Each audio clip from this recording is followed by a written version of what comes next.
House come to order. Members, please register.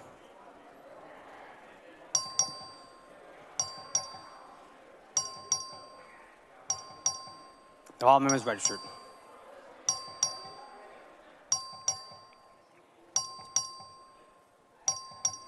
The quorum is present. The House and Gallery will please rise for invocation, which will be offered by the Honorable Ed Thompson of Brazoria County.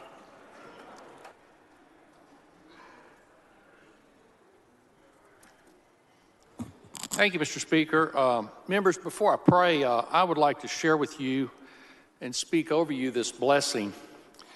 May God remember you today like Noah, protect you like Daniel, heal you like Naaman, prosper you like Isaac, anoint you like David, answer you like Elijah, use you like Paul, intervene for you like Esther. Let us pray. Our good and gracious God, we take solace in that you use imperfect people to do your work. Use us. Give us wisdom and discernment so that we may use our positions to help others. We serve the people. Remind us of that daily. Father, allow us to forgive others. May we give grace as freely as you do. Allow us to be your hands and feet in order to carry out your work. Father, we thank you for food in a world where many walk in hunger, for faith in a world where many walk in fear, for friends in a world where many walk alone. We ask that you give us this day, Father. Bless us and keep your hand of protection on all the people of this great state. We ask all this in the name above all names. Amen. The chair recognizes the Honorable Art Fierro of El Paso County to lead us in the pledges of allegiance to the United States and Texas flags. Mr. Speaker, members, guests, please join me in the Pledge of Allegiance and the pledge to our great state of Texas. I pledge allegiance to the flag of the United States of America and to the republic for which it stands, one nation, under God, indivisible, with liberty and justice for all. Honor the Texas flag. I pledge allegiance to thee, Texas, one state under God, one indivisible.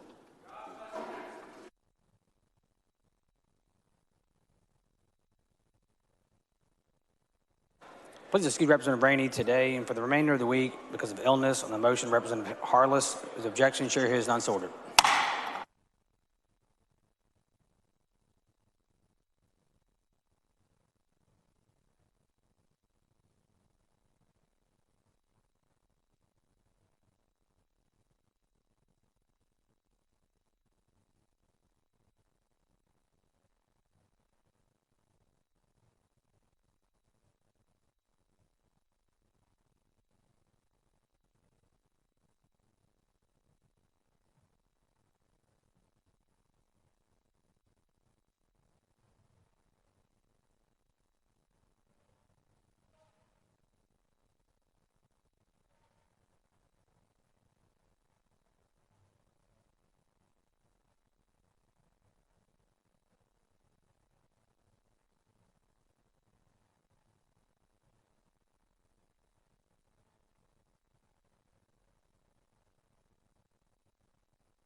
Is Mr. Dutton on the floor of the House?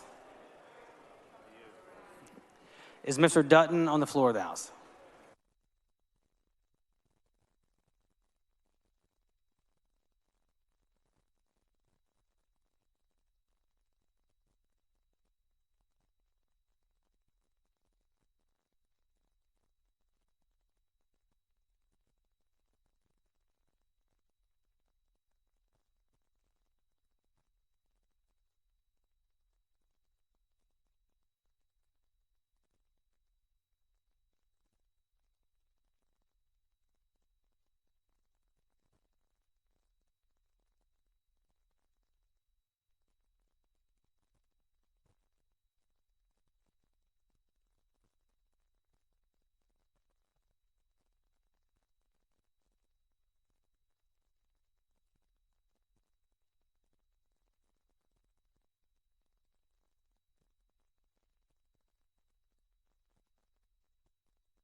The chair recognizes Mr. Desautels for a motion.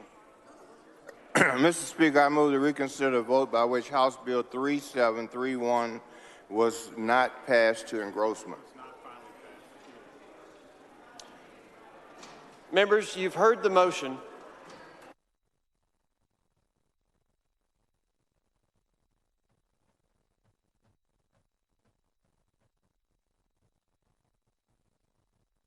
The chair recognizes Mr. Desautels for a motion.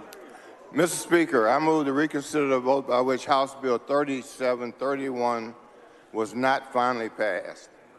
Members, you've heard the motion. Is there any objection? The chair hears none, and the motion is adopted. The chair lays out on third reading House Bill 3731. The clerk will read the bill. HB 3731 by Dutton, relating to public school accountability ratings, including interventions and sanctions administered to school district or campus assigned a needs improvement rating. The chair recognizes Mr. Dutton to explain the bill. Thank you, Mr. Speaker. Members, this is a bill that talks about D campuses under the current statutes. If a campus gets 5 Ds in a row, it's subject to interventions. What the bill does is says that if you'll now get to 7 Ds in a row, and so it helps districts to get their business in order when it comes to the schools. Mr. Speaker. Mr. Schaefer, for what purpose? Parliamentary inquiry. State your inquiry. When this bill was first considered by the House, there were some amendments that were considered and adopted. Are those amendments now still attached to the bill and before us right now? All amendments that were adopted are presently before the House. Thank you, Mr. Speaker. The chair recognizes Mr. Dutton. I close, Mr. Speaker.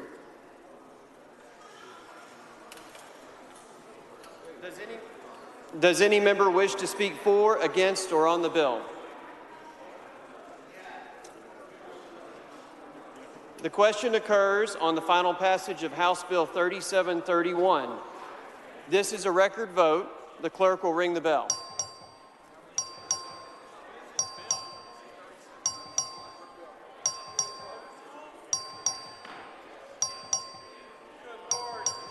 All members vote. Show Mr. Dutton voting aye. Have all voted? Have all voted?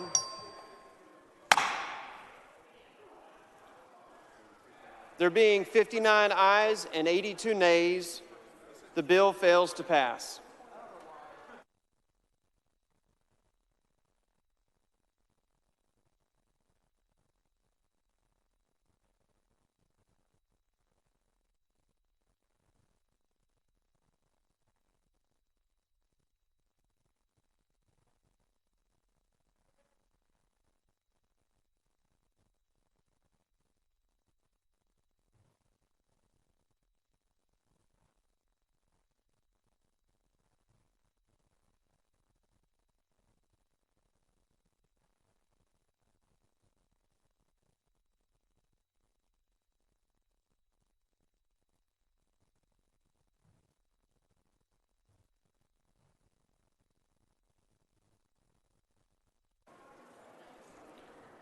Members, we are about to go on the calendar. If you have a bill, please be ready.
The chair lays out House Bill 3276 as a matter of postponed business on second reading.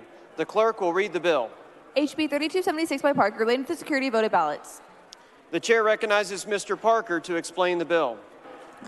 Thank you, Mr. Speaker and members. House Bill 3276 seeks to ensure transparency and increase confidence in our elections by implementing live video streams and video surveillance systems in areas where ballots are being counted. This legislation would require locations with voted ballots to provide a 24/7 live video stream of any election activity. From Los Angeles to Philadelphia, video surveillance systems with live video streams are already occurring. I do have one perfecting amendment, and as well as some others to accept. The following amendment, the clerk will read the amendment. Amendment by Parker. The chair recognizes Mr. Parker to explain the amendment. Thank you, Mr. Speaker. Members, this amendment does several things, just to point out for everybody. First and foremost, what this does is it says that the live stream video will be done from the time the ballots are delivered to the general custodian of election records until the canvass of precinct election returns. This includes mail-in ballots, early voting ballots, and regular ballots that are cast in person. It also exempts smaller political subdivisions, including Members, school districts, please take your special purpose conversations districts. outside the rail. It also, I want to share with you also, we removed the requirement with regard to additional peace officers, and we also worked extensively with the Secretary of State's office to put in place a structure where we can take both state and federal funds to mitigate the cost of this for the counties. I want to thank Chairman Bonin for his great support of this, along with Mary Gonzalez, Cecil Bell, and other members of the Appropriations Committee for helping us to find the resources during this budgetary process. Ms. Israel, for what purpose? Will the gentleman yield? Will the gentleman yield for questions? Yes. The gentleman yields. Would you like the questions now, or do you have another amendment, sir? Let's add one other amendment, and then we'll wrap it up. Thought so. Yes, sir. Mr. Parker sends up an amendment. The amendment is acceptable to the author. Is there an objection to the adoption of the amendment? The chair hears none, and the amendment is adopted. The following amendment, the clerk will read the amendment. Amendment by Beckley. The chair recognizes Ms. Beckley to explain the amendment. Thank you, Mr. Speaker. Members, my amendment would ensure this bill, while good intentions, doesn't stick our cities and counties with an unfunded mandate. Several counties attested an implementation of this bill would cost them. There's some question on how much the numbers are because we contacted Denton County, but it does cost them, and often those estimates do not include the cost of hiring the peace officers, which has now been removed. My amendment would simply ensure the provisions in this bill would not be mandatory unless the legislature appropriates funds from the state budget for implementation. My amendment would not prevent local governments from implementing the system on their own if they have the funds to do so. It would simply ensure that we aren't eating over 20% of our small to medium-sized counties' entire election budgets by passing this bill. And I want to thank the author for working with me because this was the main thing that I brought up in committee. I ask for your support, and I move adoption. I believe this amendment is acceptable to the author. Thank you. Ms. Beckley sends up an amendment. The amendment is acceptable to the author. Is there an objection to the adoption of the amendment? The chair hears none, and the amendment is adopted. Does any member wish to speak on, for, or against the bill?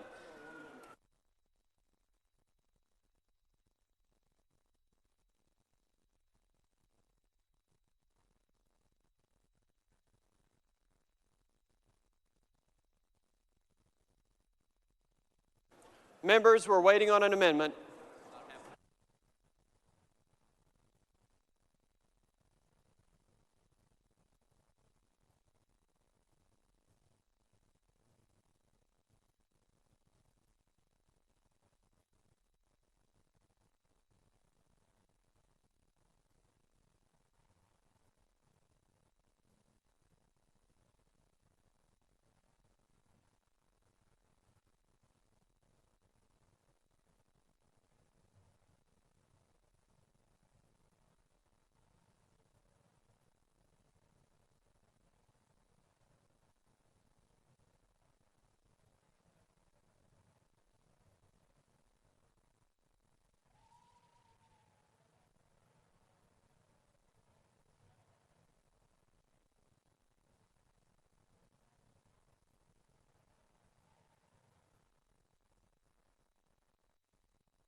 The following amendment, the clerk will read the amendment. Amendment by Clardy. The chair recognizes Mr. Clardy to explain the amendment. Thank you, Mr. Speaker. Members, this is an amendment that I'm bringing on Representative Parker's bill. I think it's an important amendment based on what we heard in the Elections Committee.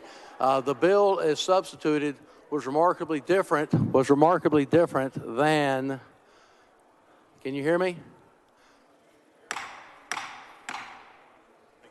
Members, please take your conversations outside the rail. Thank you, Mr. Speaker. As I was saying, this bill was heard in elections, but the committee substitutes that came out is remarkably different than the original bill which we voted out.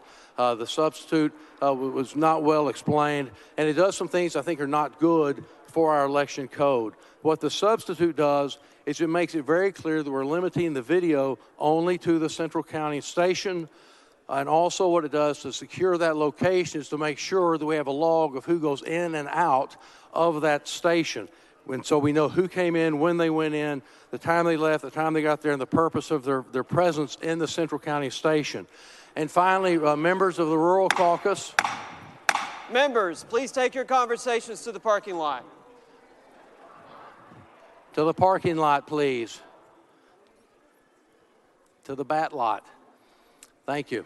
I think Mr. Huberty's code is helping him quiet the crowd. Thank you, Dan.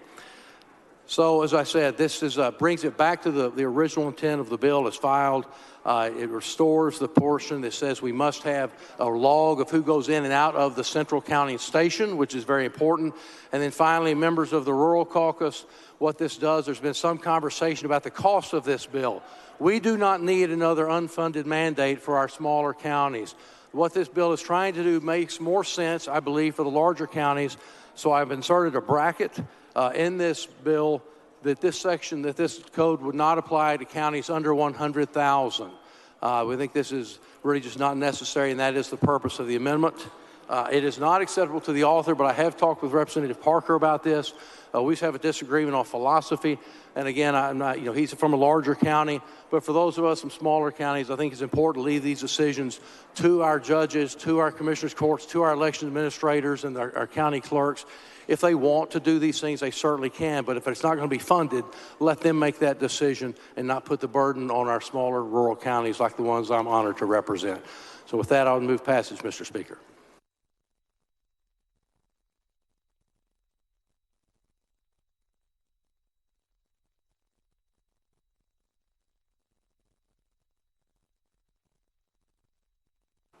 The chair recognizes Mr. Parker to speak against the amendment.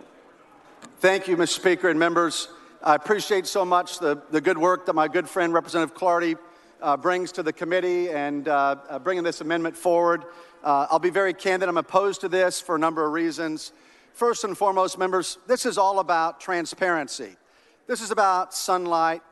This is about making certain that we have confidence with regard to the counting of ballots in Texas.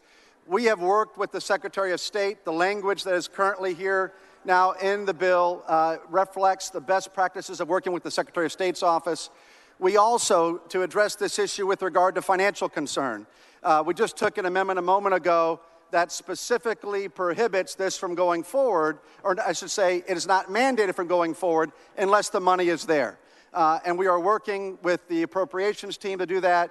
And we've worked with the Secretary of State to create a mechanism by which we would receive this money, both state or federal money, to be able to offset the expense for the counties. So again, I don't think the money is any issue at this point at all. I think the issue is about transparency and sunlight and making certain always that we provide visibility to all aspects of government, particularly this most incredible piece of all that we do is the predicate for all that we do in this body is based on a strong, healthy election process, and knowing that we have transparency is critical. I also want to say that this process of video live streaming is being done coast to coast. It's being done today in Philadelphia, Los Angeles, it's being done in Arizona, and many states in between. So for all those reasons, I oppose my dear friend. I hate doing that, but again, if we're not going to provide the live stream, then I think we're missing the boat as well. So respectfully ask you to stick with me and oppose. The chair recognizes Mr. Clardy to close on the amendment. Thank you, Mr. Speaker, and thank you, Mr. Parker, for those kind words. But I remain adamant. This is an important amendment for rural Texas. He makes a plea to Sunlight. But, folks, Sunlight isn't free. There are unfunded mandates which could be imposed by this bill. We have a real concern with this. And let's talk about the counties with the bracket, who this is going to affect. The smaller counties, of all the hearings we had in elections, the complaints, not a single one, came out of the counties that would be bracketed out of this bill. I think that this will be liked by your constituents, by your courthouses, by your election professionals that you have, and they strongly support the amendment. So I'm asking members, please vote 1 on the amendment. Move passage. The question occurs on the adoption of the amendment. All those in favor vote aye. All those opposed vote nay. It's a division vote.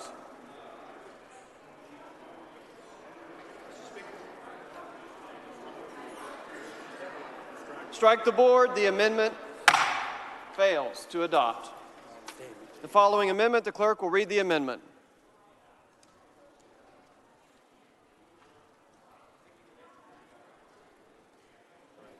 Amendment by Clardy. The chair recognizes Representative Clardy to explain the amendment.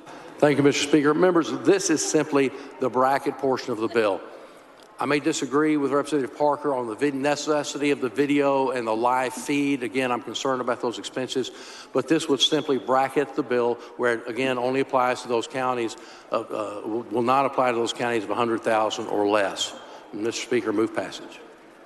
The chair recognizes Mr. Parker to speak against the amendment. Thank you again, Mr. Speaker and members. And I just want to clarify, again, I appreciate the intent of my dear friend, Representative Clardy, but this issue has been resolved. Again, no county, no matter how small, is going to be forced to do this if they don't have the financial resource to do so. It would be at their option. So again, respectfully, I ask you to support me in opposing the Clardy amendment. The question occurs. The chair recognizes Mr. Clardy to close on the amendment. Members, vote 1. Let's protect our rural counties. Thank you. Move passage. The question occurs on the adoption of the amendment. All those in favor vote aye. All those opposed vote nay. This is a division vote.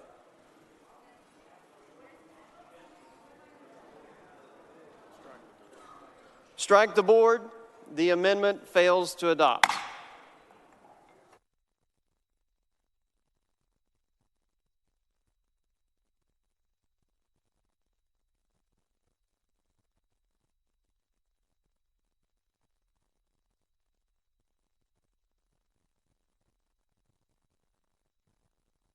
The chair recognizes Mr. Parker to close on the bill.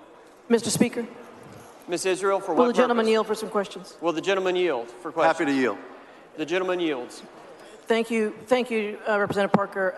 As you know, I was not a fan of your bill before, but it sounds like in the last several days you've made it a much better bill, and I appreciate your flexibility in working on what can be a contentious issue, which is, were these elections handled fairly? Were the in particular, your bill was a requirement that EAs install a system to record ballot counting, and now that is really dependent on funding and local priorities. Is that correct?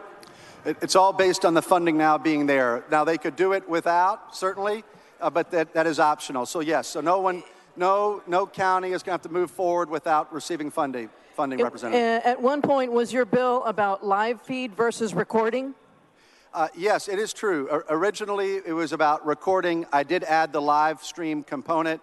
I just think that is in the best interest of open government and transparency and letting sunlight shine. And so, yes, I did add the live streaming component. And earlier this morning, it was really difficult to hear, but you mentioned peace officers. What's the peace officer component of your bill? Yes, so we did have originally a peace officer component in addition to the video surveillance. I now, with the bill, the way it stands before the body now, Representative, that has been removed. So there's no additional requirement with regard to peace officers. Thank you. And I would ask if you would talk a little bit more about, I really appreciate the fact that you're not pushing this down onto our county officials who are experts. They're the ones who are in charge of these elections and running them. But where is the potential state support coming from in the budget? Could you speak a little bit more to the potential support that the state is giving them? Yeah. First of all, I've got tremendous respect for all of our election administrators across the state of Texas. They do a great job, and so we want to be supportive of them. This is another tool to help them to benefit Texas as a whole, again, through this level of transparency. I've specifically been visiting with Chairman Bonin and also Chair Mary Gonzalez with regard to the importance of this priority for the legislature and finding the dollars for it. So they're supportive and working to find those dollars. As you know, everything that we do here is all subject ultimately to the budget, anything that we pass. So that's the case here. And we've also been working with the Secretary of State's office. The language reflects that. The Secretary of State's office would actually support this program, representative across all 254 counties of the state. And, you know, the reality is there may be some bulk buying power that we receive in working with the Secretary of State's office. And we've also put in the bill the ability to take federal money for this purpose as well. So, you know, I feel confident that we'll be able to get those resources to be able to do this so there's no negative impact in any way to the county administrators. Thank you, Representative Parker. As you know, and you may not know, I'm a big fan of our elections administrators. They're one of the best groups that I've worked with in my legislative career. And I appreciate you being sensitive to their views as you've been putting this bill together, and I intend on supporting your bill. Thank you. Thank you, Representative. They're a great group of professionals. I look forward to working with them as we implement this. Thank you. Move passage. The question occurs on passage to engrossment of House Bill 3276. All those in favor say aye. All those opposed say nay. The ayes have it, and House Bill 3276 is passed to engrossment.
The chair lays out House Bill 1556 as a matter of postponed business on second reading. The clerk will read the bill.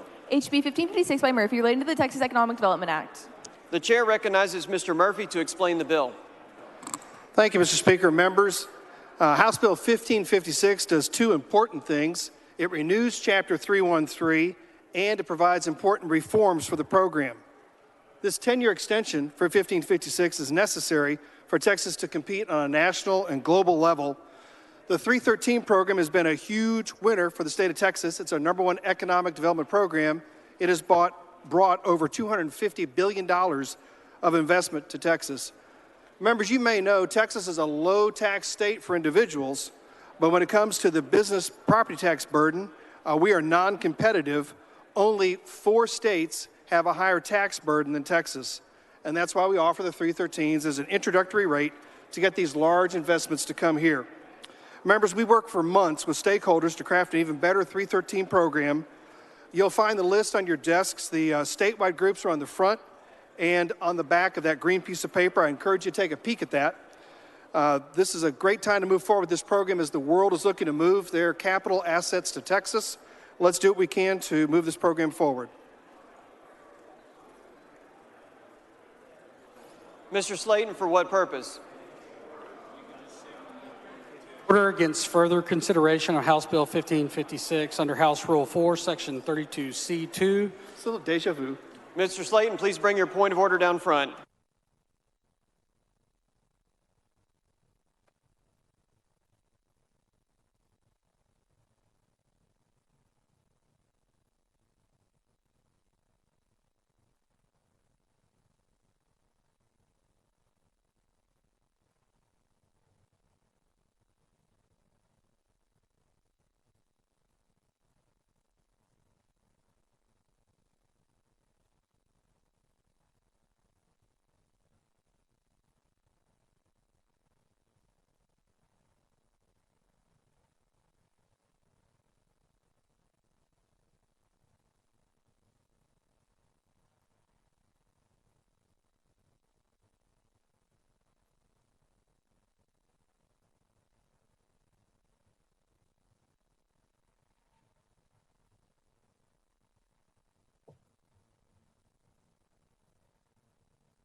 The point of order is withdrawn. The following amendment, the clerk will read the amendment.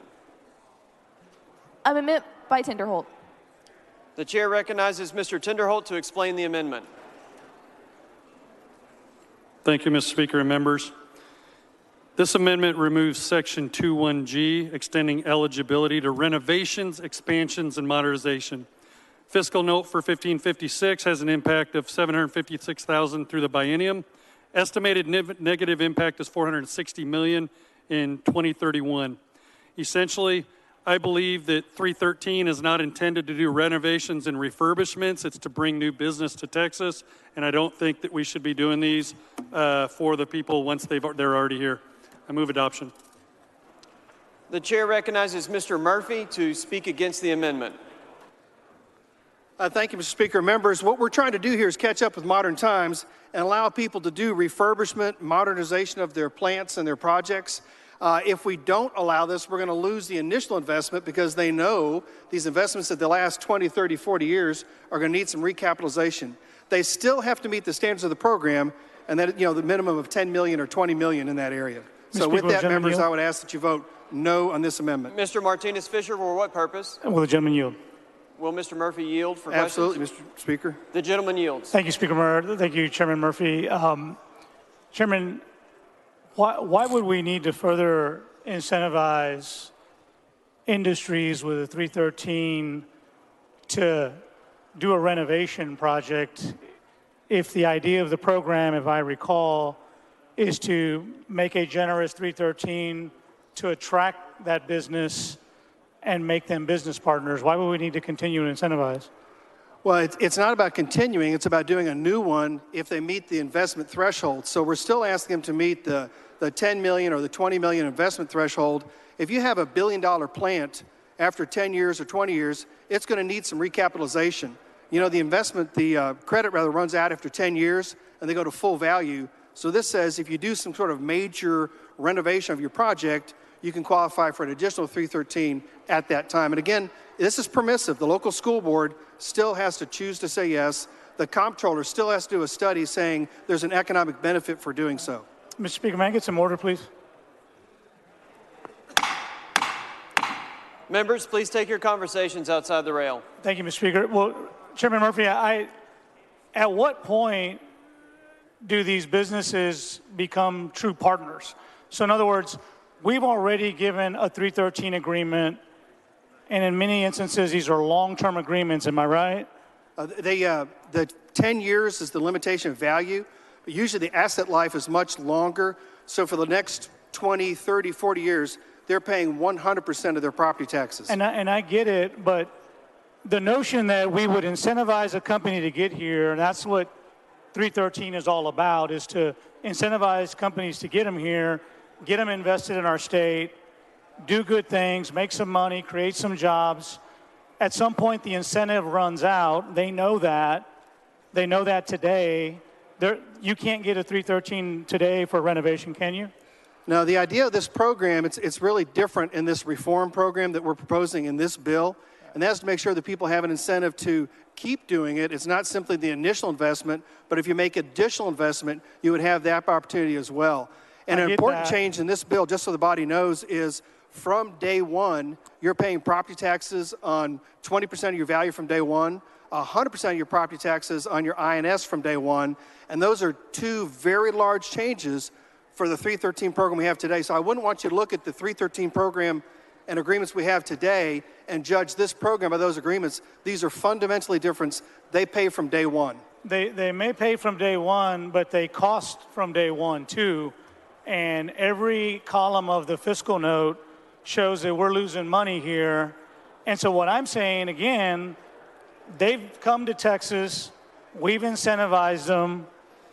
They cannot get a 313 to do a renovation or an upgrade today.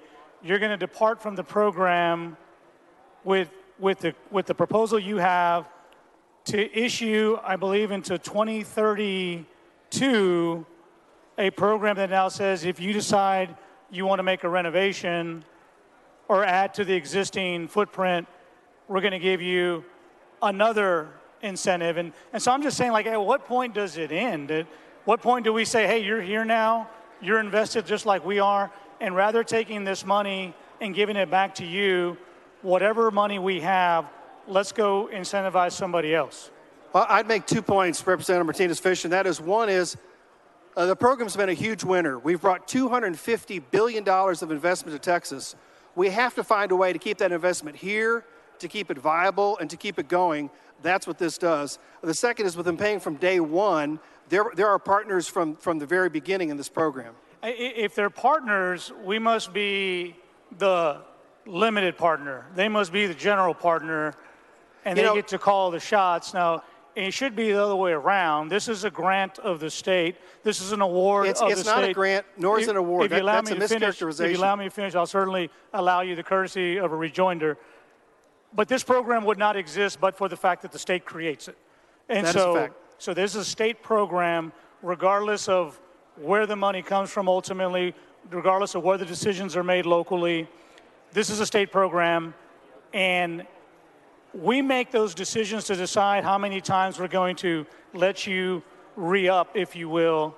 And I just think it's a dangerous policy, in my mind, to say we're going to incentivize you to be here, and if you decide to take on a renovation, I mean, we don't even explain what a renovation is in your proposal, so it could be any renovation.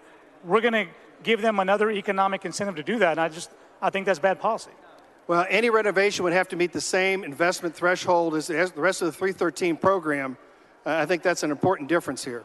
Okay, and I think all Representative Tinderholt's trying to do is to say, we're going to go on with a program as it works today, but we're not going to give that incentive for companies that just want to do renovations.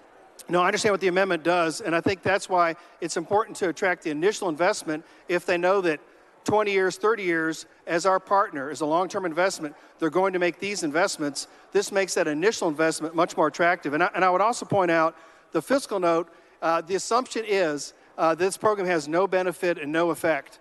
And so that's why there's a cost. What I would suggest to you is every dollar of cost is actually a dollar of revenue. This brings money to the state rather than losing it. With that, I ask you to vote against the amendment. And I appreciate what you're saying with regard to fiscal note, but you and I, we've been here long enough to know that we take the good notes with the bad notes. And we sit together in ways, and we listen to these. And I've been looking at 313 agreements. It's a matter of policy for 5 terms now on Ways and Means. You have as well. You have a lot of ownership on this subject matter. Sure. And I compliment you for it because it's dense. But at the end of the day, we just have to look at a fairness. We don't, we take companies at their word to incentivize them to get here, that they wouldn't come here otherwise, so we incentivize them. Now they're here, and that's not enough. We have to continuously re-incentivize them to make upgrades and to invest in our state. I don't see that as being good business partners when we have to constantly look over our shoulder to see what this arrangement's like. I like an arm's length transaction. I like them to know what they're getting when they come here. I don't think there should be an expectation that we have to continue to curry favor to keep them here. Yeah, I don't know that we ever anticipated that we would bring $250 billion to Texas with this program, and now we're faced with, well, how do we make sure we keep it?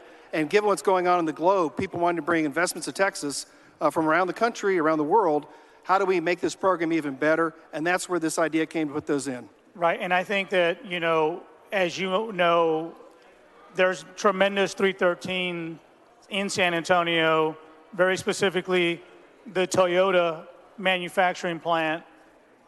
Nobody gave Toyota extra incentives to build the Tacoma. They started building the Tundra. It was wildly successful. It sold through the roof.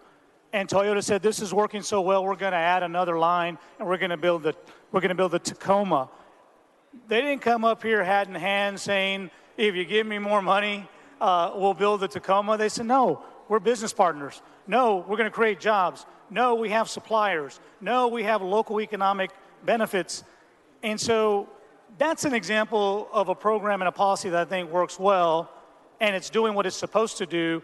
I'm leery about anything that says we have to continuously provide a corporate incentive to keep them in Texas. And I just think that's what's wrong with that policy without the amendment. And I appreciate your points. Again, we don't have to do this. It's totally permissive.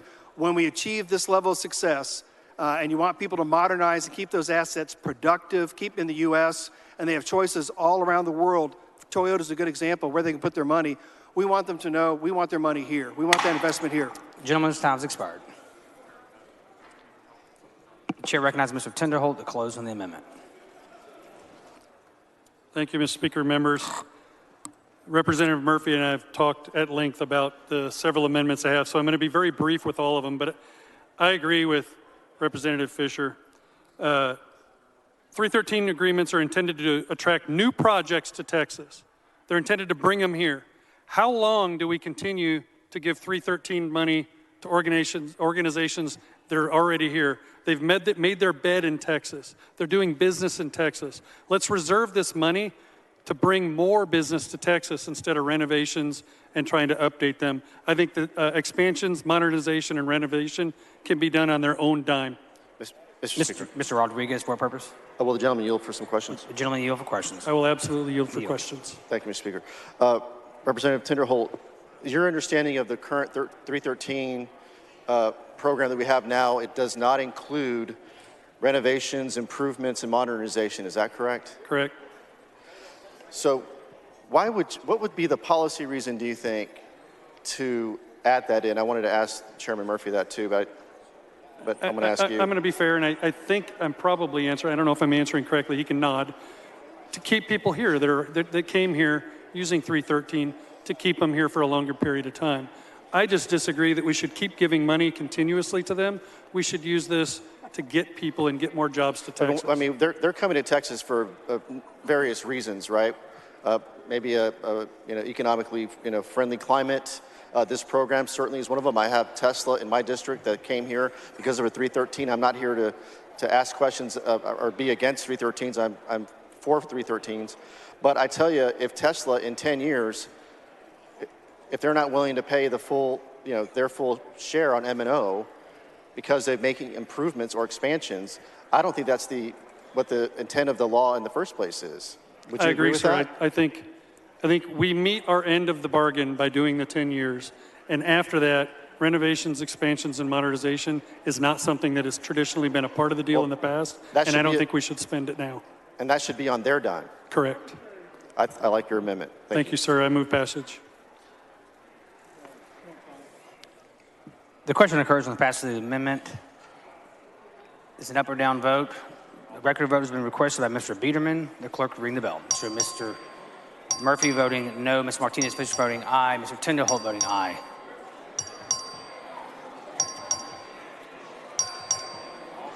All members voted. There being 81 ayes, 61 nays, the amendment is adopted. The following amendment, the clerk will read the amendment. Amendment by Rosenthal.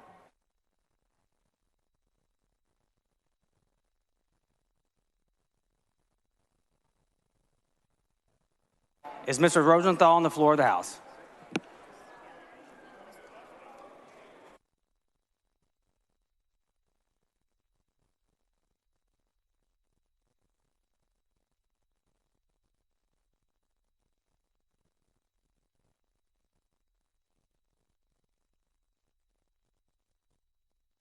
The chair recognizes Mr. Rosenthal to explain the amendment.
The amendment is withdrawn.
The following amendment, the clerk will read the amendment.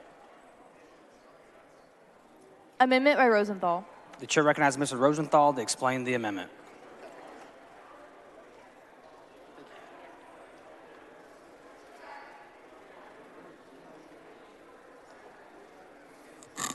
Thank you, Mr. Speaker.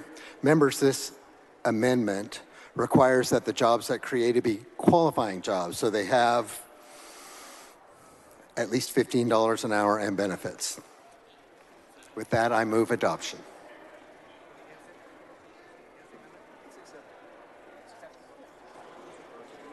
Mr. Rosenthal, Ms. Wiener, for what purpose? Will the gentleman yield for some questions? The gentleman yield for questions. Of course.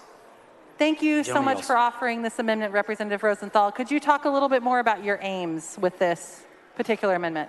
Well, the idea is to make sure that jobs are created, get at least $15 an hour, they're a livable wage. It's acceptable to the author. Oh, that's wonderful. Thank you for your work on this.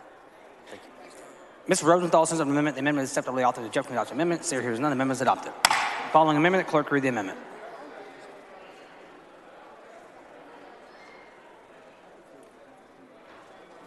Amendment by Tinderholt. The chair recognizes Mr. Tinderholt to explain the amendment.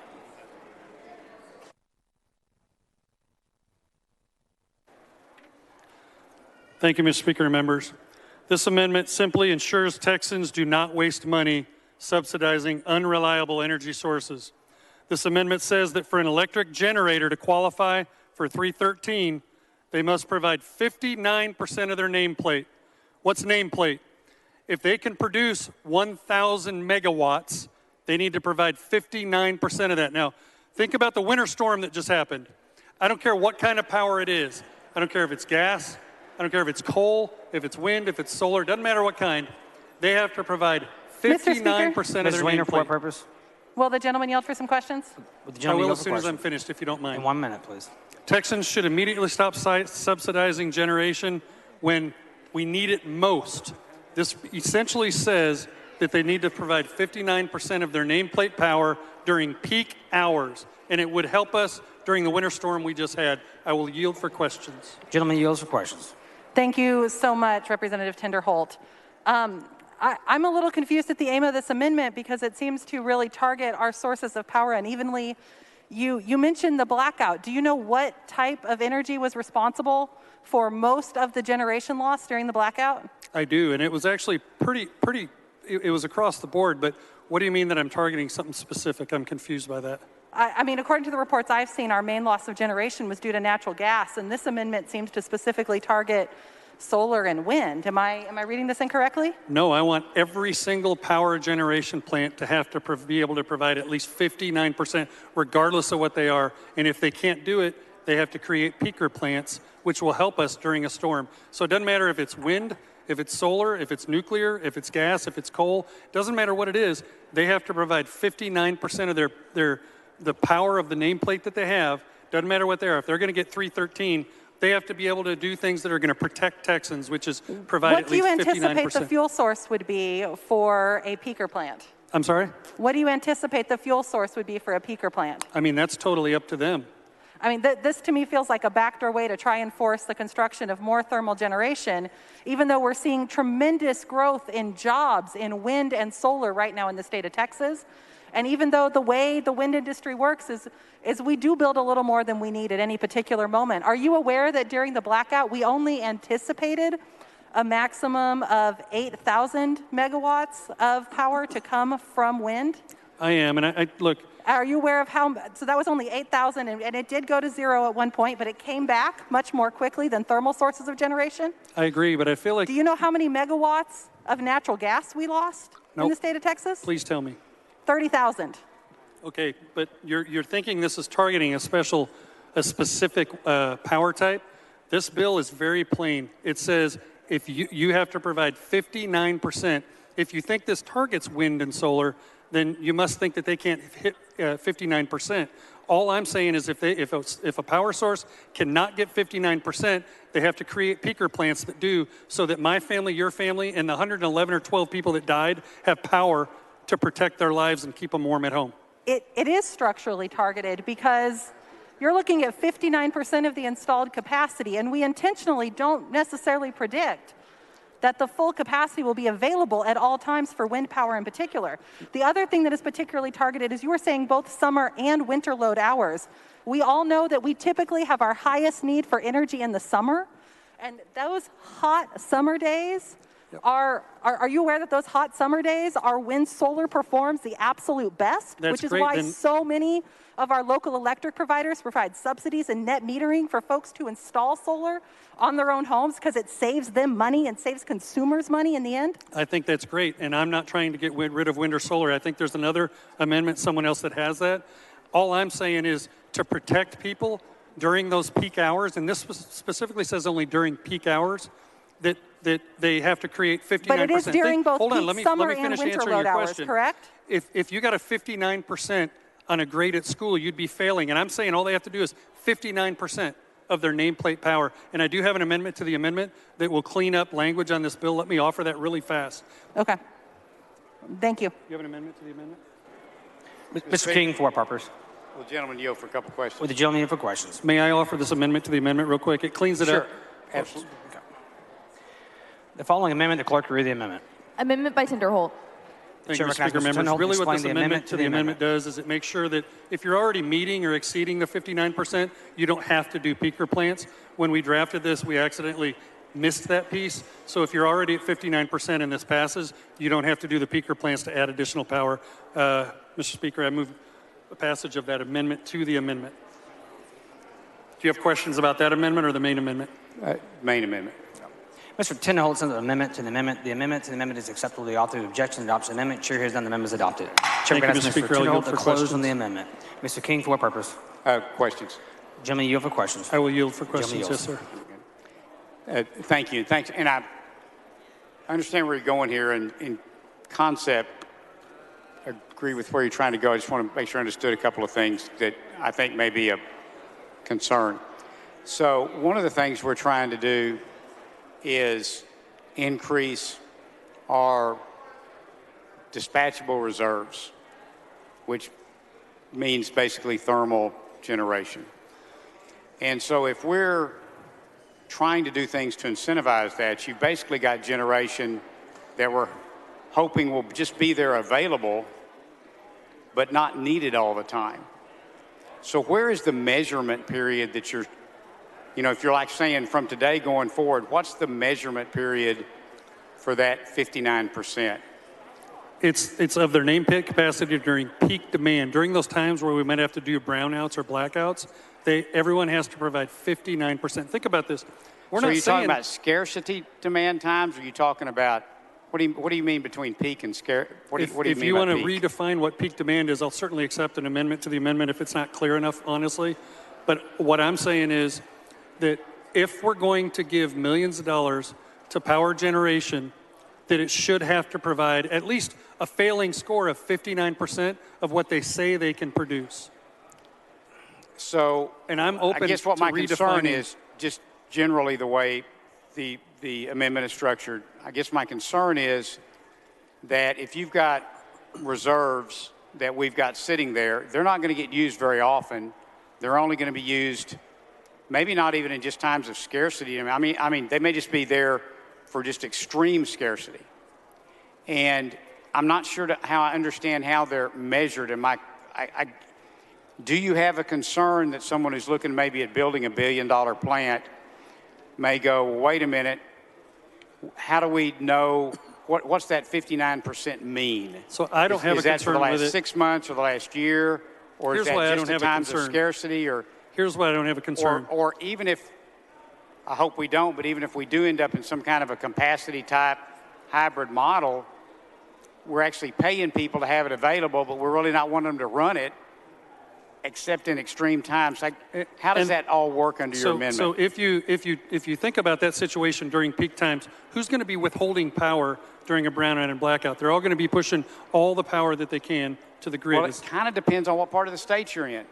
I mean, we have some congestion issues, so there's times when electricity, it's like a traffic jam in the lines, and it just can't get from that power plant to Houston to Waco where they need it. This is about creating the power, not transmitting the power. This specifically says they have to be able to provide 59% of their nameplate. Really what this amendment comes down to. But you don't generate it unless it's going somewhere.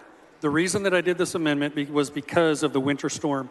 I want to make sure that people are protected. If we're going to spend millions and millions, hundreds of millions of taxpayer dollars, I want them to know that that's not going to happen again. And by doing this amendment, it ensures. And I hope you understand, and this is my question, I really agree in concept with what you're trying to do. I'm just not sure this is the right way to do it. But thank you for answering my questions. Yes, sir. I move adoption.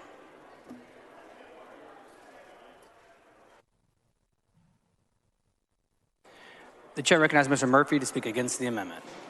Thank you, members. I appreciate the amendment author's intention is to try to right the wrongs of the winter storm in the 313 bill.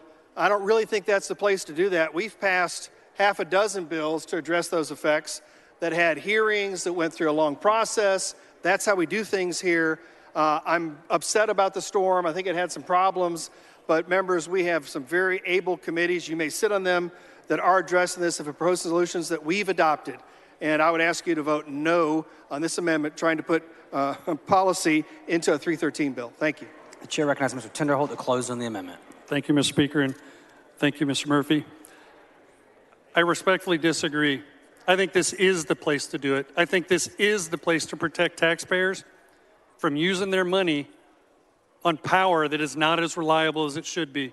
Nowhere in the world would you agree to a deal with someone that says they can provide 1,000 megawatts of power and they produce 100 or 200. Essentially what this does, it makes every single power generation plant, regardless of what type of plant they are, it makes them have to provide a failing score of 59% of what their nameplate is. Remember, they're taking billions of dollars from Texas taxpayers, and I don't want this to happen again. I don't want 100+ people in Texas to die. I think this is a good amendment. I think we're using tax dollars and we're using law to force them to meet a minimum standard of 59% of the nameplate, and I move adoption. The question occurs on adoption of the amendment. A record of vote has been requested by Mr. Biederman. The clerk will ring the bell. Show Mr. Tinderholt voting aye, Mr. Murphy voting nay. Show Mr. Anchia voting nay. Show Mr. Guerra voting nay. All members voting. There being 35 ayes, 109 nays, the amendment fails to adopt. Following amendment, the clerk will read the amendment.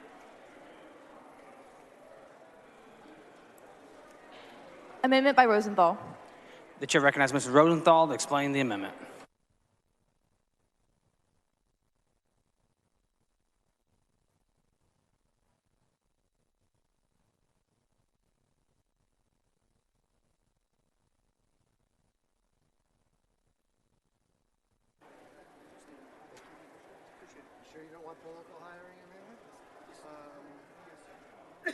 Yes, you want it, or yes, you don't? Yes, I'm sure.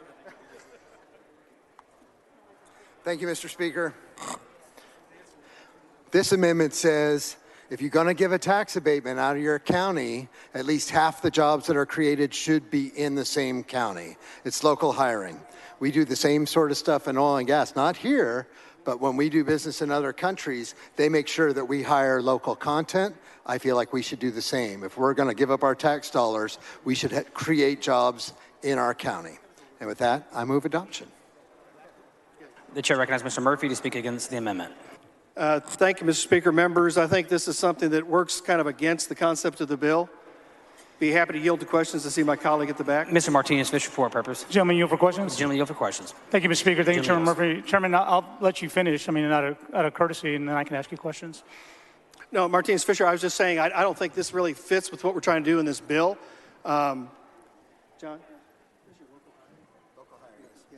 You know, we want to bring jobs to Texas, and we don't necessarily know where people are going to be, and we'd like to hire locally. I know that's always going to be the preference, but sometimes that's not doable when you get to a remote area of Texas, or even if you're looking for a specific skill set.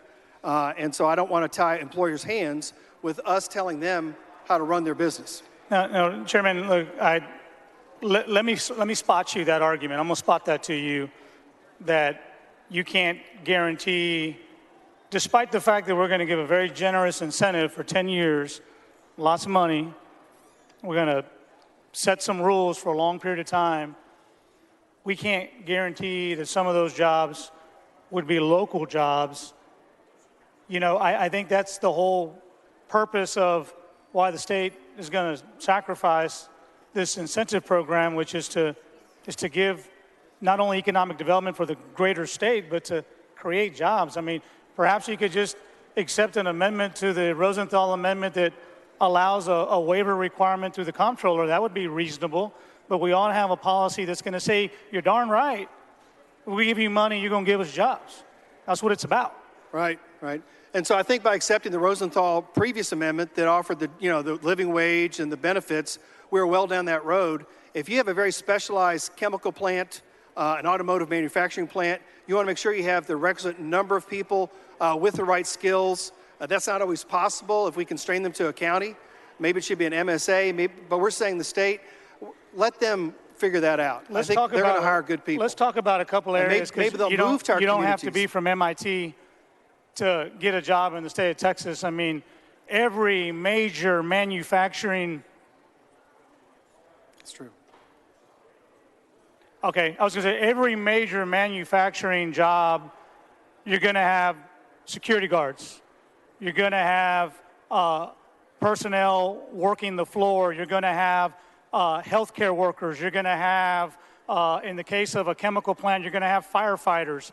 You have to eat somewhere. You know, you can't just run out to the McDonald's and get a lunch. So there'll be food service there. We can find the jobs for any 313, and I will grant you that if there's a particular expertise in nuclear physics, you might not find them in certain areas of the state. We're okay with that, but we ought to make a commitment for the folks that are there that want to work, and there's a job for them to fill, that we ought to give it to them.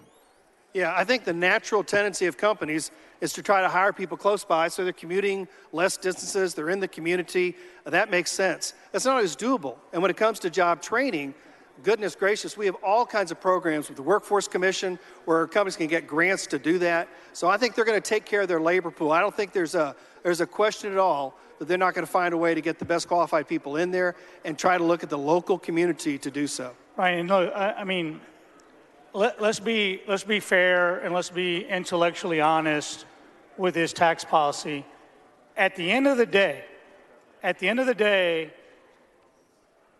our foundation school fund will take a hit of $460 million over the course of this program.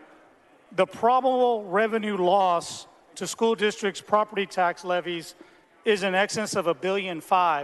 All Rosenthal is asking for is, if you're going to give out some jobs, give some local jobs out. It's a reasonable amendment to a very big, generous program for the corporate execs. And so if we can find a balance to give them a benefit, we can certainly strive to the folks who sign the back of the paycheck, the folks that work check to check, not the ones that sign the front of the check, folks that sign the back of the check. We ought to let them know that when we're bringing something big and exciting, whether it be Tesla in Austin, that there's a job for you if you qualify. And that's all his amendment does. I hope you consider taking it. Yeah, and like you, I voted for the 313 bill we had the other day without such a requirement. You know, I think this is something that's going to happen naturally, and I think by forcing it on companies, we run the risk of creating a problem for them having a productive workforce that pays lots of taxes to help Texas schools, and I want to keep those kids first and foremost. And just to be fair, I didn't intend to talk about Chairman Meyer's 4242, but since you raised it, Meyer's bill does nothing. It extends time so that we can have these conversations, and not at a front and back mic, not with industry sitting on the third floor watching, not with members disheveled, you know, multitasking as we're doing in the last week of second readings. It's going to be done methodically. It's going to be done surgically. It's going to be done pragmatically over the course of an interim. And we're going to talk, I think everything's on the table. And so yours isn't. Yours is a lock and load. If this passes, we won't see a change till 2030. Probably Tallarico's the only member young enough who's going to be here in 2030. Well, this has some very significant changes to it. I want to stay on the amendment. We can talk about the bill later. You But brought this up the bill, amendment, sir, I think, not takes me. us I in a apologize. You brought up direction the that bill. ties Not- employers' hands and does something that's really not necessary. It's going to happen naturally, would be my contention. Mr. Speaker, I'd like to speak against this amendment, or speak in support of the amendment. I'm sorry. I ask you to vote no on this amendment. Thank you.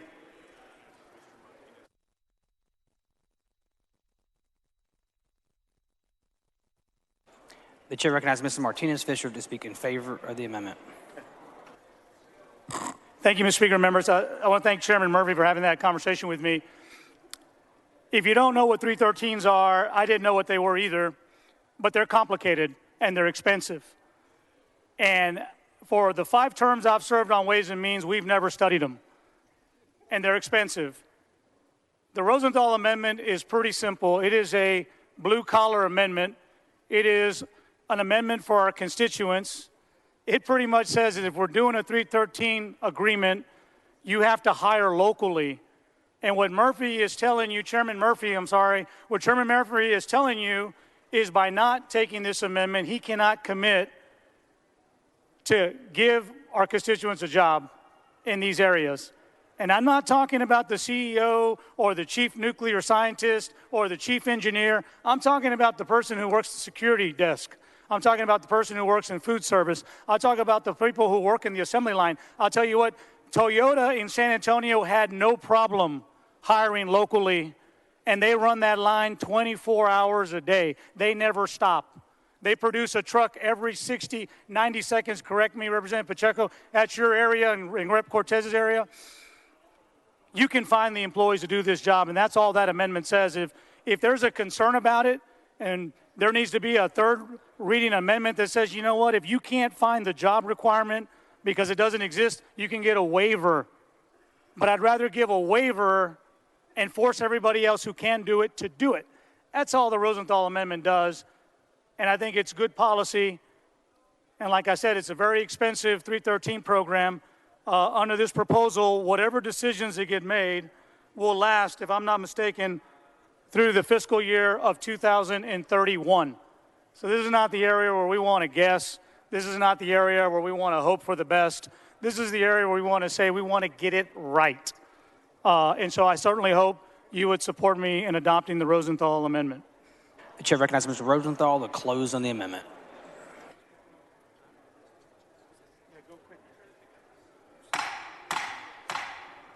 Members, please take your conversation outside the rail. Thank you, Mr. Speaker. Let me just tell you what we do in oil and gas. When we do a job in Africa, they require 60% local content. That means when we go over there to do work, they require us to hire local. They require us to hire locally. If I'm in Nova Scotia, Canada, that number is 70%. And I'm just going to tell you, if that number isn't there, we don't hire 70% local. So this is just to protect our workers, the workers in your communities. If we're going to give them a tax abatement, those jobs should be, at least half of them should be local. I move adoption. The question occurs and passes the amendment. A record of vote has been requested by Mr. Biederman. The clerk will ring the bell. Show Mr. Martinez Fisher voting aye, Mr. Murphy voting nay, Mr. Rosenthal voting aye. Show Mr. Ashby voting nay. Show Mr. Patterson. All members voting. There being 86 ayes, 59 nays, the amendment adopts.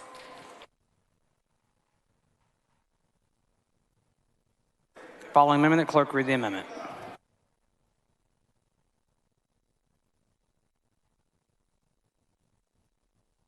Amendment by Tinderholt. The chair recognizes Mr. Tinderholt to explain the amendment.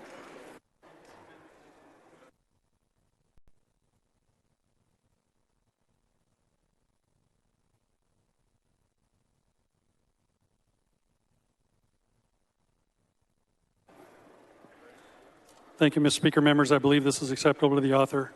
30-day notice.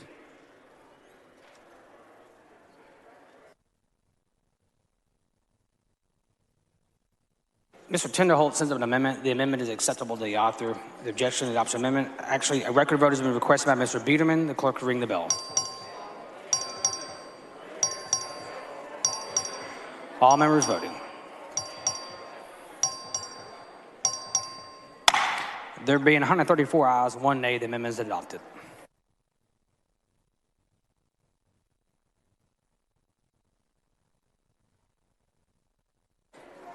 The following amendment, the clerk will read the amendment. Amendment by Martinez Fisher. The chair recognizes Mr. Martinez Fisher to explain the amendment.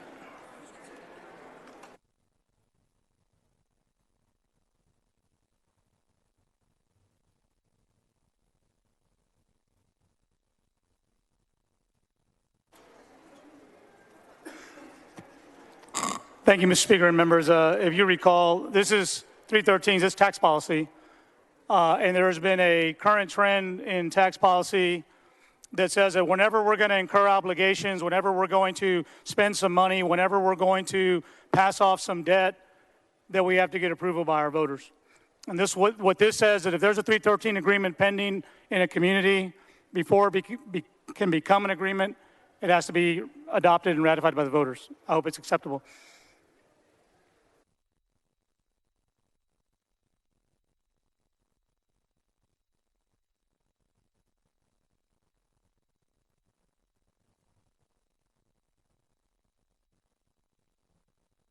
The chair recognizes Mr. Murphy to speak against the amendment. Members, we have a representative democracy. These agreements are voted on by local school boards. This bill would take the power out of their hands and force school districts to hold elections every time they want to take on one of these agreements. I don't think that's in the spirit of the program, and I don't think it's going to help us in the end of the day. Mr. Ranchier, for what purpose? Mr. Speaker, will the gentleman yield for some questions? Will the gentleman yield for questions? I yield. He yields. Thank you, Mr. Murphy. I appreciate your comments about school boards. I, too, was a school board member that was twice elected by my constituency to do a job. And, you know, one of those jobs was to enter into agreements just like this. And if I'm reading this amendment correctly, it says that we're going to take the power away from duly elected school board members and then require them each time to both call an election, which, as you know, is very expensive, and then get approval from the voters before they can enter into this contract. Is that how you read this? It is, and of course, the school board members are the ones that get the report from the comptroller. We also give, there's a $50,000 fee to them to have them perform their own analysis. So the school board is the most informed group to make these decisions, and they're all elected by their neighbors. And so it sounds like we're saying, hey, we don't trust school board members to make these decisions, even though they get all of the information, they're involved in the process, and they're not forced to enter into these agreements, correct? They are totally permissive. And usually your chief financial officer at a school district or their designee is working on these agreements to incent whatever development they want, and suddenly you would cut the school boards out of this process until a widespread or an election is held, correct? Yes, and I would suggest to you the timing of these elections, it may be months and months away. The ship for these projects will have sailed by the time you get ready to do that. And I know a little bit about investing, as I'm sure you do too, in different communities. What does this do to the predictability of that investment? So you may have a local school district that says, hey, yeah, this makes sense for our community, and then suddenly they have to go out for election when different communities are going to be competing for this inbound investment potentially through the 313. What does it do to any type of predictability for that investment? Well, you know, business is risk averse, and I think if you introduce another factor into the equation, companies are going to be less likely to want to choose Texas given the shadow of this element added to the bill. Thank you. You're welcome.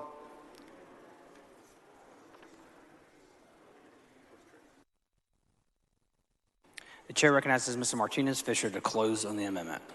Okay, thank you, Mr. Speaker. Let me get this straight. The voters are smart enough to elect us, but they're not smart enough to see a good economic development program when they see one? Mr. Speaker. Mr. Speaker, I'll yield after a couple of minutes of my close. Not at this time. I'll yield in a second, Representative General. That's what we're saying here. Now, every single argument I heard from the front and back mic about complicated deals, taking away power of local officials, how it affects the timing of a transaction, those were all the arguments made on SB 2 with regard to our city council. It wasn't our school board, it was our city council, it was our mayor, it was our county judge, it was our county commissioners. And the decision of this body was, if you want to spend more money than what we want to give you, you have to get it approved by the voters.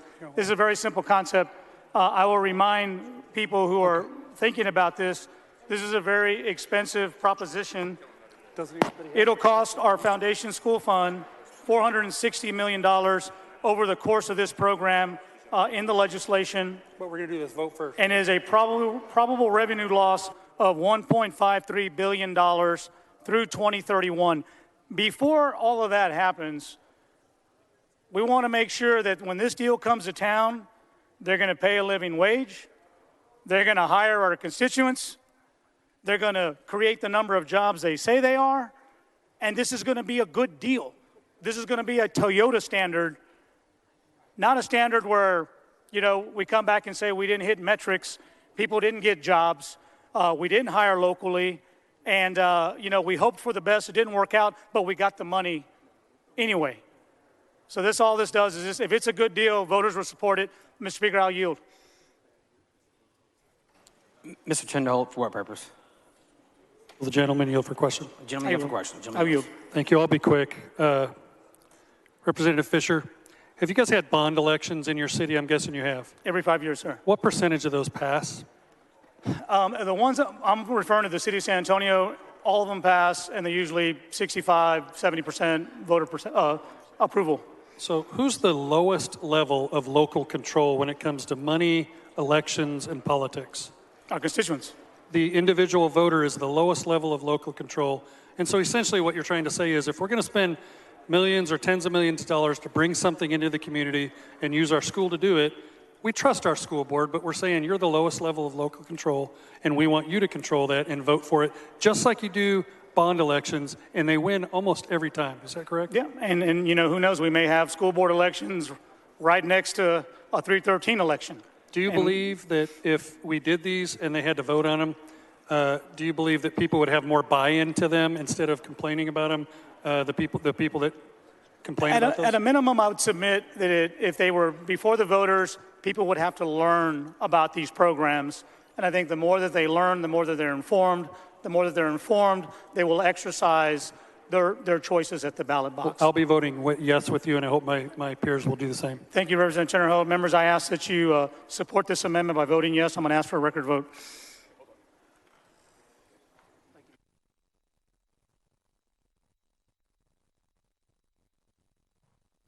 The chair recognizes Mr. Murphy for a motion. Thank you, Mr. Speaker. Members, I move to postpone further consideration of 1556 to June 1st at 10 a.m. I'll see you then. Members, you heard the motion's objection. Chair has none, so ordered.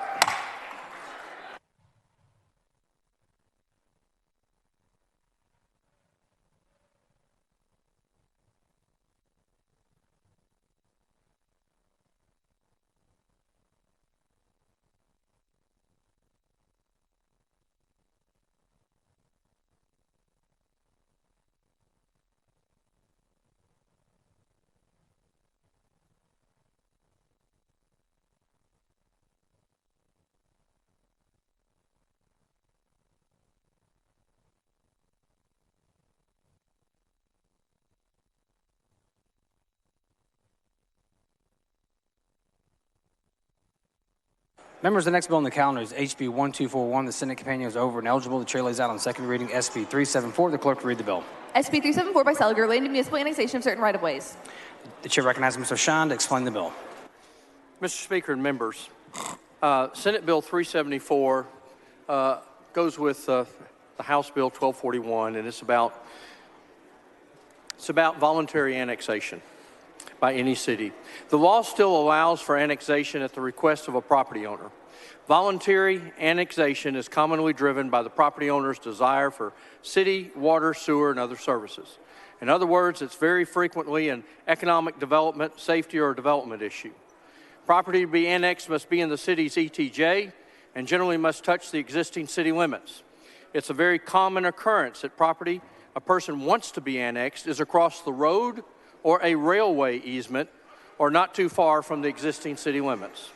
What Senate Bill 374 does, it simply reinstates the authority for a city to bring in the road or railway easement, making the property to be annexed at the request of a landowner contiguously. It would empower a landowner to seek annexation by the city on the landowner's own terms. The bill does not in any way grant any authority to annex private property without consent. I have an amendment, Mr. Mr. Romero, for what purpose? After the amendment, sir. Following amendment, clerk read the amendment. Amendment by Shine. The chair recognizes Mr. Shine to explain the amendment. Members, what this amendment does is to prohibit a municipality from being able to lollipop using the right-of-way for the purpose of extending its extraterritorial jurisdiction. And that's really all the amendment does. Move adoption. Mr. Shine sends an amendment. The amendment is acceptable to the author of the objection to the adoption. The amendment, the chair hears none. The amendment is adopted. Any member wish to speak for or against or on the bill? The chair recognizes Mr. Shine to close on the bill. Move passage. The question occurs on passage of the engrossment of The question occurs on passage of third reading of SB 374. All in favor say aye. Opposed say nay. The ayes have it. SB 374 is passed to third reading. Mr. Shine moves to lay House Bill 124 on the table subject to call of objection. Chair hears none. The motion is adopted.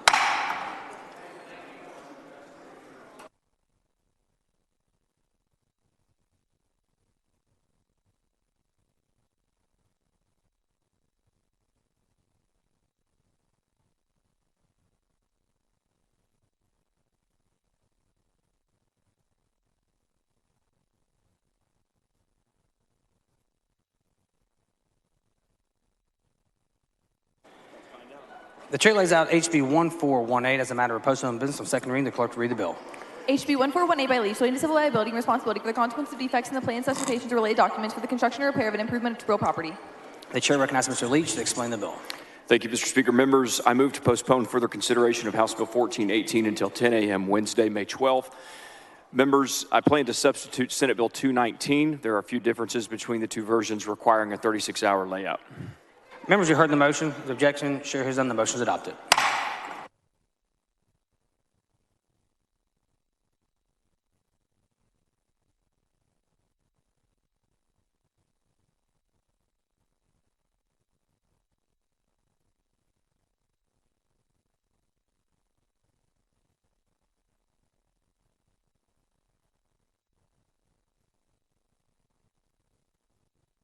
The chair lays out HB 2579 as a matter of postponed business on second reading. The clerk to read the bill.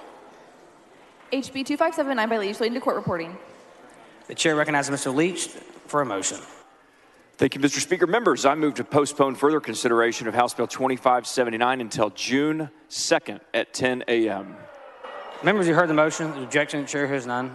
Motion is adopted.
The chair lays out HB 818 as a matter of postponed business on second reading. The clerk will read the bill. HB 818 by Cole, relating to the prosecution and punishment of the criminal offense of harassment, creating a criminal offense. The chair recognizes Ms. Cole for a motion. Members, I move to postpone House Bill 818 until tomorrow, May 11th at 10 o'clock. Members, you heard the motion. The objection. Chair hears none. The motion is adopted.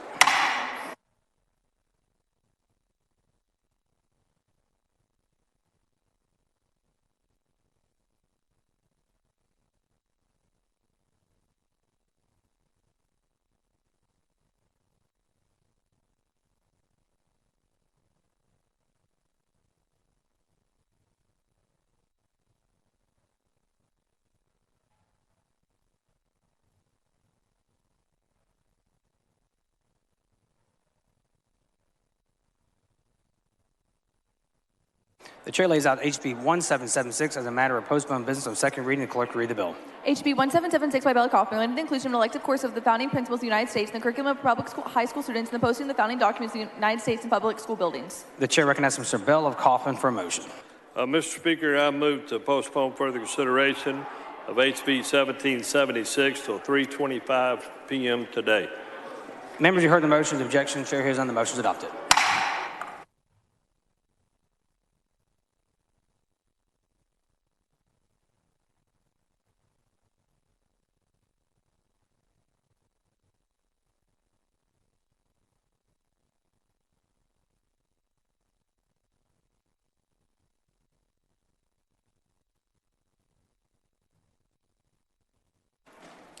The chair lays out HB 3175 as a matter of postponed business on second reading. The clerk will read the bill. HB 3175 by Morrison, relating to state support for comprehensive regional universities in the state. The chair recognizes Ms. Morrison for a motion. Thank you, Mr. Speaker and members. I move to postpone further consideration until 10 a.m. Tuesday, May the 11th. Members, you heard the motion. The objection. Chair hears none. The motion is adopted.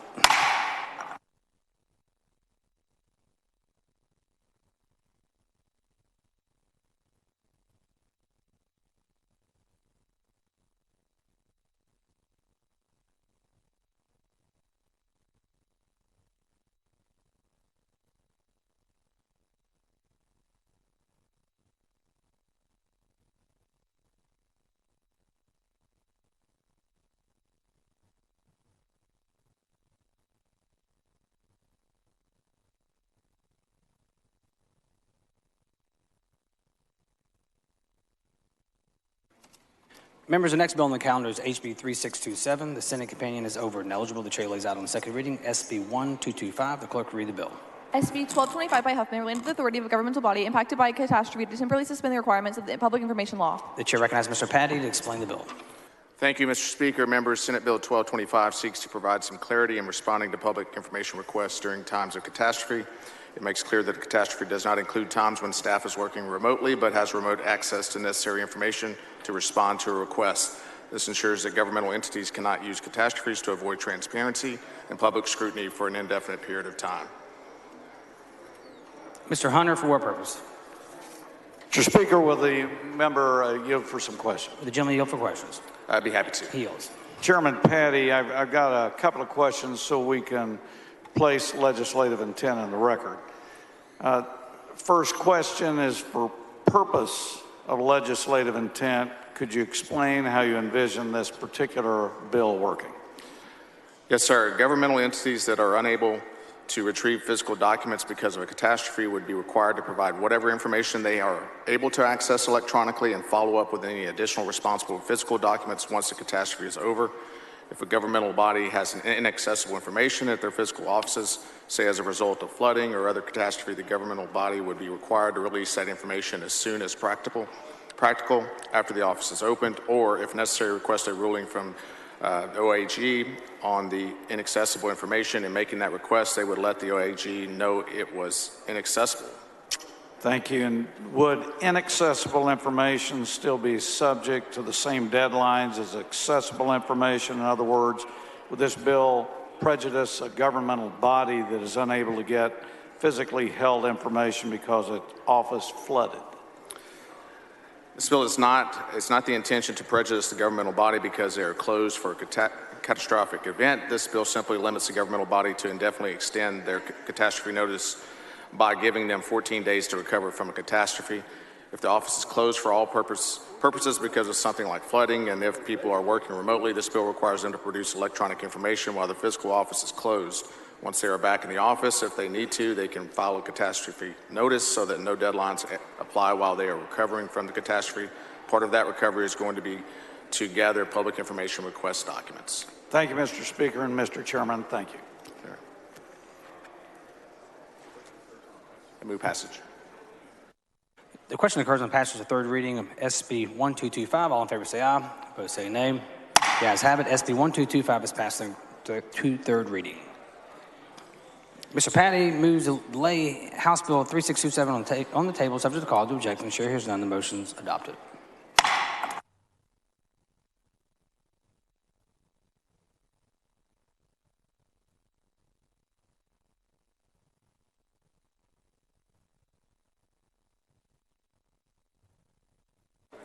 The chair lays out on second reading HB 3. The clerk will read the bill. HB 3 by Burrows, relating to state and local government responses to a pandemic disaster creating a criminal offense. The chair recognizes Mr. Burrows for a motion. Thank you, Mr. Speaker. Members, we have 25 wonderful amendments. We're working through those. If you have any more, please let us know so we can take a hard look at them. While we go through them, I'm going to move to postpone further consideration of House Bill 3 until 5 p.m. today. Members, you heard the motion. The objection, chair hears none. The motion is adopted.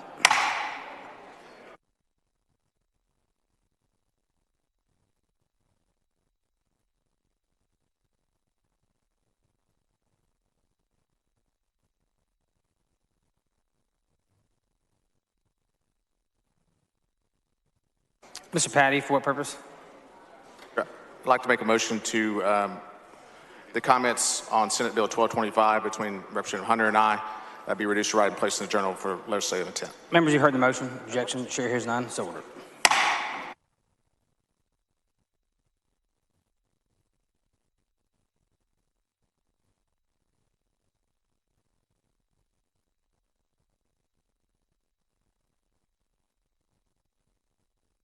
The chair lays out on second reading HJR 72. The clerk will read the bill.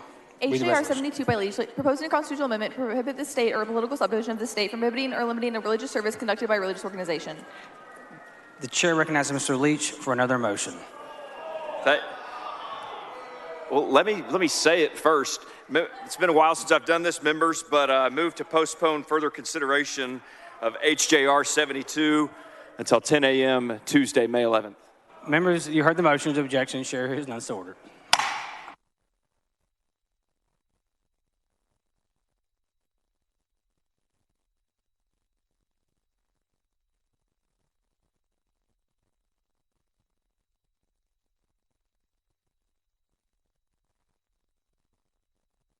The chair lays out on second reading HB 1396. The clerk will read the bill. HB 1396 by White, relating to law enforcement agencies and policies and procedures affecting peace officers. The chair recognizes Mr. White for a motion. Thank you, Mr. Speaker. Mr. Speaker, I move to postpone further consideration of HB 1396 until 10 a.m. Wednesday, May 12th. Members, you heard the motion. The objection, chair hears none. So ordered.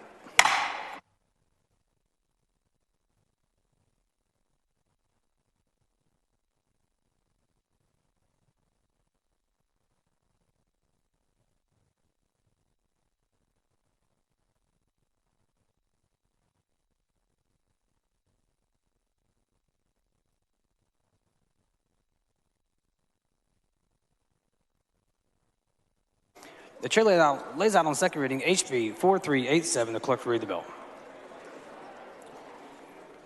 HB 4387 by Gonzalez of El Paso, relating to the establishment of the Texas Transfer Grant Pilot Program. The chair recognizes Dr. Stuckey to explain, pardon me, the chair recognizes Dr. Stuckey for a motion. Mr. Speaker, I move to postpone further consideration of HB 4387 to today at 6 p.m. Members, you heard the motion. The objection, the chair hears none. The motion is adopted.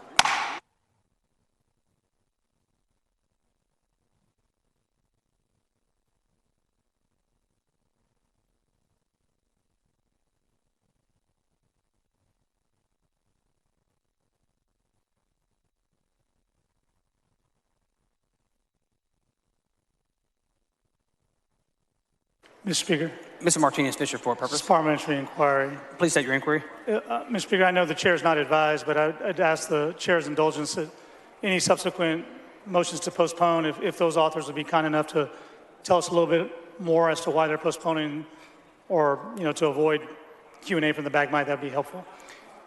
Thank you, sir. Appreciate it. Thank you, Mr. Martinez-Fisher.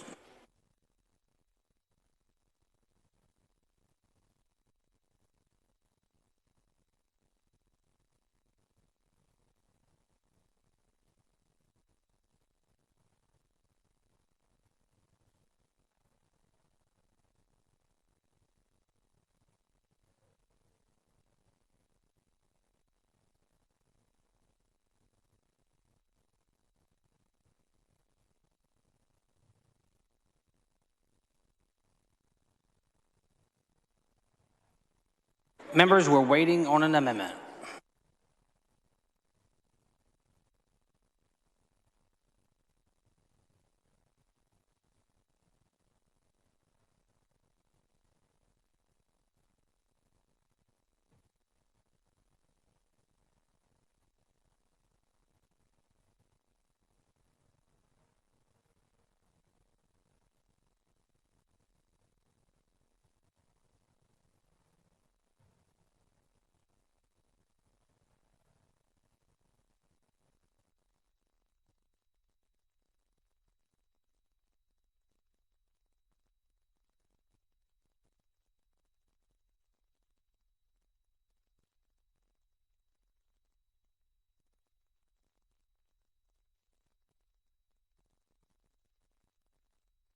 The chair recognizes Ms. Morales of Harris for an announcement.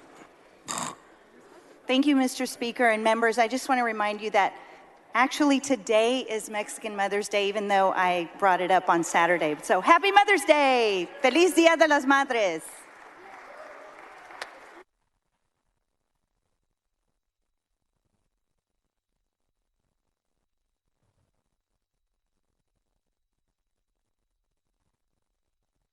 The chair lays out on second reading HB 1683. The clerk will read the bill. HB 1683 by Landgraf, relating to the enforcement of certain federal laws regulating oil and gas operations within the state of Texas. The chair recognizes Mr. Landgraf to explain the bill. Thank you, Mr. Speaker. Members, I'm going to do something bold. I'm going to actually lay out a bill.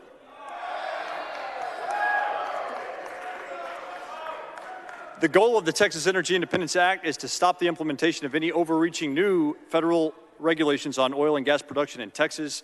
No state produces oil and gas as effectively as ours, and no state has established an efficient and effective regulatory framework as well as this state has. And this bill aims to keep it that way, and I believe that there is an amendment. The following amendment, the clerk will read the amendment. Amendment by Zwiener. The chair recognizes Ms. Zwiener to explain the amendment. Members, this amendment arose from some concerns about certain authorities that have been delegated to the state of Texas by the federal government. The federal rules do occasionally adjust. We want to make sure we protect Texas's ability to administer the Clean Air Act and the Clean Water Act, including through the National Pollution Discharge Elimination System. So this amendment is designed to protect that local authority, and I believe it is acceptable to the author, and I move passage. Move Ms. adoption. Zwiener sends up an amendment. The amendment is acceptable to the author. The objection to adoption. The amendment, chair hears none. The amendment is adopted.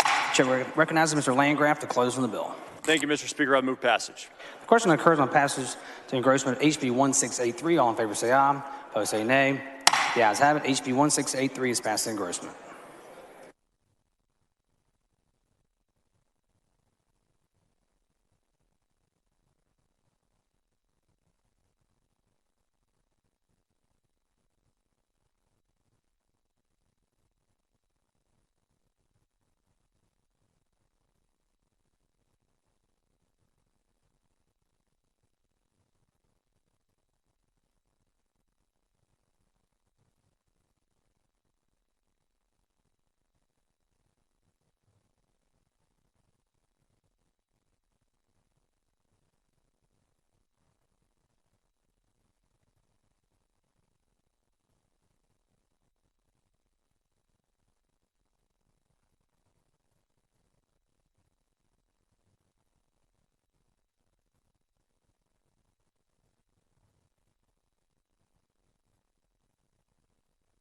The chair lays out on second reading HB 2656. The clerk will read the bill. HB 2656 by Moody, relating to licensing examinations for certain court Interpreter first. The chair recognizes Mr. Moody to explain the bill. Thank you, Mr. Speaker and members. This bill simply allows for these examinations to take place virtually and in person as the need arises. Doesn't change the examination at all, just creates efficiency in the testing regime. And I move passage. The question occurs on passing engrossment HB 2656. All in favor say aye. Opposed say nay. The ayes have it. HB 2656 is passed in engrossment.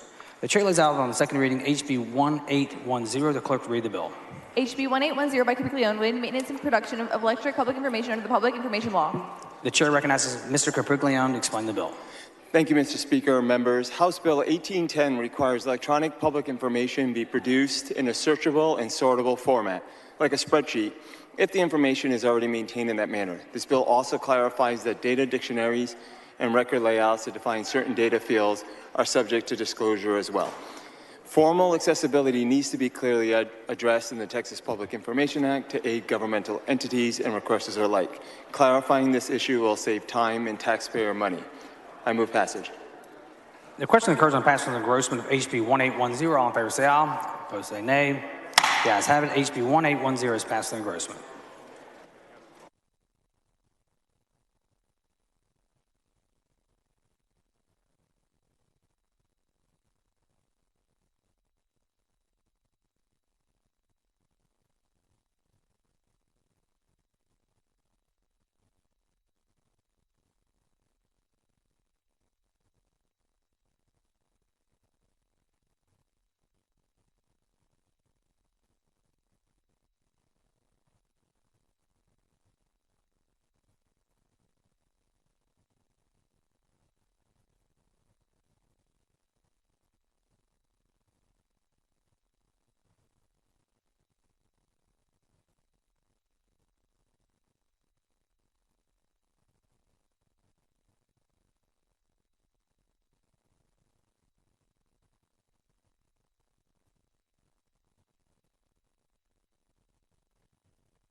The chair lays out on second reading HB 4146. The clerk will read the bill.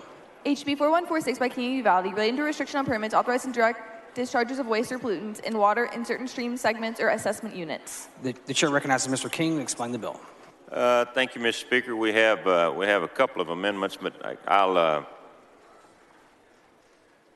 let's go ahead and do my amendment first so it removes some of the issues. The following amendment, the clerk will read the amendment. Amendment by King of Uvalde. The chair recognizes Mr. King to explain the amendment. Thank you, Mr. Speakers and members. This amendment simply gives some sense of security to some of the folks that were concerned about what this bill did. And it does two things. First of all, what the bill does, let me present the bill, is this bill is, I've been working on this for a group of constituents and landowners in the Hill Country for a number of years, and this bill is designed to protect our pristine rivers and streams in the Hill Country area. Those are the ones that are crystal clear. House Bill 4146 seeks to prohibit TCEQ from issuing water discharge permits that discharge into certain streams and drainage areas that have shown a total phosphorus level below 0.06 milligrams per liter in 90% of at least 10 water quality samples taken over the last 10 years. So that means water quality samples taken over the last 10 years, they've shown this low phosphorus level. And this prohibits a discharge permit being issued by TCEQ on those particular stream segments of other than a land application or a what they call a cluster system in order to preserve the pristine clarity of those rivers. Municipalities and river authorities are exempt from this. Pristine river water does not naturally contain traceable amounts of phosphorus, which is why we have chosen it here with the help of TCEQ. But all treated water, however, does, even when treated to its highest purity standard, when introduced to pristine water, it causes algae blooms, oxygen depletion, loss of clarity, and other negative side effects. So we have several amendments here. So the first amendment has already been laid out.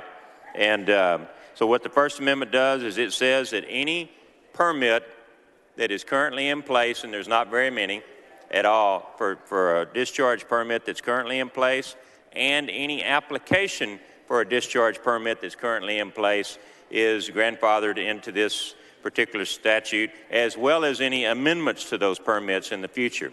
So that takes care of some concerns some people had who were in the process of applying for permits. Of course, their permits are grandfathered, but this guarantees that in the future, if they choose to amend that permit, it will also be grandfathered.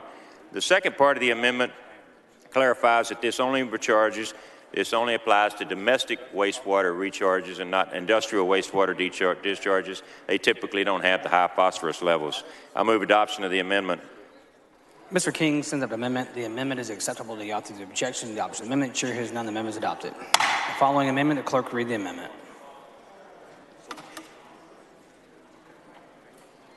Amendment by Bell and Montgomery. The chair recognizes Mr. Bell to explain the amendment. Thank you, Mr. Speaker. Members, the bill, as Chairman King laid out, talks about who can provide permits. This amendment just allows for other permits to be pulled by a public or private entity authorizing a direct discharge into that stream, as long as, at a minimum, it achieves the following effluent levels. And I won't bore you with all those, but a biochemical demand level of 0.5 milligrams per liter, 0.5 milligrams per liter of total suspended solids on a 30-day average, 2 milligrams per liter of ammonia nitrate on a 30-day average, and 0.5 milligrams per liter of phosphorus on a 30-day average, and meets the more stringent levels of effluent treatment determined by the Commission as necessary to protect receiving streams quality on a case-by-case basis. And I believe this is acceptable to the author.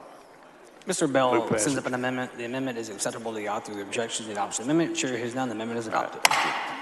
All right, so I want to thank a couple of people that have worked on this. We've worked on this for a number of years. In the years past, we used we would identify different geographical areas.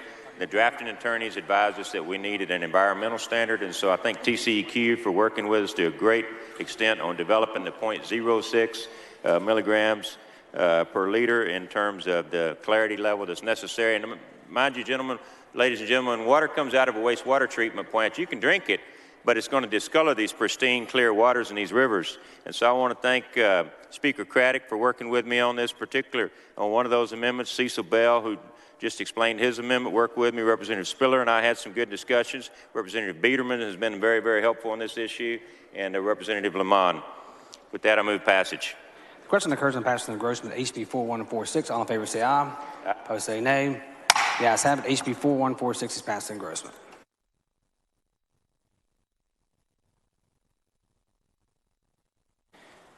The chair lays out on second reading HB 2926. The clerk will read the bill. HB 2926 by Parker, relating to the reinstatement of the parent-child relationship with respect to a parent whose parental rights have been involuntarily terminated. The chair recognizes Mr. Parker to explain the bill. Thank you, Mr. Speaker and members. House Bill 2926 seeks to reunite families, reduce the number of children in our foster care system, and decrease the number of foster children who age out of the system by allowing for the reinstatement of parental rights under strict conditions. Over 1,200 children age out of Texas's foster care system each year, and this trend has remained consistent now for over a decade. There are situations in which the termination of parental rights is absolutely necessary and justified, and I would never want a child to return to an unhealthy or dangerous environment. However, my faith teaches me that certain people who have worked tirelessly to improve themselves deserve second chances. My legislation includes many safeguards to ensure every action of the reinstatement process is in the child's best interest.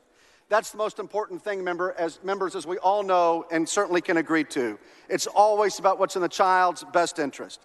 House Bill 2926 promotes family preservation and provides second chances to certain parents who have worked tirelessly to improve themselves while prioritizing what is in the best interest of our children. I do have a perfecting amendment.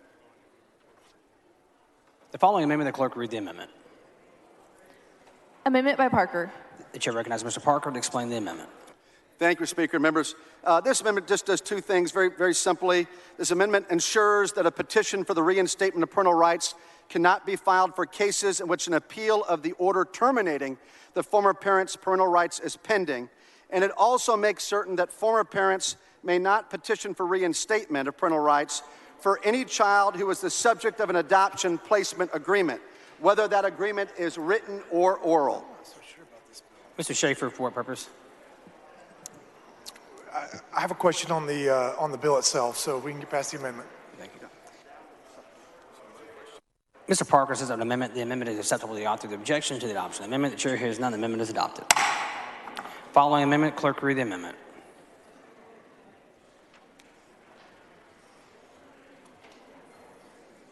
Amendment by Cook.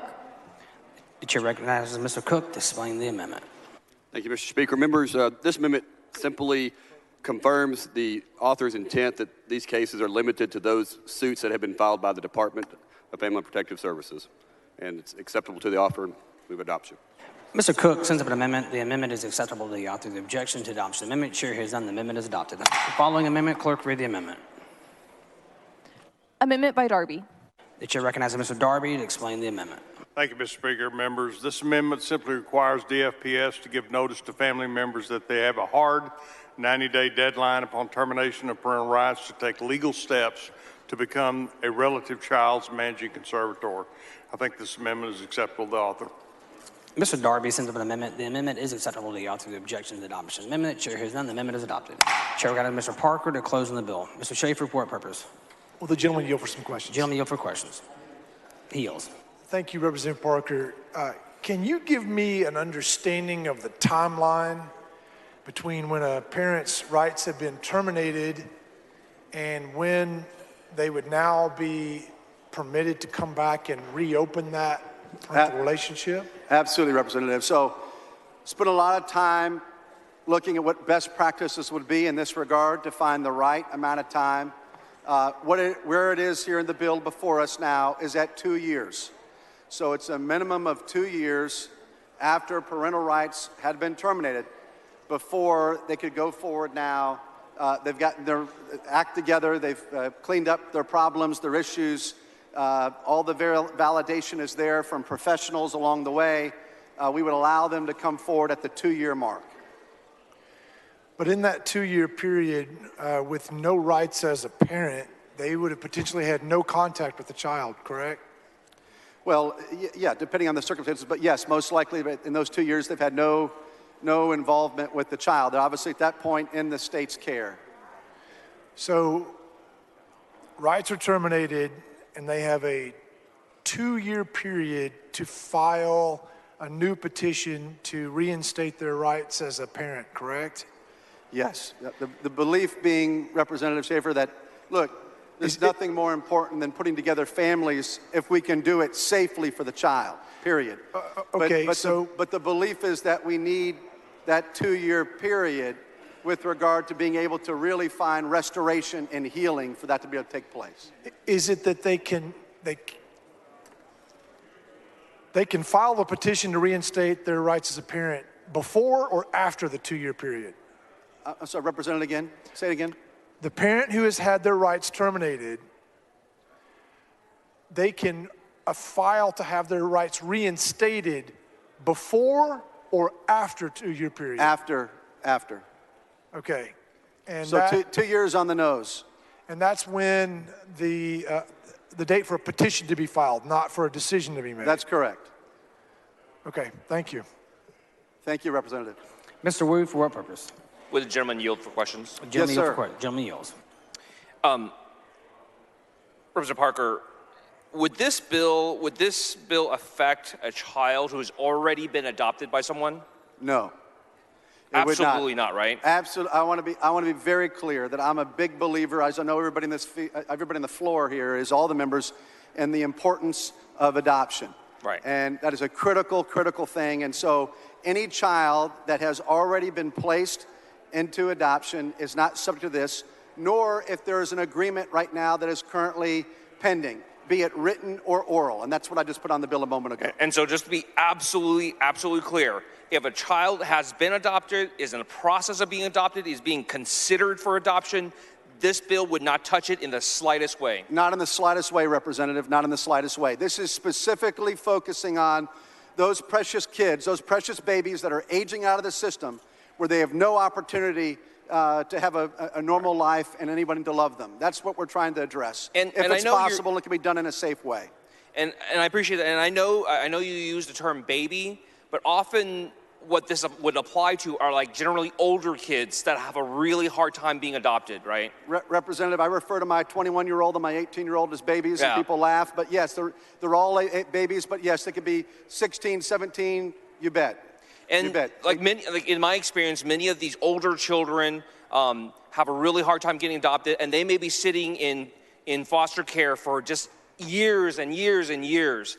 And it's better, and I think the intent of your bill is it's better for these kids to have a chance at having a normal home life and to go back to a home that loves them than just to sit in foster care until they turn 18. My friend, you've articulated it absolutely perfectly. That's exactly right.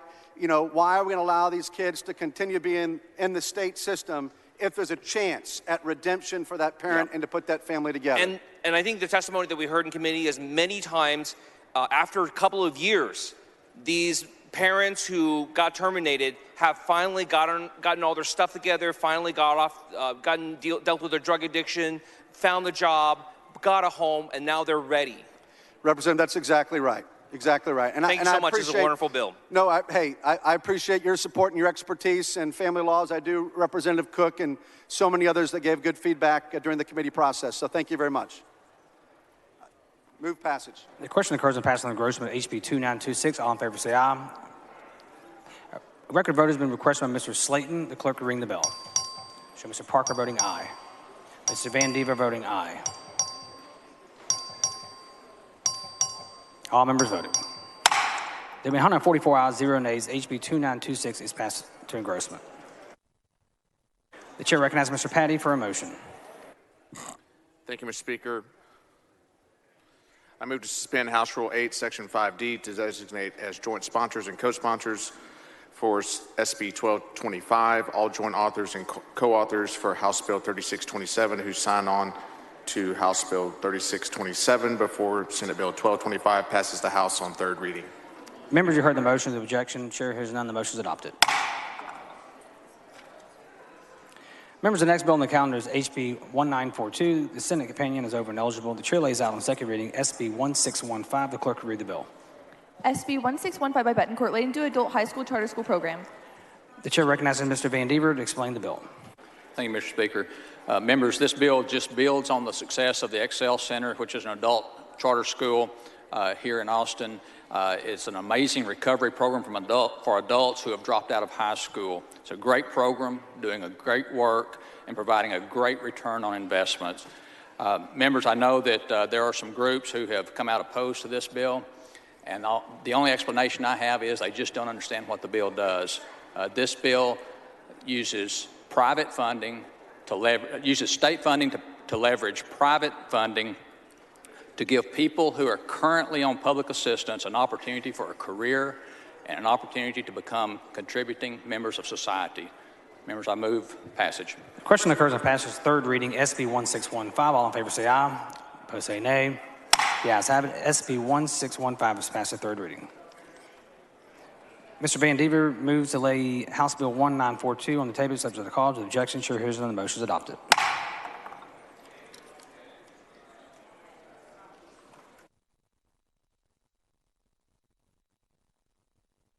Members, the next bill on the calendar is House Bill 2952. The Senate companion is over and eligible. The chair lays out on second reading SB 286. The clerk will read the bill. SB 286 by West, relating to suits affecting the parent-child relationship and the calculation and enforcement of child support. The chair recognizes Ms. Niave to explain the bill. Thank you, Mr. Speaker. Members, this bill, we worked with the Attorney General's Office Child Support Division and Senator West because we need to comply with some federal regulations that were implemented in 2017 under President Trump, and Texas has until January 1st, 2023 in order to comply before any financial penalties could be imposed on our Title IV-D program. We receive $241 million annually and $482.5 million for the biennium. So this bill is tied to that funding. It cleans up makes some statutory changes, specifically implements new federal requirements that prohibit states from treating incarceration as voluntary unemployment.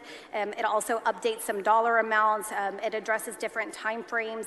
It also requires courts in an enforcement action to render separate cumulative judgments for child support, medical support, and dental support. And it has different guidelines for low-income, non-custodial parents. I move passage. The question occurs in passage of third reading, SB 286. All in favor say aye. Opposed say nay. The ayes have it. SB 286 is passed to third reading. Ms. Niave moves to lay House Bill 2952 on the table, subject to the call. If objection, chair hears none. Motion adopted. The chair lays out on the second reading, HB 1664. The clerk will read the bill. HB 1664 by White, relating to the reinstatement of eligibility for medical assistance of certain children placed in juvenile facilities. The chair recognizes Mr. White to explain the bill. Thank you very much, Mr. Speaker. Members, House Bill 1664 simply does this. Right now, youthful inmates in TDCJ, TDCJ has the discretion to draw down Medicaid funding for those youthful inmates in TDCJ if they have inpatient overnight stays. What House Bill 1664 does is extend that same discretion to the Texas Juvenile Justice Department for the youth that have need inpatient treatment at a hospital. Move passage.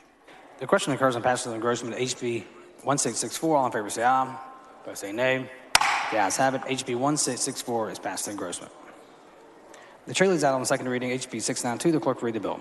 HB 692 by Shine, relating to retainage requirements for certain public works construction projects. The chair recognizes Mr. Shine to explain the bill. Thank you, Mr. Speaker and members. Retainage is the practice of withholding a portion of periodic payments to construction companies. Unfortunately, due to a lack of guidance in current law for public works contracts, it's not uncommon to have situations where retainage is held in excess amounts, or for an excessive period of time, resulting in situations where contractors must enter into a prolonged negotiations to be paid for work that has been completed.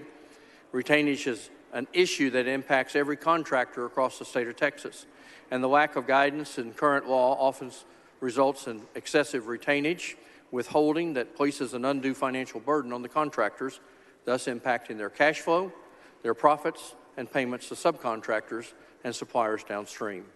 What House Bill 692 does, it provides a framework for fairness by preventing the withholding of excessive retainage. It protects interests of public owners by establishing clarity around the process of withholding retainage by providing clear conditions for the partial release of retainage to incentivize project completion. The bill also prohibits the misuse of retainage to confer additional liability or free warranty work. And finally, it preserves the public owner's ability to utilize retainage for its intended purpose to ensure and incentivize completion of work under fair and reasonable conditions. I believe I have two amendments. The following amendment, the clerk read the amendment. Amendment by Darby. The chair recognizes Mr. Darby to explain the amendment. Thank you, Mr. Speaker. Members, this amendment contains technical corrections and changes that reflect agreed-to changes with several water and river authorities, which make the bill comport with the Senate companion. It includes language negotiated and accepted by numerous water authorities, including municipal utilities and the Texas Municipal League. It increases the floor for withholding of retainage from $1 million to $5 million, allowing for increased retainage on smaller construction projects, and specifically allows dam projects to withhold 10% retainage with all of the conditions of the legislation in place. I think it's acceptable to the author. Mr. Darby sent an amendment. The amendment is acceptable to the author. The objection to adoption of the amendment, chair hears none. The amendment is adopted. Following amendment, clerk read the amendment.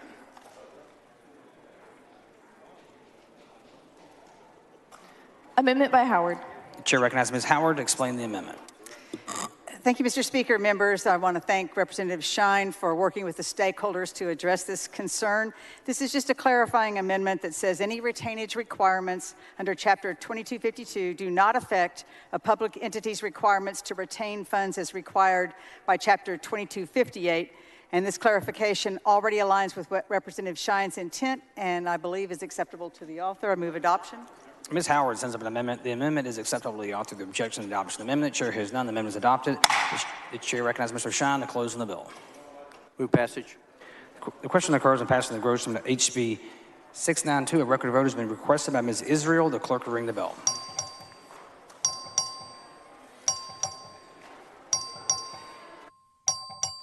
All members voting. There being 144 ayes, 0 nays. HB 692 is passed to engrossment.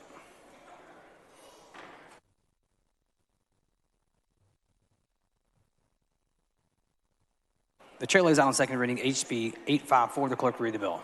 HB 854 by Burns, relating to the punishment for the offense of unlawfully carrying a handgun by a license holder. The chair recognizes Mr. Burns to explain the bill. Thank you, Mr. Speaker. Members, House Bill 854 seeks to provide uniformity and consistency for Texas LTC holders in the application of the criminal trespass statute and the associated penalties in Section 46.035B4, B5, and C of the Penal Code. Move passage. The question occurs on passing the engrossment HB 854. All in favor say aye. Those say nay. The ayes have it. HB 854 is passed to engrossment.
Is Mr. Versuit on the floor of the House?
Mr. Slayton.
Members, the next bill on the calendar is House Bill 1776.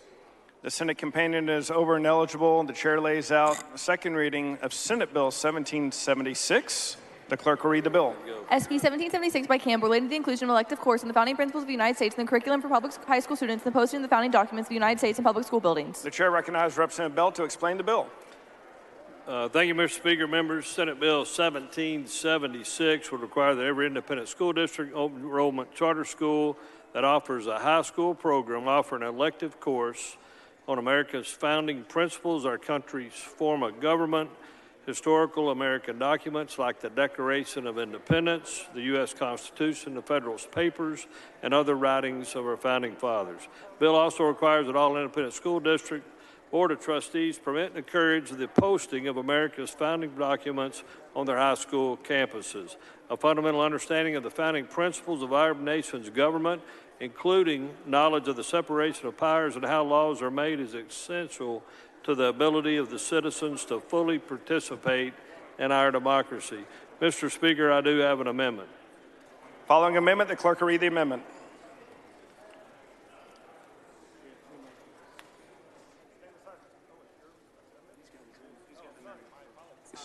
Amendment by Bell of Kaufman. Chair recognizes Representative Bell to explain his amendment.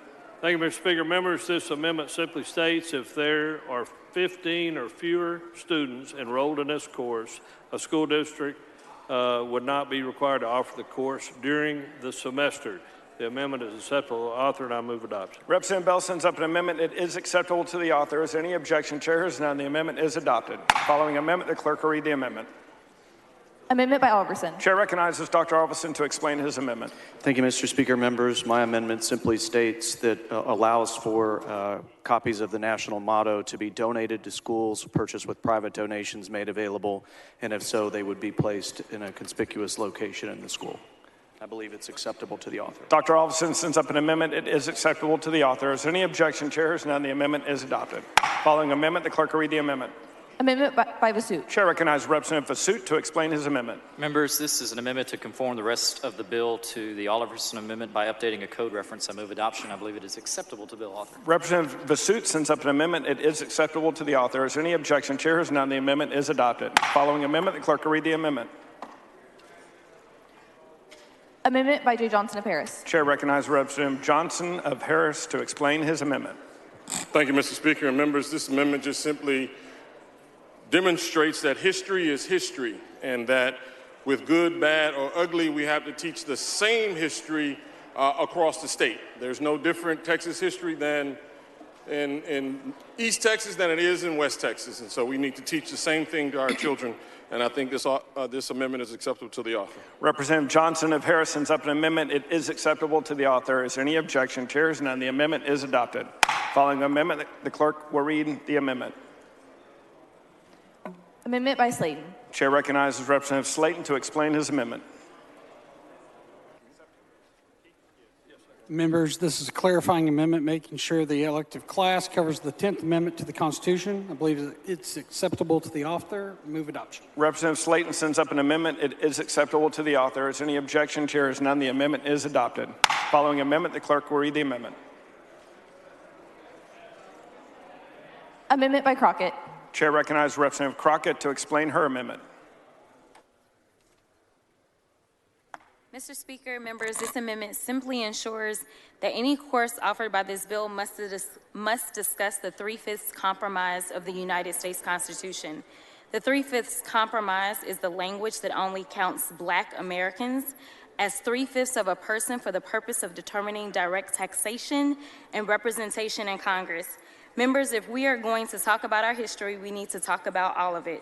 This amendment ensures that we are not only going to discuss the parts of history that are pleasant, but we are also going to discuss the parts of history that are unpleasant. I move adoption.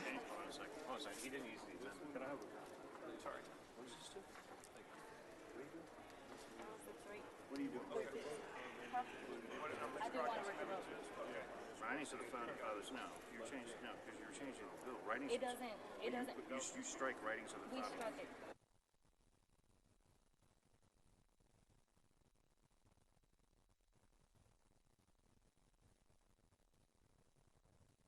Chair recognizes Representative Bell to speak against the amendment. On the previous amendment that I adopted allows for the State Board of Education to determine the principals of this class, and I worked with Representative Jarvis to put that language together. I'm sorry, Jarvis Johnson, to put that together. Representative Canales, for what purpose? The gentleman yield. Does the gentleman yield? Yes, sir. The gentleman yields for questions. So I've watched the amendments that you're accepting, and I've watched the nature of the bill, and this is by no means to speak against the bill or the amendment. I want to talk to you about the amendment and others that might be like it. What the representative is trying to do is include some of the things. We've got our founding documents that I believe with you that we should be teaching our children. But there are also founding documents that are amended and or changed, how those founding documents are read and interpreted. So what the representative here is doing is she's asking you to accept an amendment on something that altered and or changed how we interpreted the founding documents. For instance, I do not see anything about the Emancipation Proclamation in these founding documents. However, that changed the way the entire United States functioned under the founding documents. And my question then is, Representative, are you not willing to take other documents that are founding principles of the United States that changed how those founding documents worked? Sure. This includes the constitutional amendments because it includes the Constitution, Declaration of Independence, the Federalist Papers. All those documents would be discussed as American history as they are today, Chairman. I don't mean to be crass, but or try to. I don't think you answered my question. I don't see any amendments that resemble Representative Crockett's, kind of like the Emancipation Proclamation, which completely altered the way we did things in the United States to a fundamental level. And would those be considered a founding document? To me, they are. To me, that's a founding document. That's a document that changed the way we interpreted those rules, that we interpreted the Constitution, that we interpreted the Bill of Rights. Why are we not including that? And would you be willing to take that amendment? Absolutely, as far as the amendments to the Constitution. That is part of our history. I'm not trying to rewrite it, Mr. Canales. No. Matter of fact, this particular amendment strikes the founding documents out of this bill. I'm not necessarily opposed to what you're saying. Right. I keep reiterating my question. Let me make it more clear. I agree with what you're doing. I agree with the founding documents. I agree that all children need to learn these. It is the core of who we are. But there are events and documents that should be considered founding documents that are not included in your list that alter the way this country is operated. And so once again, would you be willing to take an amendment similar to the amendment before us that says the Emancipation Proclamation would be a founding document? This is a minimum list. As I said, I am agreeable to all the amendments to the Constitution. Do you this agree? Is a minimum requirement, and I took Representative Johnson's amendment to let the SBOE put this together so that we would standardize so this for legislative across, intent, just as we do for the history that's taught in every independent school district in this state. For legislative intent, would you agree with me then, Representative, that the Emancipation Proclamation is a founding document? Yes, sir. Thank you. Representative Collier, for what purpose? Mr. Speaker, will the gentleman yield for some questions? Does the gentleman yield for questions? Yes, ma'am. The gentleman yields. Representative Bell, Vice Chair Bell, I want to follow up with you on these documents. So the 3/5 one is what we're on right now. Is that right, the amendment? Yes, Representative Crockett's amendment, yes. So you took an amendment that dealt with, that specifically separated the 10th Amendment to the Constitution. So will you take an amendment on all the constitutional amendments? Yes, ma'am, I will. It's part of our history. And once again, I'm not trying to rewrite that. I'm just trying to make sure our children understand the founding principles. And we teach this. If you go back, I'll give you some information. In 2012, a study by Xavier University found that only a third of our adult Americans would pass the U.S. citizenship exam.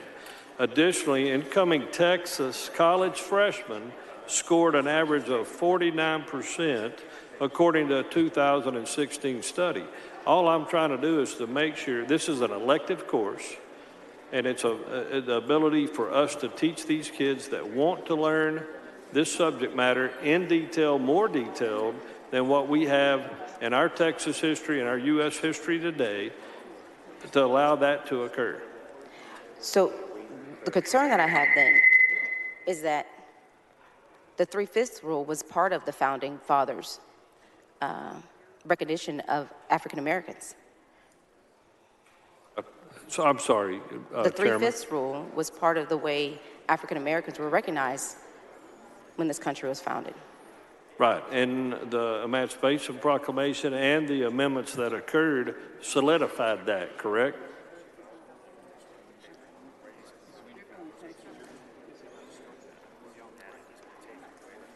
So would you consider taking the amendment if it was cleaned up a little bit, but still reference the 3/5 rule? They've corrected it, but the problem is that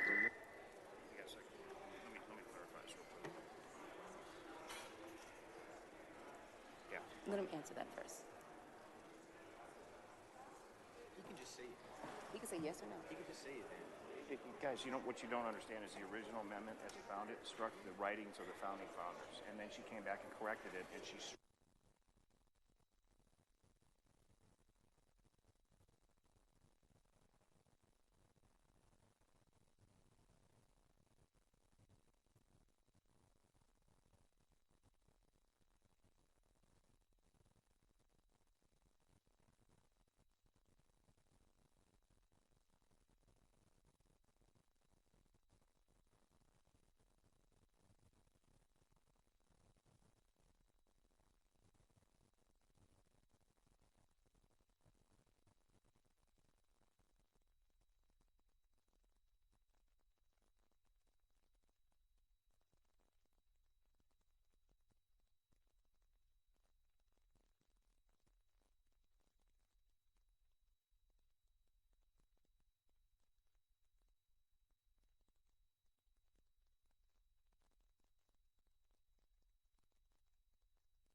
I will accept the amendment by Representative Crockett as amended. Representative Crockett sends up an amendment. It is acceptable to the author. Is there any objection? Chair is none. The amendment is adopted.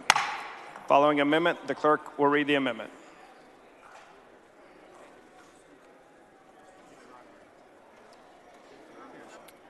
Amendment by Zwiener.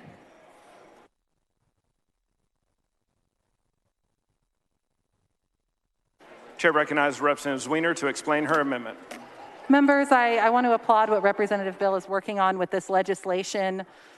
We are at a tough time for democracy in the United States of America. And there is one tradition we have that truly sets us apart from the rest of the world. And that's the peaceful transition of power.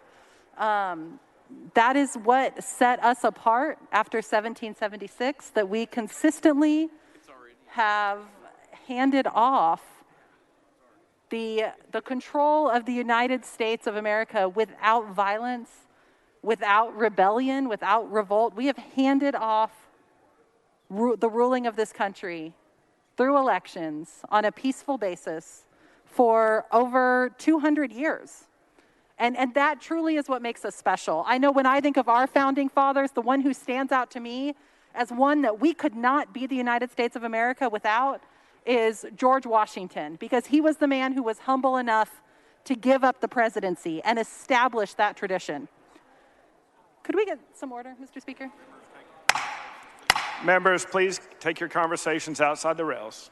So members, what this amendment simply seeks to do is to acknowledge the power of that peaceful transfer of power and make sure that our students here in the state of Texas are also educated about that through things like writings from George Washington and Alexander Hamilton, George Washington's farewell address.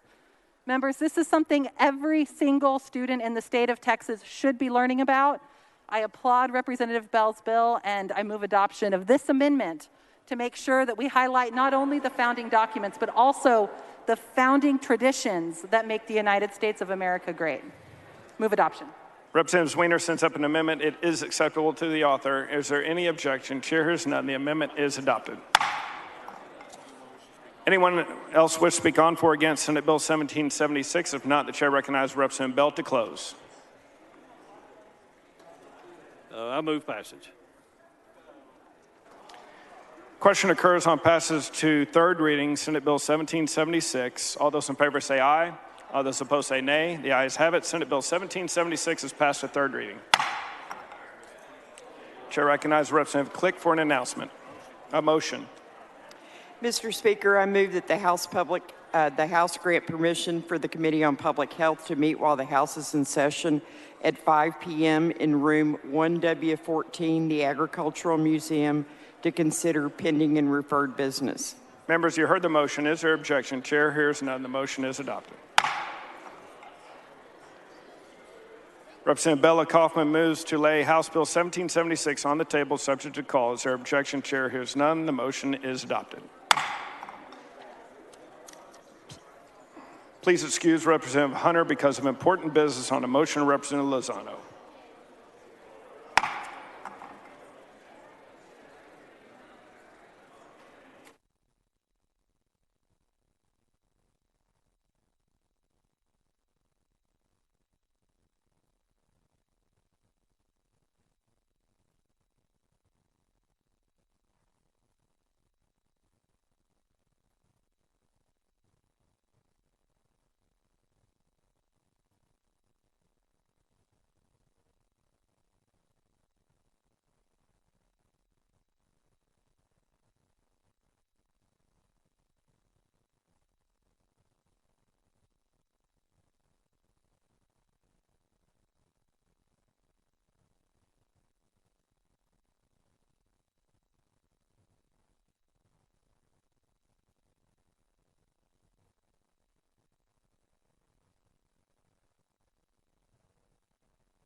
Mr. Biederman.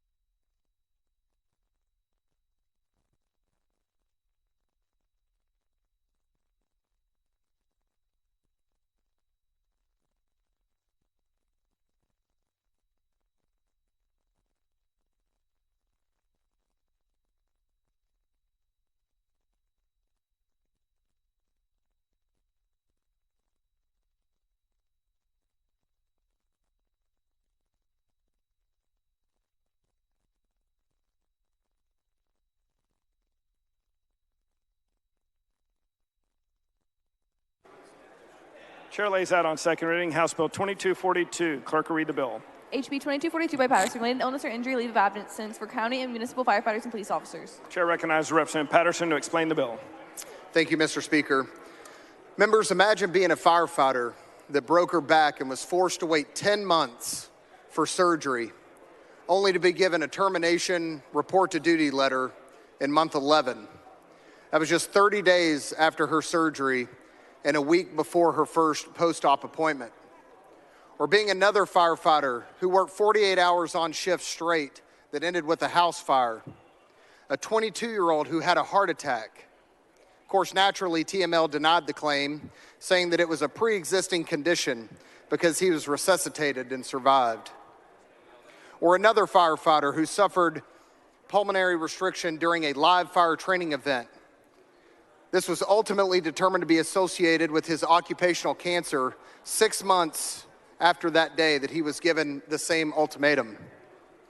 Or being a firefighter in Louisville who was catastrophically injured, electrocuted in a house fire, but given only 90 days time off with no salary continuation.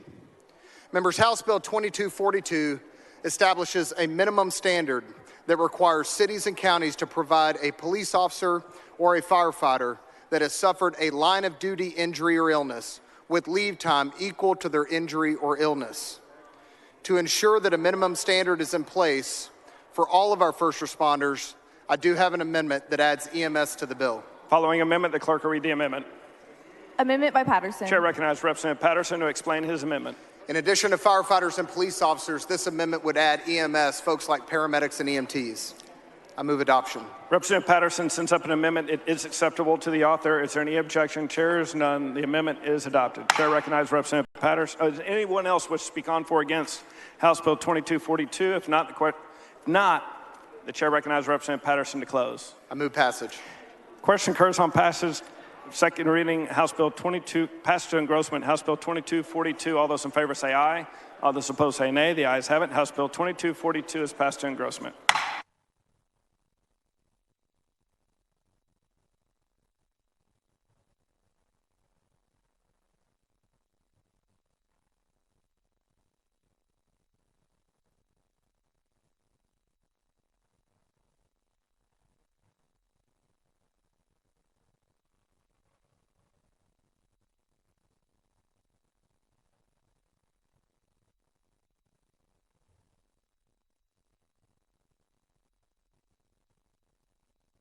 Chair lays out on second reading House Bill 4012. Clerk will read the bill.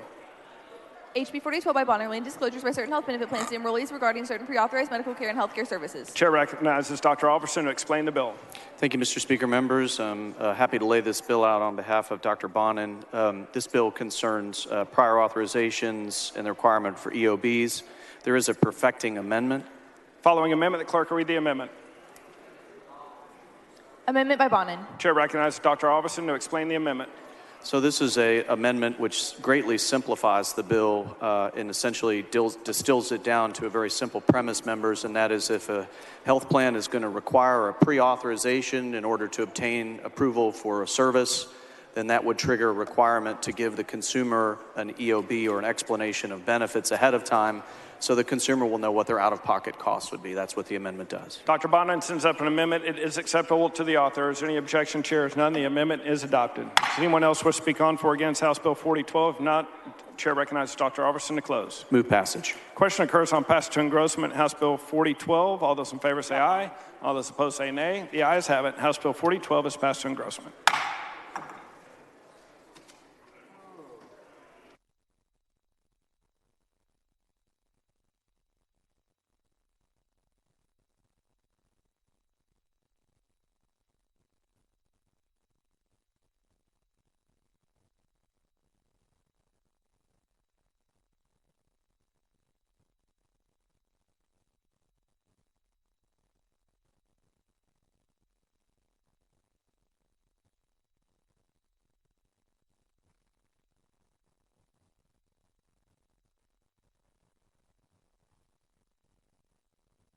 Chair lays out on second reading House Bill 3081. Clerk will read the bill. HB 3081 by Kraus, issues visual tags for the taking of certain animals. Chair recognizes Representative Kraus to explain the bill.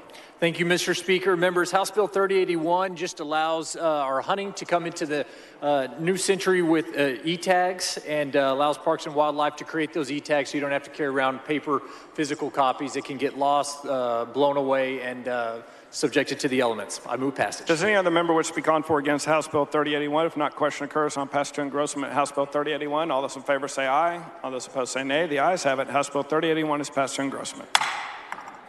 Chair lays out on second reading House Bill 4018. The clerk will read the bill. HB 4018 by Cooper Leon, related to the creation of technology improvement and modernization account and the permissible use of money in the account.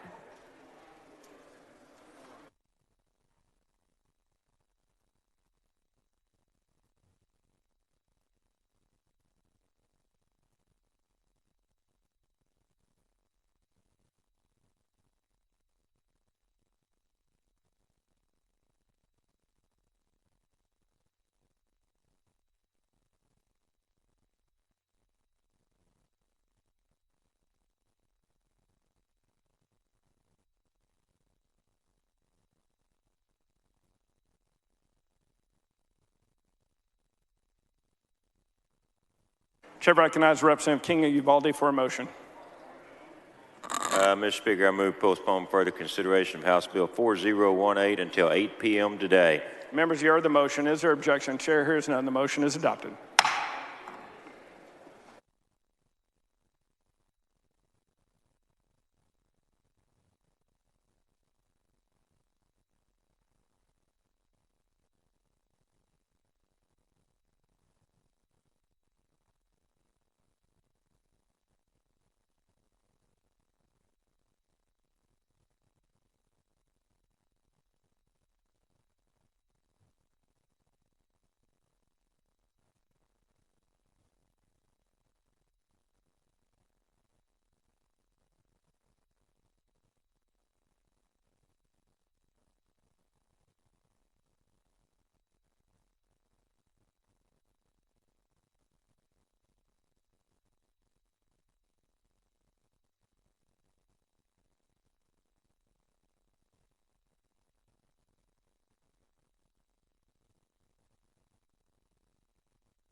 Chair lays out on second reading House Bill 4210. The clerk will read the bill. HB 4210 by Paul, relating to the authority of entities regulated by the Texas Department of Insurance to conduct business electronically. The chair recognizes Representative Paul to explain the bill.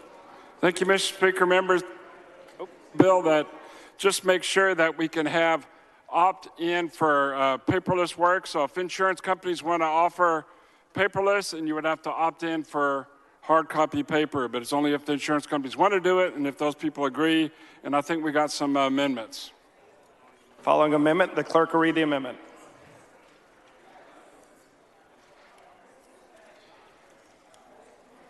Amendment by Paul. Chair recognizes Representative Paul to explain his amendment.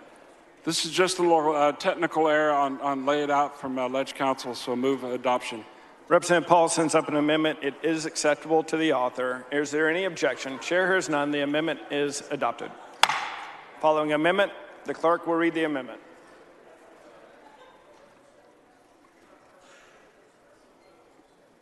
Amendment by Lucio. Chair recognizes Representative Guillen to explain the amendment. Thank you, Mr. Speaker. Members, this amendment allows plan sponsors to communicate benefits to their enrollees by email if they have known email addresses and communicate frequently with their enrollment. There's a consumer opt-out that allows for a consumer to still have written communications if they desire, and it is acceptable to the author. Move passage. Representative Lucio sends up an amendment. It is acceptable to the author. Is there any objection? Chair is none. The amendment is adopted. Does any other member wish to speak on, for, or against House Bill 4210? If not, the chair recognizes Representative Paul to close. Move passage. A question occurs on passage to engrossment of House Bill 4210. All those in favor say aye. All those opposed say nay. The ayes have it. House Bill 4210 is passed to engrossment.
Chair lays out on second reading House Bill 3115. The clerk will read the bill.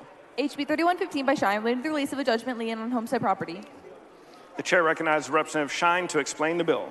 Mr. Speaker and members, Texas Constitution protects a person's homestead from being foreclosed on by a judgment lien. However, there can be difficulty in identifying what land is a person's homestead and whether a judgment lien attaches against said property. What House Bill 3115 does, it'll create a limited period of time in which parties with an interest in the transaction can rely on the affidavit with certainty while protecting the interests of the creditors and their ability to challenge the affidavit both after filing and after the expiration of the reliance period. I have an amendment.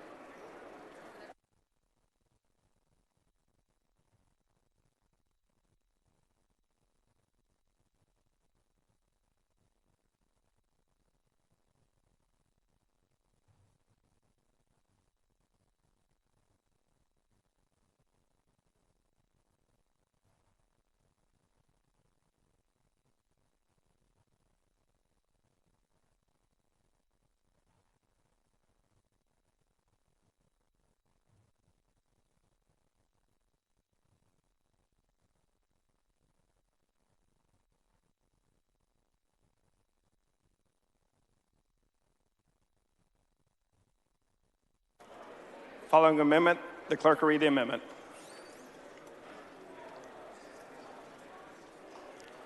Amendment by Shine. Chair recognizes Representative Shine to explain his amendment. Mr. Speaker, members, all this is a perfecting amendment, and it inserts a contradicting affidavit is not filed under the subsection E of this bill. Move adoption. Representative Shine sends up an amendment. It is acceptable to the author. Is there any objection? Chair has none. The amendment is adopted.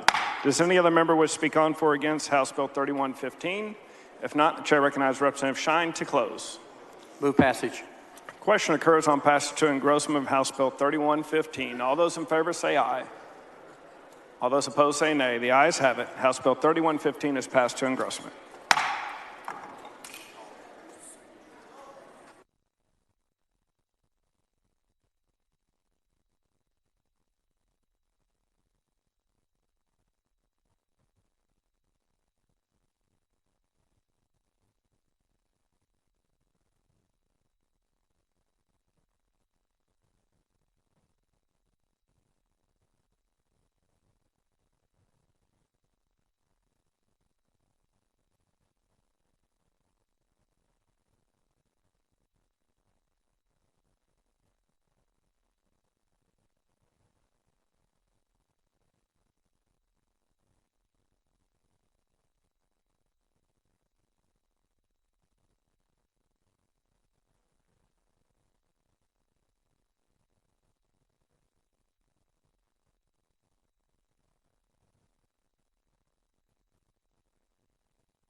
Chair lays out on second reading House Bill 3485. The clerk will read the bill.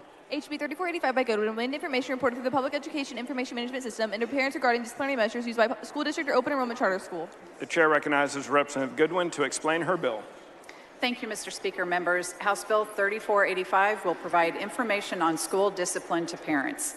Every piece of information required by this bill is data that school districts already collect and send to TEA. But for most people, including parents, it's difficult to access and even harder to digest. This bill will take data that's already being collected and ensure that it is made available in an easily readable, digestible format for parents, teachers, superintendents, and anyone who might find it useful, particularly in determining if schools are disciplining students in a disproportional manner. Information is power, transparency brings knowledge, and that is what this bill is about, information and transparency. There is an amendment. Following amendment, the clerk will read the amendment. Amendment by Wu. Chair recognizes Representative Wu to explain his amendment. Thank you so much. Because great minds think alike, Representative Goodwin and I filed nearly identical bills. The one thing that was missing from this was information on kids with disabilities and kids in the care of CPS. And it is acceptable to the author, and move adoption. Representative Wu sends up an amendment. It is acceptable to the author. Is there any objection? Chair hears none. The amendment is adopted. Does any other member wish to speak on, for, or against House Bill 3485? Not, the chair recognizes Representative Goodwin to close. Move passage. Question occurs on passage to engrossment of House Bill 3485. All those in favor say aye. All those opposed say nay. The ayes have it. House Bill 3485 is passed to engrossment.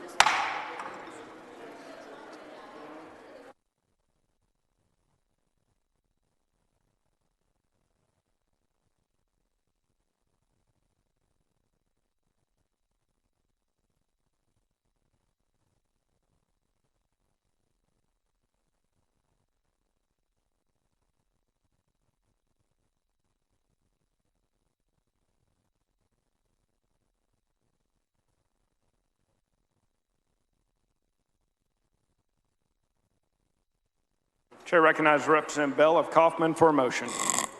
Mr. Speaker, I move to suspend House Rule 8, Section 5D to designate as joint sponsors and co-sponsors for Senate Bill 1776, all joint authors and co-authors for HB 1776 who sign on to HB 1776 before Senate Bill 1776 passes the House on third reading. Members, you heard the motion. Is there objection? Chair hears none. The motion is adopted.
Chair lays out on second reading House Bill 2912. The clerk will read the bill. HB 2912 by Vasu, relating to a violation of the Texas Residential Property Owners Protection Act or dedicatory instrument by board member of a property owners association. Chair recognizes Representative Vasut to explain his bill. Thank you, Mr. Speaker. Members, this bill provides an efficient process for aggrieved homeowners to file a suit in justice court to obtain relief from violations of the Texas Residential Property Owners Protection Act or a dedicatory instrument by any HOA board member, and I have an amendment. Following amendment, the clerk will read the amendment. Amendment by Vasu. Chair recognizes Representative Vasut to explain his amendment. Members, this amendment simply gives an additional avenue for an aggrieved homeowner to challenge the actions of a board member by allowing a recall petition to be done. Since it is my amendment and I am the bill author, it is acceptable to me. Move adoption. Representative Vasut sends up an amendment. It is acceptable to the bill author, him. Any objection, Chair, is none. The amendment is adopted. Does anyone else wish to speak on for or against House Bill 2912? If not, the Chair recognizes Representative Vasut to close. Move passage. Question occurs on passage to engrossment of House Bill 2912. All those in favor say aye. All those opposed say nay. The ayes have it. House Bill 2912 is passed to engrossment.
Chair lays out on second reading House Bill 2998. The clerk will read the bill.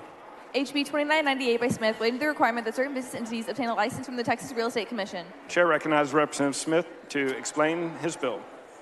Thank you, Mr. Speaker. HB 2998 seeks to allow licensed sales agents to take advantage of the benefits of operating as a business entity while still protecting the public by establishing the circumstances under which an LLC or S corporation is not required to be licensed under the Real Estate License Act.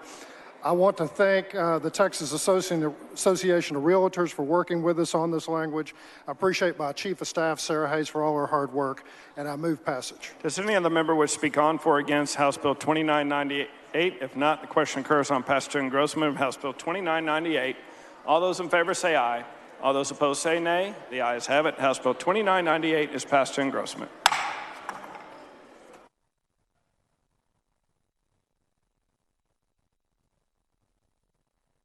Mr. Dean.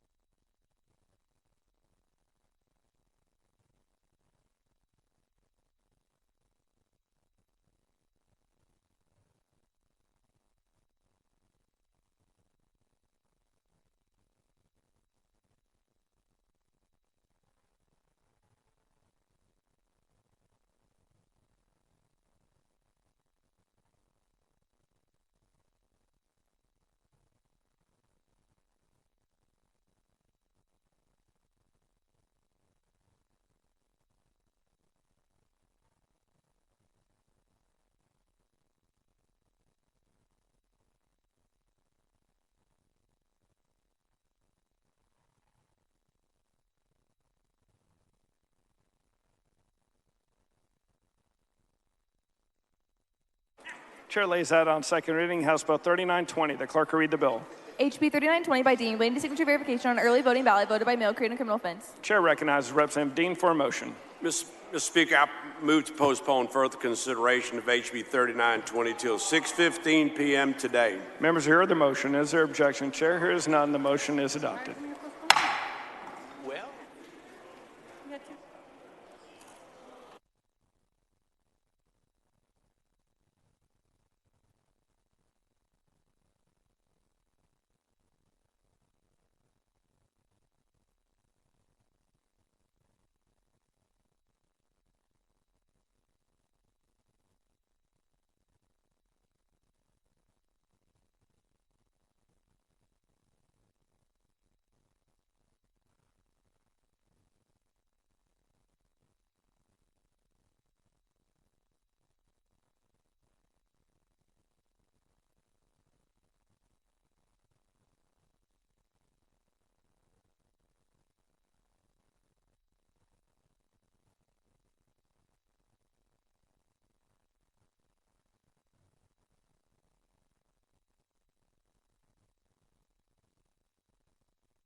Chair recognizes Representative Leach for a motion.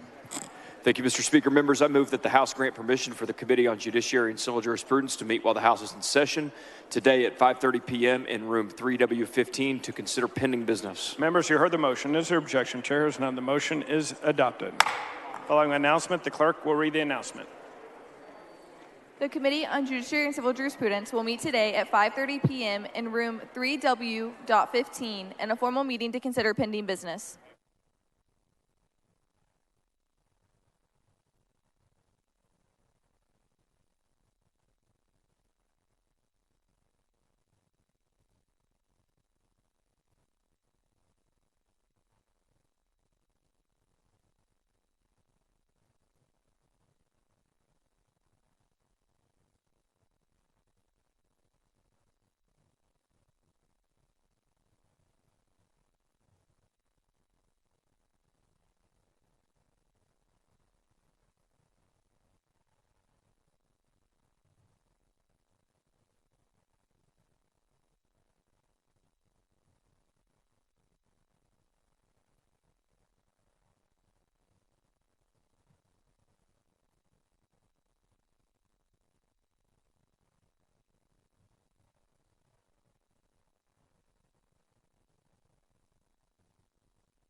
Chair lays out on second reading House Bill 3838. The clerk will read the bill. HB 3838 by Dominguez relating to a display of emergency and other notices by a governmental entity on the entity's internet website. The chair recognizes Representative Dominguez to explain the bill. Mr. Chairman, House Bill 3838 requires governmental entities to prominently post on their websites both the emergency notifications issued by the entity and other official notices. Move passage. Does any other member wish to speak on, for, or against House Bill 3838? If not, question occurs on passage to engrossment of House Bill 3838. All those in favor say aye. All those opposed say nay. The ayes have it. House Bill 3838 is passed to engrossment.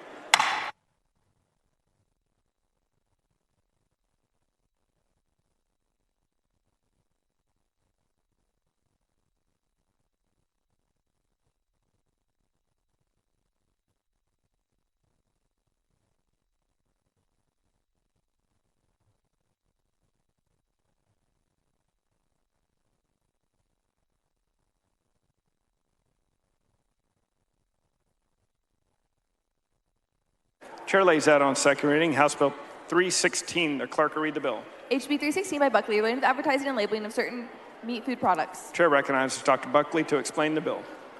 Thank you, Mr. Speaker. Members, in Texas, we have wide open spaces where food is produced to feed the world. And in Texas, we have a thriving innovation economy where the best and brightest dream and develop products of the future. And members, in Texas, we have the meats. And for that reason, HB 316 will define meat for Texans and ensure proper labeling. This bill will seek clear and accurate definitions to drive and clear and accurate labeling of plant-based protein, cell-derived or in vitro protein, and for meat, so that purchasing and consuming decisions can be made with Texans' good health in mind. This bill is bipartisan. It is clear. I've worked with stakeholders and the Department of State Health Services. And this bill is for those that choose to eat meat, but it's also for those that choose not to eat meat. And I move passage. Mr. Speaker? Mr. Biederman, for what purpose? Will the gentleman yield for a question? Does the gentleman yield for a question? Gentleman yields. The gentleman yields. Representative Buckley, we've spoken a bit about this in the last couple of days, and I am actually for your bill. Okay. I'm just a little bit concerned about how far it goes when it comes to free market.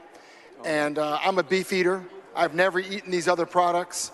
I really don't have a desire to at this time.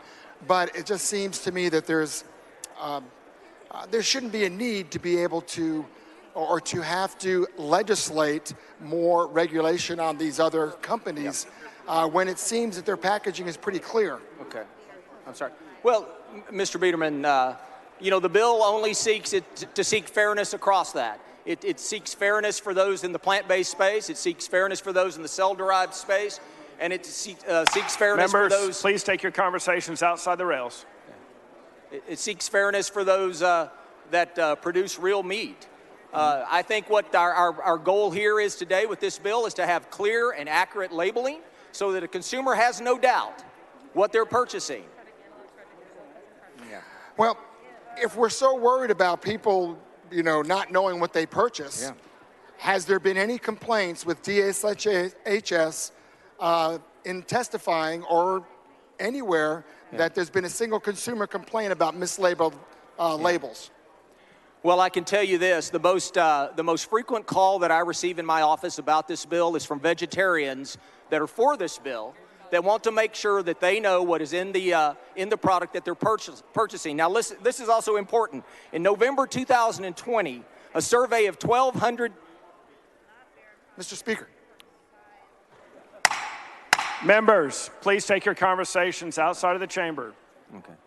In November 2020, a survey of 1,200 Texans found that 1 in 4 Texans have mistakenly purchased a product thinking that it contained meat.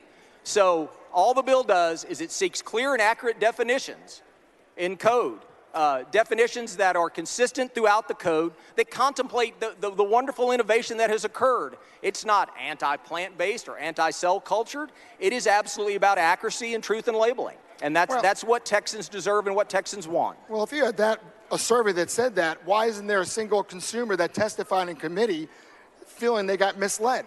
I mean, that's the problem.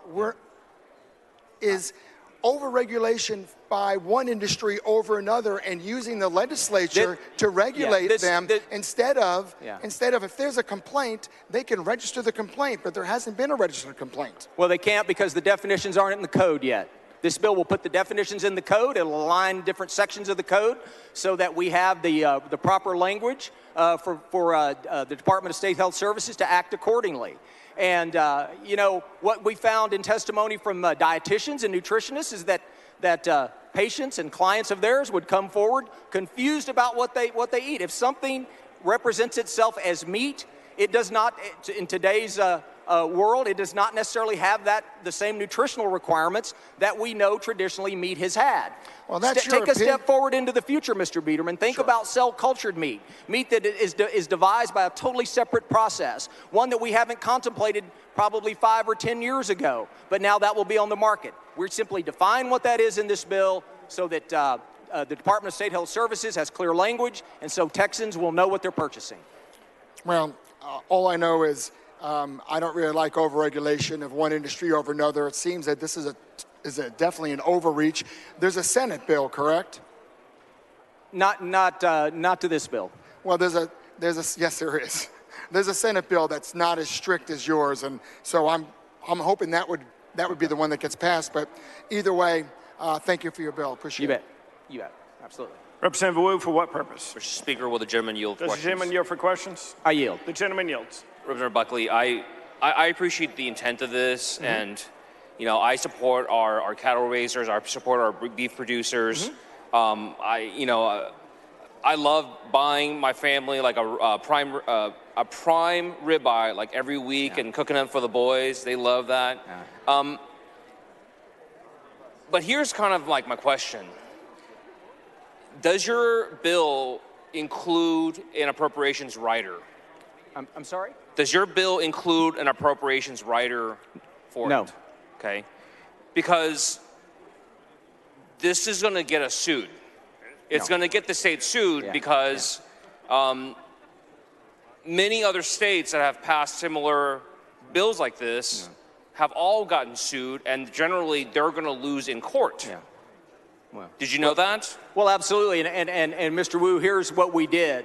You know, it was not lost on us that there had been litigation. This bill has been crafted to make certain that it brings forward and codifies the parts of those bills that have been strong and have been able to stand up. There's no injunctions. There's no embargoes. This bill is it's still all about the free market. It's about a free and fair market where consumers know what they're purchasing. And so I think it's important that we label it accurately. And you know, the ribeye that you purchase every weekend to cook, it is clear and accurately labeled. We're simply asking that plant-based proteins and our cell-cultured protein of the future be labeled as accurately as we have to label real meat today. See, but because generally under the Constitution, even companies who are trying to sell a product are protected by the U.S. Constitution. And the requirement under federal law, under the Constitution, is that the labeling not be misleading. That's all that's required. Yes. And if you're going to tell them how to do it, if it has nothing to do with being misleading, if it has nothing to do with here's an easy example. Okay. If somebody had a product and called it, "I can't believe it's not butter," and you say you can't use the word butter in your product unless it contains butter, the Constitution would say that's a unconstitutional restraint. Does that make sense? Well, this bill provides for modifying names for terms to be used that will that can accurately describe so that the consumer knows the term before the name of the product will say meatless. And I understand that, but they're saying if you already have a product that says this is not meat and they want to use their own terms. They say this is plant-based, or they use their own way of describing it, but you're forcing them to use your terms, and as long as their terms are not misleading, it would be unconstitutional, and we're going to get dragged into court again.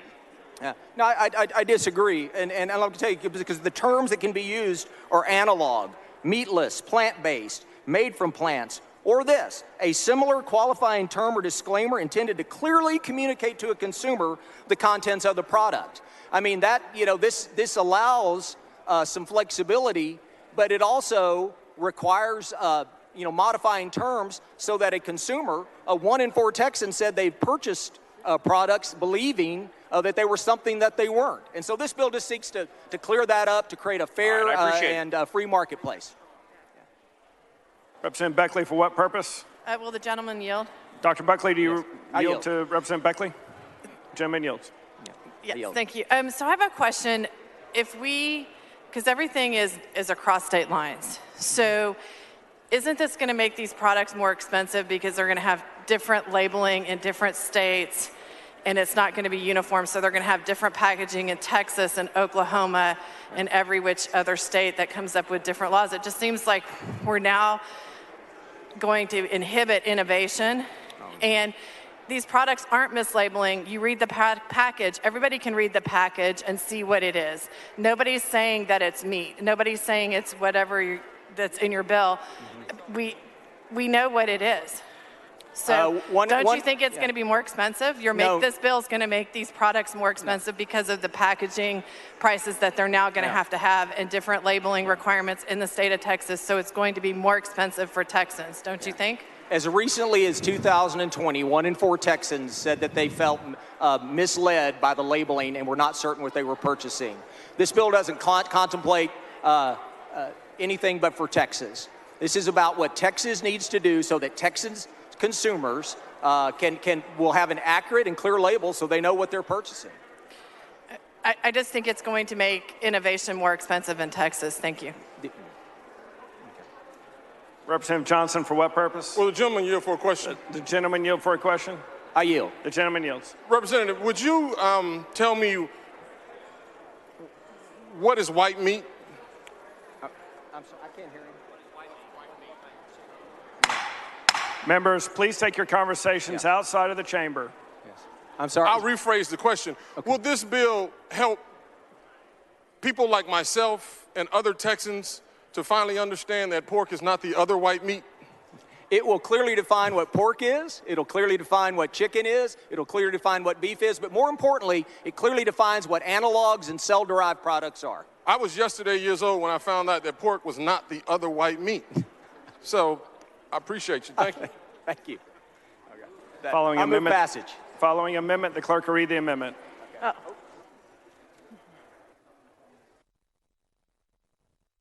I believe we have an amendment. Already said. Amendment by Biederman. Chair recognizes Representative Biederman. Representative Biederman. Chair recognizes Representative Biederman to explain his amendment. The amendment is withdrawn. Does anyone else want to speak on for or against House Bill 316? If not, the question.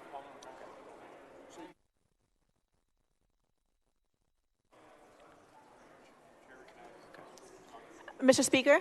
Does any other member wish to speak on for or against House Bill 316? If not, the chair recognizes Dr. Buckley to close. Representative Gonzalez, for what purpose? Does the gentleman yield? Does the gentleman yield? I yield. The gentleman yields.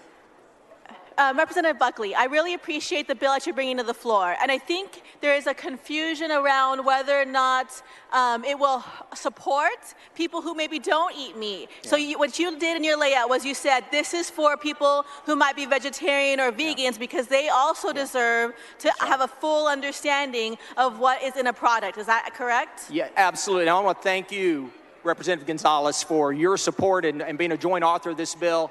And like I've told committees and in this layout, the very first time that someone takes a bunch of animal protein and mixes substances with it and paints it green and calls it broccoli, I'll be right back here at this podium making sure that we properly label vegetables in the future as well. And did you know that when we differentiated between butter and margarine, there was a positive impact to both industries?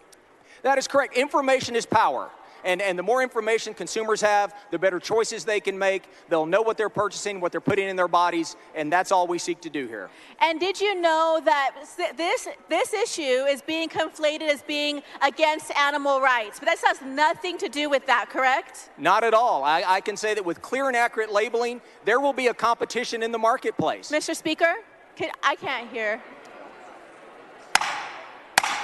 Members, please take your conversations outside of the chamber. I'm sorry. Go ahead, Representative Buckley.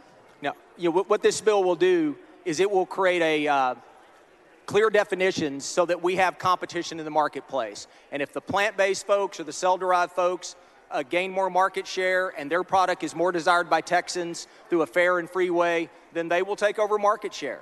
This simply asks for accuracy. And lastly, some people are against this bill because they want to support plant-based food products because they believe that is connected to the energy or climate crisis. However, what you're saying is if that's what you believe, that's fine. But that way you have accurate information for what you're buying. And we're not trying to do anything, we're not taking a stand on anything today, but we're talking about information for wherever you stand on whatever issue. Is that accurate? That is absolutely accurate, Representative Gonzalez. Thank you, Representative Buckley, for an important bill. All consumers should have information. Thank you. Okay, thank you.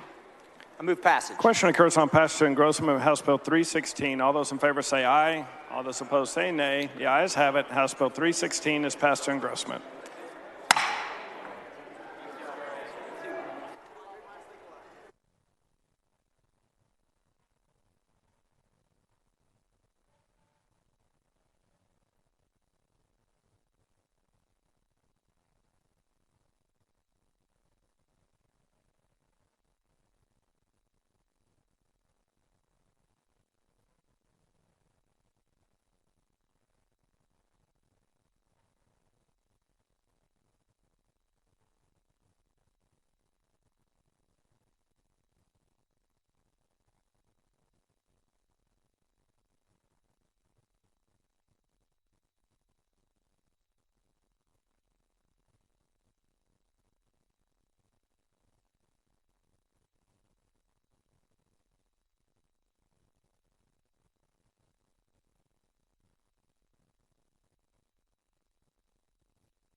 Chair recognizes Representative King of Uvalde for a motion.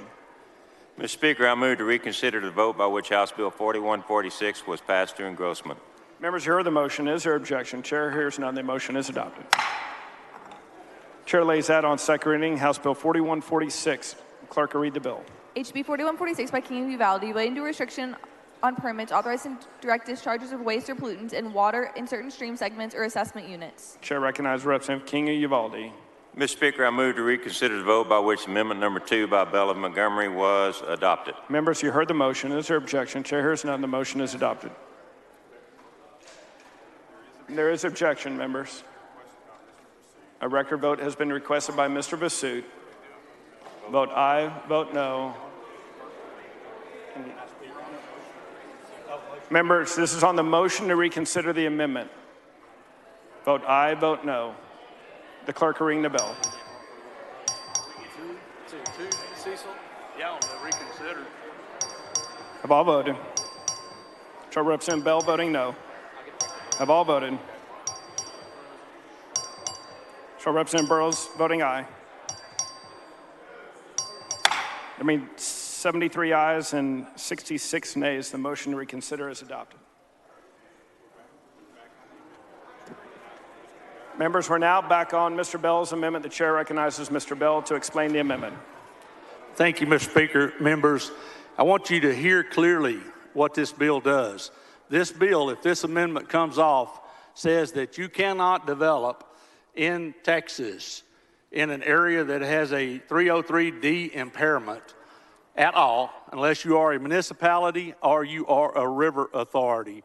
And those same entities don't want or don't have to meet the standards that are called out in my amendment.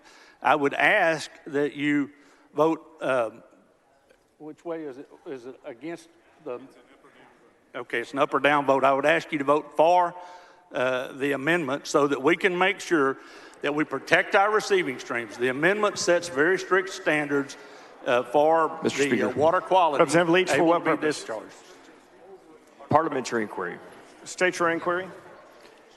I think there's a lot of confusion on the floor among the members as to what just happened. So did we just reconsider Chairman King moved to reconsider the vote by which the bill was passed, Yes, correct? Representative King moved to reconsider the vote passed on his bill. We brought his bill back, and then we brought up Mr. Bell's amendment, and Mr. King wanted to vote to reconsider that amendment going on to the bill. So we're back on the Bell amendment. So the vote we just took was on a Chairman King motion to reconsider the vote by which Amendment 2, the Bell Amendment, was adopted. That is correct, to be able for us to bring back the amendment And for us to discuss it. So the vote to reconsider so that was the vote to reconsider the amendment. Now we're back on the amendment. That's correct, Mr. Leach.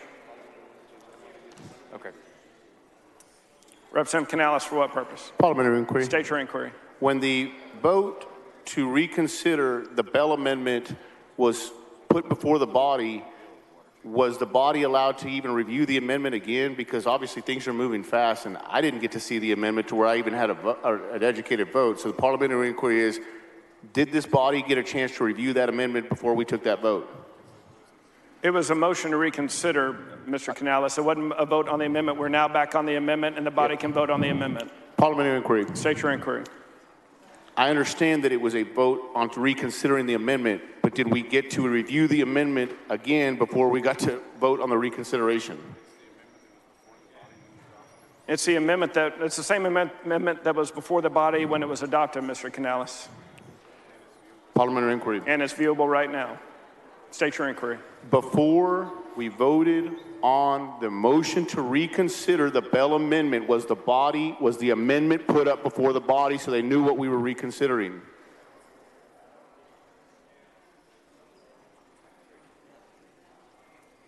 Mr. Canales, you have that opportunity right now to review the amendment. And a record vote has already been called on the amendment. Thank you, Mr. Speaker. Mr. Bell, you're recognized to explain the amendment.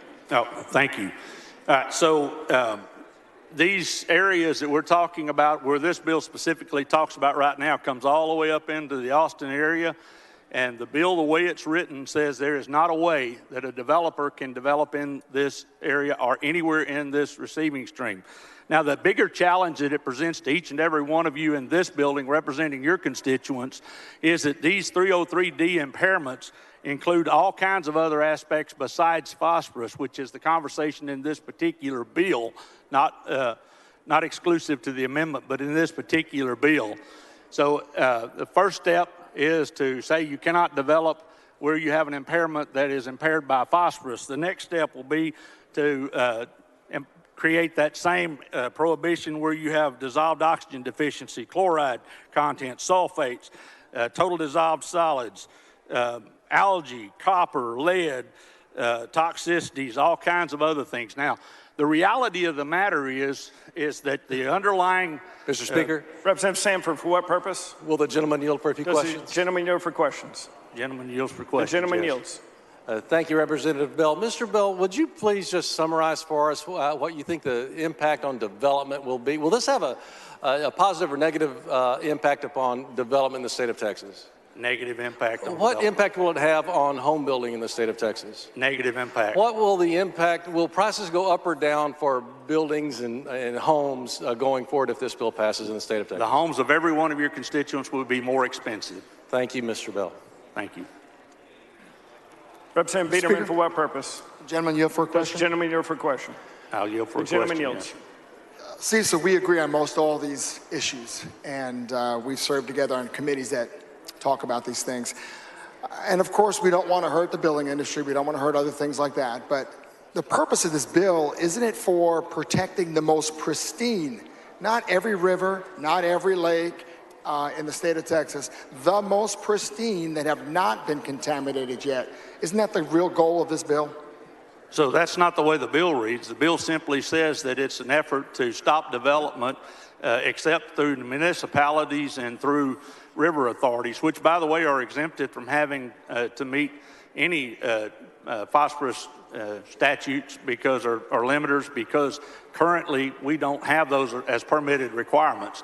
So that same river authority, that same municipality that you're talking about doesn't have an inhibition. And oh, by the way, most of the phosphorus that comes into your water and wastewater treatment plants comes through your water system because of the fact that Phosphorus is in an acid form is what's used to put into the water systems to prevent corrosion in lines. So the reason you're having to treat this to begin with is because it's a part of your potable water system. It gets even worse if you go to some of the other aspects of this. But at the end of the day, what this bill says is, or what the amendment says is that the highest level that you could permit at would be a 0.5. Currently, the 5 and the permit levels are 5 and 7, so a 0.5. So 1/10 of that would be the standard. And then on line 19, or on line 17, 18, and 19 of the amendment, it says R meets the more stringent levels of effluent treatment determined by the commission, that being the TCEQ, as necessary to protect receiving streams quality on a case-by-case basis. So whatever that might be that is a problem for your receiving stream, the agency has the ability to set a more stringent requirement. So all we're doing here is saying you cannot shut down development in the state of Texas. You have to provide the opportunity, and you give the agency the authority that it is tasked with anyway. Yeah, but that's still not answering my question. And that sounds good. And, you know, if we all want to go down that road, that makes sense to a lot of people because they don't understand how this works with the TCEQ and with permitting. And the goal of this bill, isn't it to protect only the most pristine that have not been contaminated yet? By changing some of the standards you're talking about, that's not going to protect the most pristine, and that's what the goal of this bill is. It's not for everything else. It's not going to stop construction or development in areas where they are not pristine rivers and streams. And there are very few pristine rivers and streams left. Is that correct? So, you know, it can be construed that this only affects pristine streams. At the end of the day, what it affects ultimately is every single entity that has an impairment in it, which involves every single district in this building. Every one of you has an impaired stream at some point. Now, here's the other side of that, Representative. That's not true. Is non-source contributors, non-source point contributors, like ag, like others, like wildlife, like all of those things. They're where you're getting your largest percentage, that and the aspect that you're using it to prevent corrosion in your water systems. That's where it's coming from. So if you're not going to put it on your river authority and on your municipality, then it's disingenuous to suggest that this amendment in any form or fashion creates a challenge for the intent of the underlying bill. Well, you know, it might be a challenge, but if we don't have quality water that's safe and we don't start working on that right now, we may not have that anywhere. So, I mean, just the fact that, hey, let's not have this strict of a permit because you want to be able to have more building. That's not really the right way to go. We should be working together on these things. And again, this bill is for the most pristine areas, and that's not all over the state of Texas. And I'm sure Representative King is going to be able to explain that more, but thank you very much. Thank you. Mr. Speaker. Mr. Canales, for what purpose? Parliamentary inquiry. Please state your inquiry. What was the vote count by which Mr. Bell's amendment was added? I believe it was acceptable to the author. But was there a parliamentary inquiry? Please state your inquiry. Was there a vote previously taken on Mr. Bell's amendment? There was no vote. It was accepted by the amendment. Thank you very much.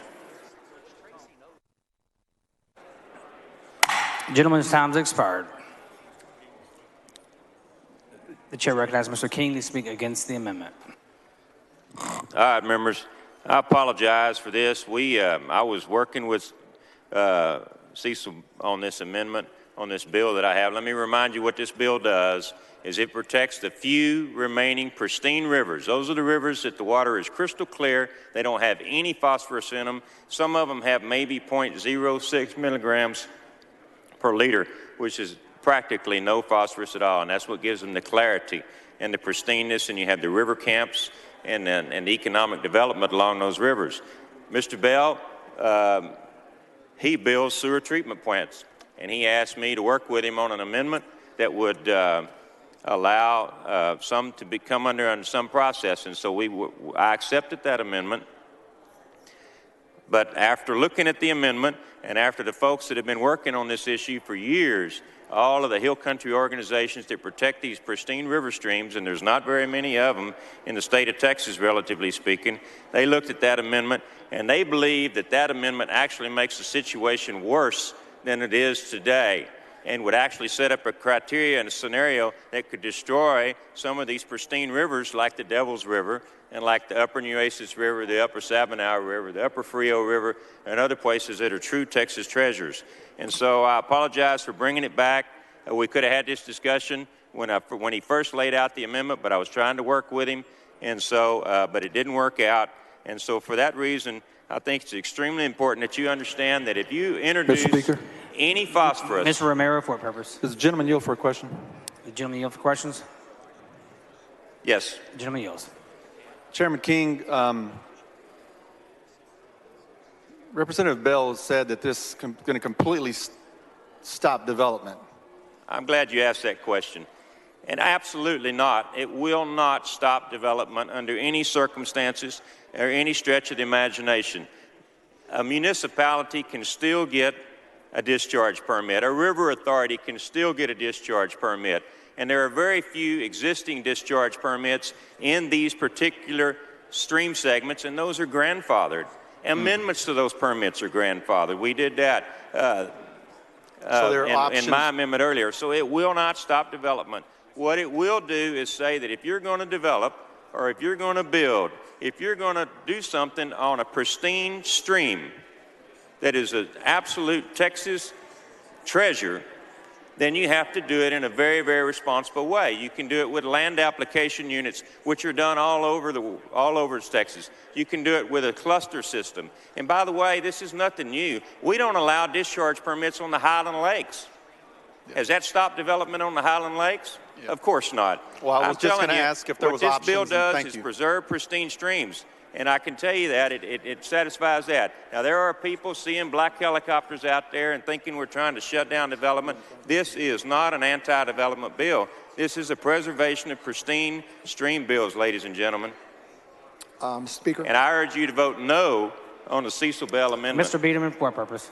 Will the gentleman yield for a question? Gentleman yield for questions. So, yes. Gentleman yields.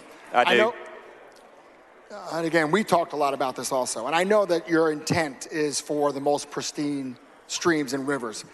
The only concern that I have, now that I'm talking to you, is every stream starts out pristine, whether it comes from an aquifer, whether it comes from the mountains, or wherever it is. They start that way. And can you let the body know that those streams, which flow into every tributary, won't then be under this regulation because they started pristine and then they went into tributaries that are not? I'm not sure I understand your question, Mr. Biederman. So how could you, every single stream starts out pristine. Every single stream started out pristine? Right. If it comes from an aquifer, it came out of the ground. It hadn't been touched by human or nature yet. Hadn't been contaminated. And then it flows. So can you let us know here on the body here that this would not then be something that would be expanded later on? No, you're exactly right, and that's a great question. The pristine streams that are in this list are the only ones that will ever be there. And the way they got on this list, ladies and gentlemen, the way they got on this list is that there were water sample qualities taken for the last 10 years. And in order to meet the criteria, they had to meet the 0.06 milligrams per liter, which is practically nothing, in 90% of the tests over the last 10 years. This is not something that was done at random, willy-nilly. These are very, very special stream segments. I urge you to vote no on the Cecil Bell Amendment and preserve Texas pristine streams. The chair and it does not stop development. The chair recognizes Mr. Bella Montgomery to close on the amendment. Well, I greatly appreciate Chairman King for his willingness to work earlier on this, but I will say this much. You know, the argument he stood up here and said is well, you can still develop because municipalities and river authorities still have that authority. Well, I'm going to sit here and tell you they're not under any criterion because their permits are grandfathered. If the concern is about phosphorus, You cannot accomplish that unless you put this amendment on there, because any future development will not be constrained. It is grandfathered under the contract. Is it not? He's shaking his head no. But are those permits not grandfathered? And the answer inside the underlying bill is yes. Now, what this particular amendment does, it sets the criterion by which to a minimum standard for treatment of phosphorus in these areas. Mr. Speaker. And Mr. then King, it for a turns purpose. around. Will the gentleman yield? The gentleman yield for questions? Will yield for a question. He yields. What did you say a minute ago, Representative Bell?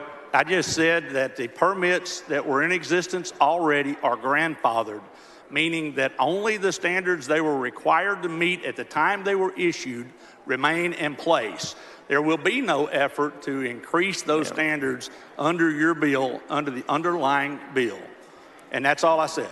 So, Mr. Bell, Representative Bell, the handful of permits that exist now for discharge permits, and there's about 12 in all of this area, they already meet the standards. If they didn't meet the standards, that wouldn't be a pristine stream in the first place, Mr. Bell. So they're not going to increase it. So they are not going to increase it. Those permits that are there are not going to change the pristine nature of this stream, and they haven't. It's pristine already. So, Mr. Chairman, as you know, you said that it didn't inhibit growth. So the existing system, that may be true. Nothing says that if it grows rapidly, that the lack of any kind of permitting standard will continue to protect this stream. The Bell Amendment protects the stream. I would urge that you vote for the Bell Amendment. Move passage.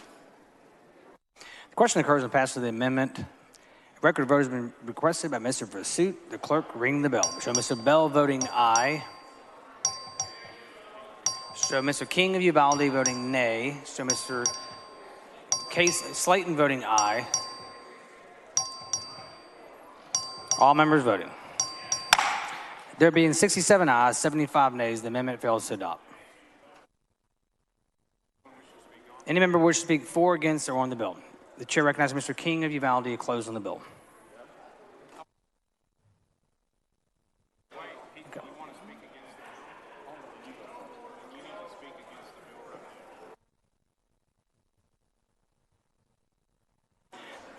The chair recognizes Mr. Bill Montgomery to speak against the bill. Thank you, members. And I know it's taken a long time, and I'm not going to be very wordy. I do want to say that there will be a record vote on this bill. I would urge that we kill this bill. It is bad policy. It's bad policy in the area it contends to protect, and it does not need to be the policy in the state of Texas. So I would appreciate a two, your two, and let's get this piece of bad legislation where it goes. Thank you. The chair recognizes Mr. King of Uvalde to close on the bill.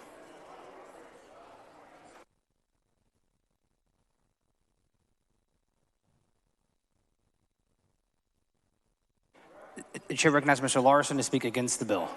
Members, the rivers all over Texas, they originate with spring flow. Most of them do, and that's pristine. The creeks that fill up, that flow into the tributaries fill the basins. If we pass this bill, what's going to happen is the return flows in the big rivers, like the Colorado, like the Brazos, all of the rivers that feed the use of water both in ag and our communities will be in jeopardy. And the reason I say that is this will set a precedent. We've killed this bill the last 3 sessions in another committee. The folks that are in the basins that are not identified as the 10 or 15 that are laid out in this bill, every one of them is going to have an argument. That why is our basin subject to return flows when these 8 or 10 are not? I live in close proximity to the Nueces. I understand the situation there. Tracy brought these issues up. There was a camp that built a treatment facility that flowed into the Nueces. The water did get cloudy. There was phosphorus, and everything he indicated was accurate. The big issue I have is that if we start down this path, then everybody in the state is going to try to stop the return flows going into those basins. We can't do this. This will jeopardize the future water supply, and the droughts, over 25 to 50% of the base flow of those rivers is the return flows. The return flows out into the Trinity, that feeds Lake Livingston. So this is a very difficult issue to try to navigate through, because I absolutely agree with Chairman King. The Devils River, the Sabinal River, the Nueces River, they are pristine. This is not the way to do it. There's a petitioning process through TCEQ that the people that live in close proximity can petition in and ask for consideration about not putting a treatment facility in that creek or in that tributary. Mr. So Canales, that's my concern. Representative yield for one question. Gentlemen, yield for questions. Yes, sir. I yield. You that have been in one of the most experienced members that I know in this body dealing and fighting for fresh water, does California even have something this strict? This is very extreme. When you start taking basins out of play for return flows.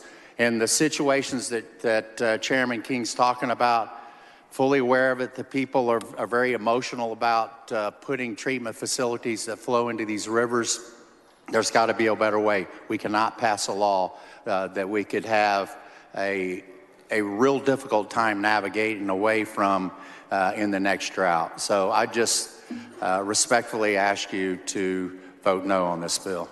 The chair recognizes Mr. King to close on the bill. Thank you. Thank you, Mr. Speaker, members. I want to address a couple of things that were said here. Let me reiterate, this is not an anti-development bill. It simply says that if you're going to build something on one of these pristine streams, you can't send your sewer into that water, even though it's treated. Because when it goes in there, it has a phosphorus level, and it clouds that water up just like that. It destroys a lot of the fishing habitat in there, and it's just been known to destroy a pristine stream. This is not an anti-development bill. Secondly, any talk about downstream flows being affected, I remind you, ladies and gentlemen, currently there are very few developments in these areas. That's why we're trying to preserve them. And secondly, there won't be many developments in these areas, and particularly if this bill goes in, but you're not going to, these particular stream segments, we're not talking about the entire Brazos River. We're not talking about the entire Nueces River. We're not talking about the entire Colorado River. We're talking about certain segments that TCEQ has determined meet those very, very stringent criteria over the last 10 years that qualify them as pristine. Now, the people that make their living developing and building water treatment plants, they don't like anything that tells them they can't build a plant. But what happens now is you go to TCEQ, you apply for this, you go through this long, drawn-out process, and you have contested case hearings, and we're trying to simply put a stop to all of that and say that if these pristine streams, you're welcome to develop there, but you need to use some of these processes that do not discharge treated sewer water into those pristine streams. And again, in this bill, we've had this bill in the past in committee, but it was not this same bill. It did not use an environmental standard like this one does. This one uses a very carefully crafted environmental standard, crafted in conjunction with TCEQ to make sure that we preserve these pristine streams that are left there. And again, we're not talking about the whole river, and we're not talking about the river that's in the, in South Texas and East Texas. We're talking about pristine streams in the hill country. So with that, Mr. Speaker, I move passage. Mr. Bell, for what purpose? The gentleman yield for a question. Would the gentleman yield for a question? I do. So if I understood what you said right, any development would require a zero discharge, but yet your bill says that the existing cities and river authorities are exempted. So is it true that their discharge will continue to be exempted? Those, we talked about that a minute ago when I asked you the question, Representative Bell. Those streams that are identified are the low phosphorus ones, 0.06 or less milligrams per liter. The current facilities that are there are grandfathered, and there ain't many of them, but they're grandfathered. And obviously, they're not generating enough to affect the phosphorus level because they're pristine streams. So the current ones that are there are grandfathered. I'm not going to go in there and tell somebody that's already spent their money that they can't use the plant that they've already built, particularly when they're doing a good job on it. Why would I want to do that? So the answer is no. They're not going to have to meet any other requirements. So they won't be subject to any permitting requirements. They're grandfathered. Oh, you know better than that. It's a real easy question. Mr. Bell, you know better than that. Those plants have to meet the TCEQ standards that they were built under, the current standards. I move passage. The question occurs on passing the engrossment of HB 4146. A record vote has been requested by Mr. Bell of Montgomery. The clerk ring the bell. Show Mr. Bell of Montgomery voting nay. Show Mr. King of Uvalde voting aye. Show Mr. Schaefer voting nay. All members voting. There have been 75 ayes, 70 nays. HB 4146 is passed in engrossment.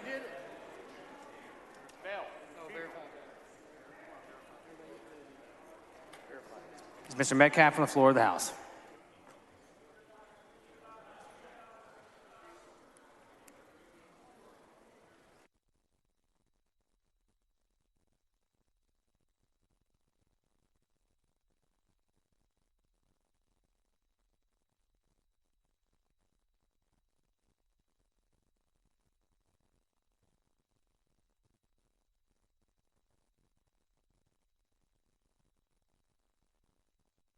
Verification has been requested. A verification has been granted.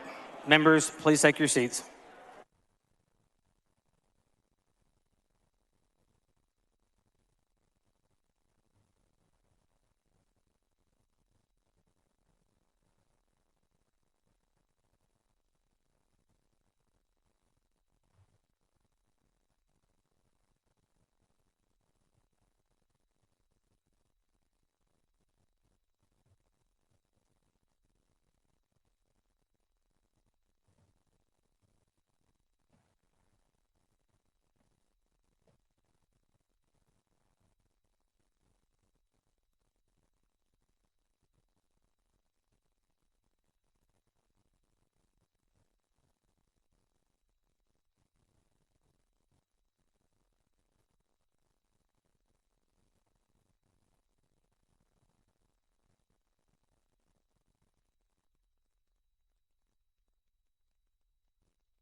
The clerk will proceed by verifying members voting aye.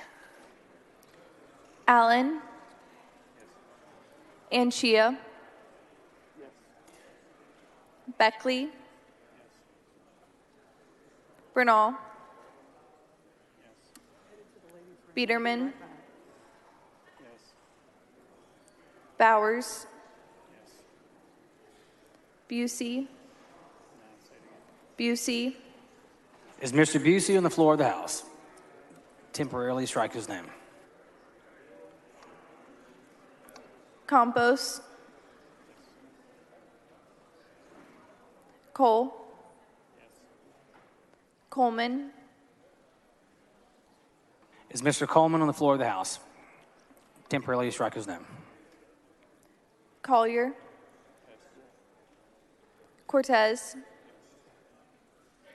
Craddock. Crockett.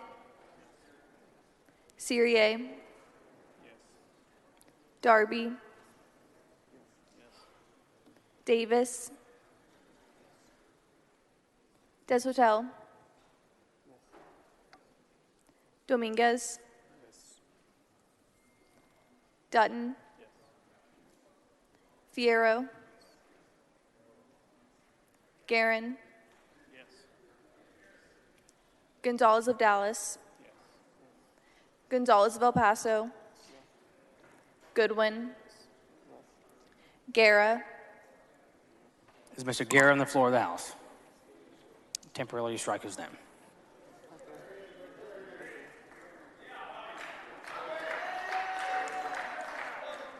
Verify Mr. Guerra. Guillen. Hernandez. Herrero. Hinojosa. Howard. Huberty.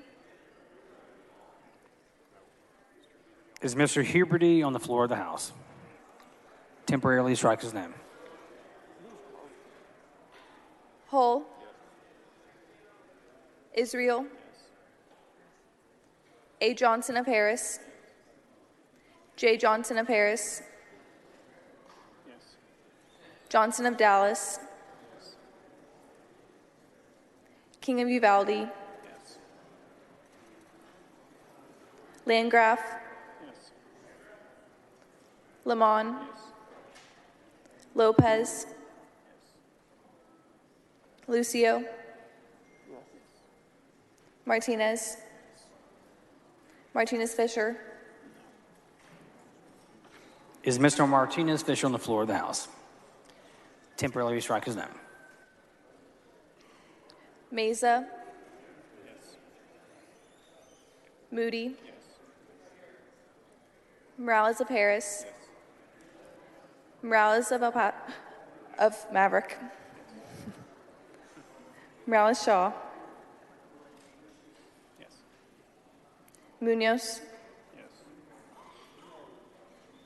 Murr. Niave. Ordaz Perez. Ortega. Perez. Perez. Is Ms. Perez on the floor of the House? Temporarily strike her name.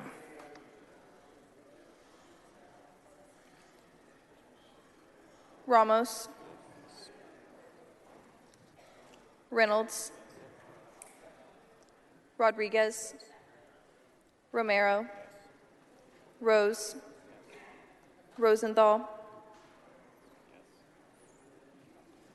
Sherman.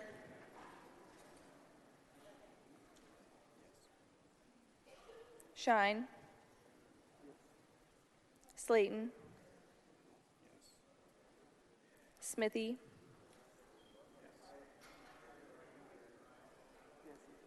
Tallarico. Theory.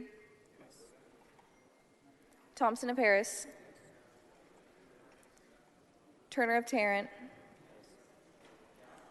Turner of Dallas. Vo. Wally. Wilson. Wu. Zwiener.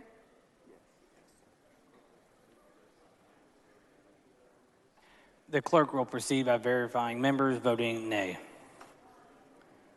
Allison. Anderson. Ashby.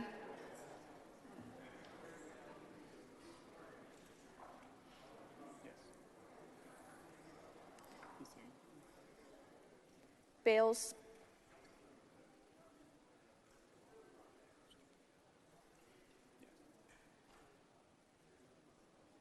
Bell of Montgomery. Bell of Kaufman. Bonin. Buckley. Burns. Burrows. Button. Kane. Canales. Kaysen. Clardy.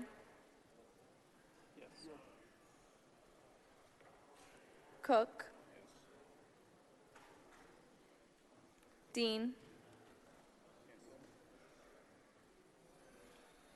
Elsie, Frank, Frulo, Gates, Gervin Hawkins, Goldman, Harless, Harris, Hefner, Holland,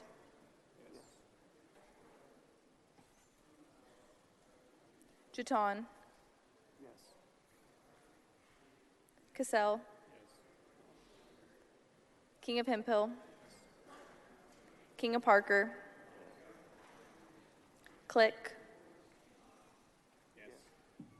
Kraus, Kemple, Lambert, Larson, Leach, Longoria. Is Mr. Longoria on the floor of the House? Temporarily strike his name.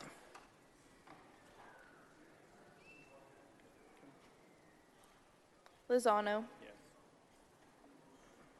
Metcalf, Meyer, Middleton, Minhaz, Murphy, Noble, Oliverson, Pacheco, Patty, Parker, Patterson, Paul, Price, Raymond, Rogers, Samford, Schaefer, Schofield, Shaheen, Slauson, Smith, Spiller, Stevenson, Stuckey, Swanson, Thompson and Brazoria, Tinderholt, Toth, Van Dever, Basut, White,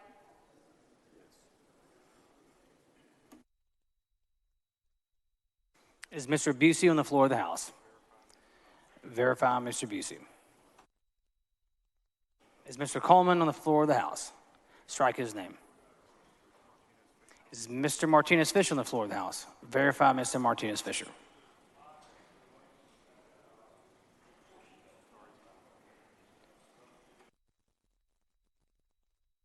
Is Mr. Huberty on the floor of the House? Strike his name.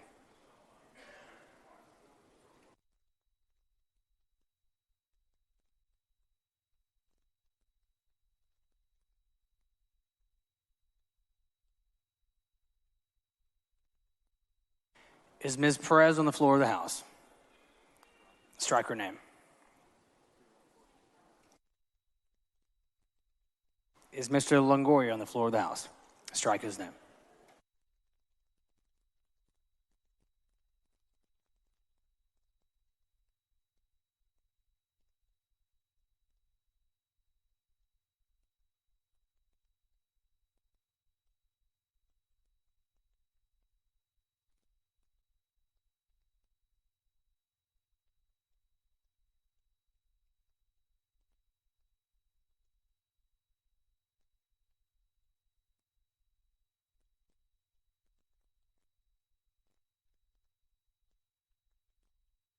Members, verification shows 72 ayes, 69 nays. House Bill 4146 is passed in engrossment. Mr. Metcalf.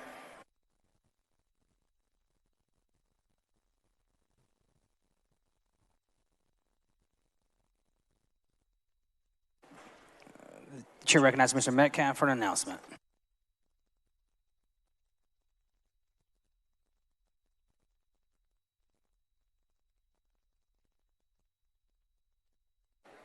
Thank you, Mr. Speaker. Members, there's dinner available in the members' lounge for purchase.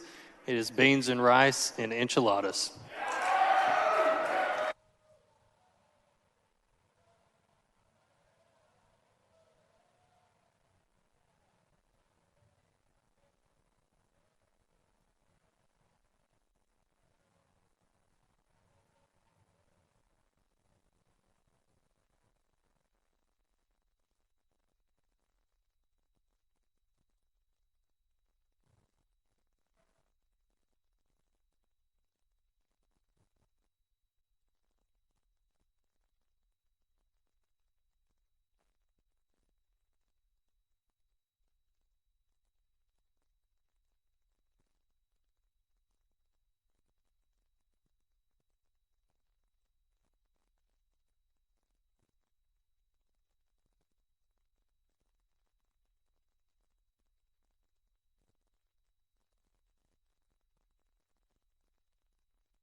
The chair lays out House Bill 3 as a matter of postponed business on second reading. The clerk will read the bill. HB 3 by Burrows relating to state and local government responses to a pandemic disaster creating a criminal offense. The chair recognizes Mr. Burrows to explain the bill.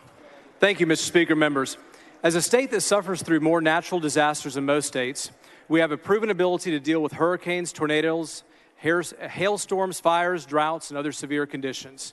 In fact, our state often deploys resources and personnel to other states to help them when these events occur.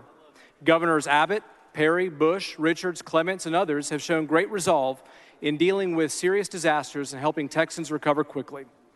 This past year, however, we faced something no governor in the U.S. had faced in over 100 years, a pandemic that not only affected the U.S., but the entire world. We must allow this governor and future governors the ability to deal with natural disasters that we face, such as hurricanes. It is worth pointing out that we are still in a declared disaster due to Hurricane Harvey in 2017. However, we must now take what we have learned from this past year in dealing with the pandemic and set a different framework for dealing with future pandemics. As a baseline, in a pandemic, you will not government your way out of it.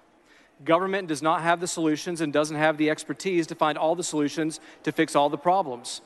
Instead, in a pandemic, like in other disasters, government must work to ensure private sector partners are given the latitude they need and the structure they need to perform. For example, government did not create the vaccines. Government provided funding for vaccines and allowed accelerated timelines to move them through the testing phase. Government did not keep trucks running or food stocked. Government instead worked with industry to ensure regulatory impediments like vehicle weight restrictions and hour of service limitations were not removed.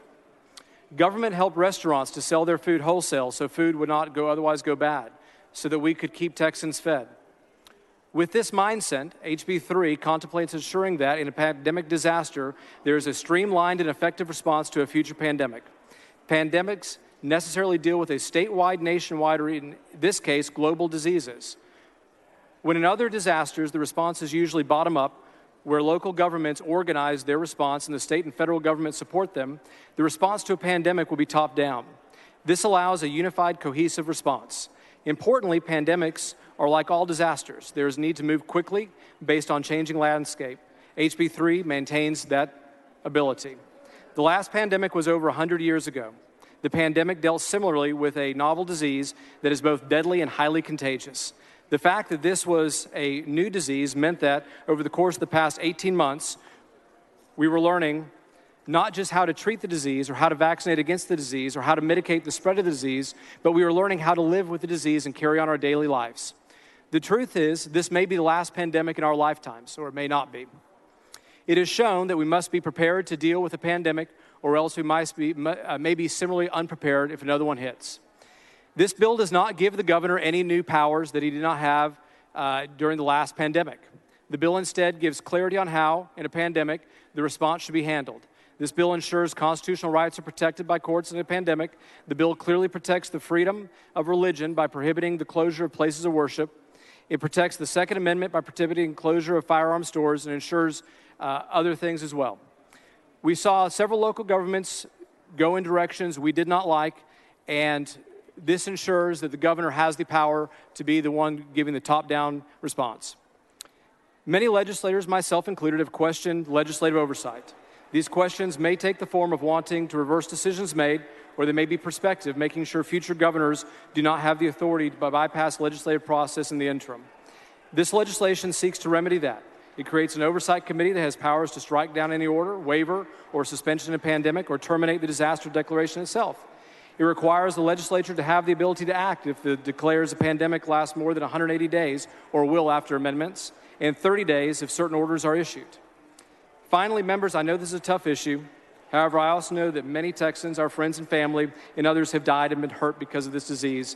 And I think we owe it to them to treat this issue seriously and be better prepared next time like this something comes around. Mr. Turner, for what purpose? Would the gentleman yield for some questions? Of course. Gentleman yields. Thank you, Chairman Burrows.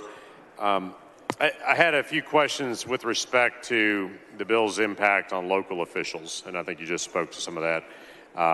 But I understand that the bill does establish that the presiding officer of a city or county is the pandemic emergency management director for that jurisdiction. Is that yes, right? that's correct. And I think it's what we ended up seeing, sometime probably through June, through the rest of the year, where the governor came out with his emergency orders, directed kind of the traffic around the state, because obviously we're dealing with a disease that spreads, and puts the locals in charge to follow the orders that he puts out and promulgates.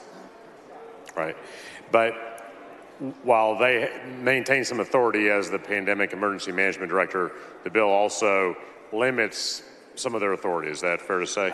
It does, and I think I really wanted to point this out, because the pandemic disease is statewide, and it can spread from community to community. Unlike a tornado or other natural disaster that usually the damage is already over or it's very localized, this is something where we do think that, and we saw the governor needs to have kind of the 30,000-foot view and be the air traffic controller of all the response. Right. So specifically, I think the bill, am I right in that the bill prohibits a local official from closing specific businesses or putting different operational limits on different types of businesses? Is that right? It does do that, yes. Okay. And so let me ask you about that, because I appreciate what you're saying. A statewide event requires a statewide response, but we saw during the pandemic that different areas of the state were affected differently at different times. At some points, in the Dallas-Fort Worth area where I represent, we had real surges, and then other times we had a decline in cases, and other parts of the state were seeing an uptick in cases. So my question is it not appropriate to leave some latitude with local officials so they can make local decisions based on what the facts on the ground in their jurisdictions are? Well, I think the way that it ended up happening as it rolled out was it basically had some baseline levels to give some flexibility through the governor's orders. And of course, the idea, and I think you appreciate this, is the disease does spread. And so while I agree with you, while one region of the state may not be affected at the same time as the other, we do know that if you don't deal with it in one part of the state, it's going to move to the other part of the state. And so the governor's orders did have some metrics in there to make sure that there was some flexibility as we move through the process. Right. Okay.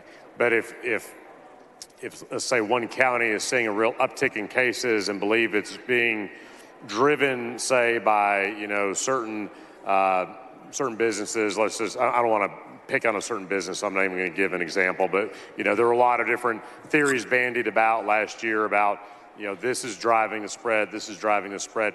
That local official would not have the discretion under this bill, if it becomes law, to make those kinds of judgment calls at the local level. Is that right? Yes, and I think one of the things that we learned throughout this pandemic is a lot of what we thought was best practices turned out maybe not to be the best practices. And we continue to learn from that. And I think one of the things that we got a lot of feedback on since this bill was filed, a lot of people around the state felt very hurt that, some businesses were deemed essential, others non-essential. And we try not to put that in this bill and to make sure that, we have the policy in Texas that all businesses are essential. We're not going to discriminate between one business class or the other. Okay. All right. Thank you. Thank you. Mr. Tinderholt, for what purpose? Will the gentleman yield for a couple questions? Will the gentleman yield? Gentleman yields. Thank you. Just a couple of quick questions. Is it fair to say that early on I brought this to you and I was kind of didn't like the bill a whole lot at the very beginning? I'm saying like 3 months ago. You're being very kind, but we did have a very productive and good conversation in my office. You gave me lots of suggestions, and they were very well appreciated, Mr. Tinderholt. And that's why I'm up here today. I remember, I brought you 15 items, and somehow you've mentioned, or you've managed to make it so that all 15 of those items are in there, as well as probably dozens from the rest of the House. And I want to thank you for doing that. And one other thing, there's a lot of people at home watching, and I've had a lot of questions about this, and I want to be very clear to the people at home. This does not do anything to 418. It's 418 alpha, and it pertains strictly to pandemics. Is that correct? That is correct, yes. Okay. And I'll point out, when you file a bill, especially a big bill, it's kind of a starting point. And, this was really a process, and I appreciated working with you, my joint author, Mr. Lucio, and all of the members who brought good amendments today. We're going to be taking a lot of good amendments today, to make this bill better, because we haven't dealt with this before. Not just the governor, but we as legislators have never dealt with this policy area, from the standpoint of having just gone through a pandemic. And so I can promise you, when I laid the bill out, I had no idea all the things that needed to be done. I think we've continued to improve the bill along the way to accomplish the things that the concerns you raised and so many other members. Well, thank you for listening to us and working with us all and taking a bill that a lot of us weren't happy with. I'm anxious to see all the amendments on it. I hope that we can vote yes on it, but thank you for working with us, and I appreciate it. Thank you. Following amendment, clerk read the amendment. Amendment by Burrows. The chair recognizes Mr. Burrows to explain the amendment.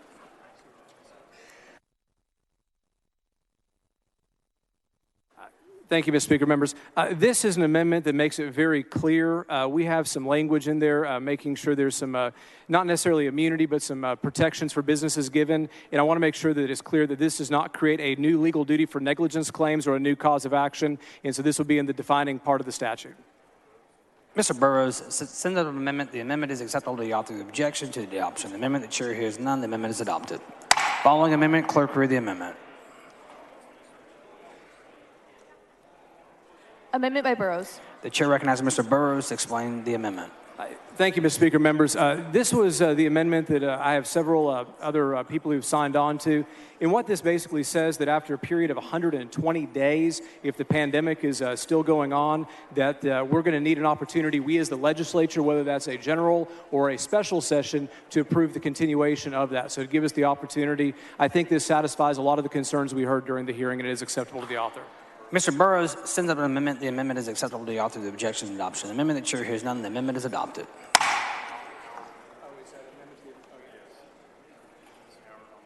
Is Ms. Howard on the floor of the House?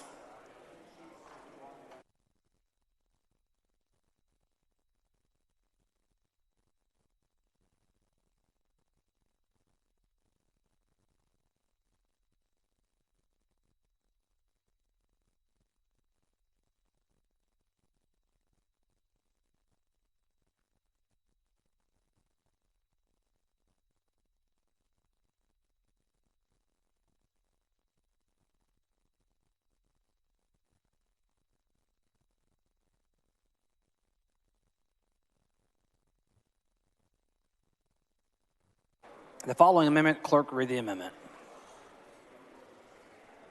Amendment by Burrows. The chair recognizes Mr. Burrows to explain the amendment.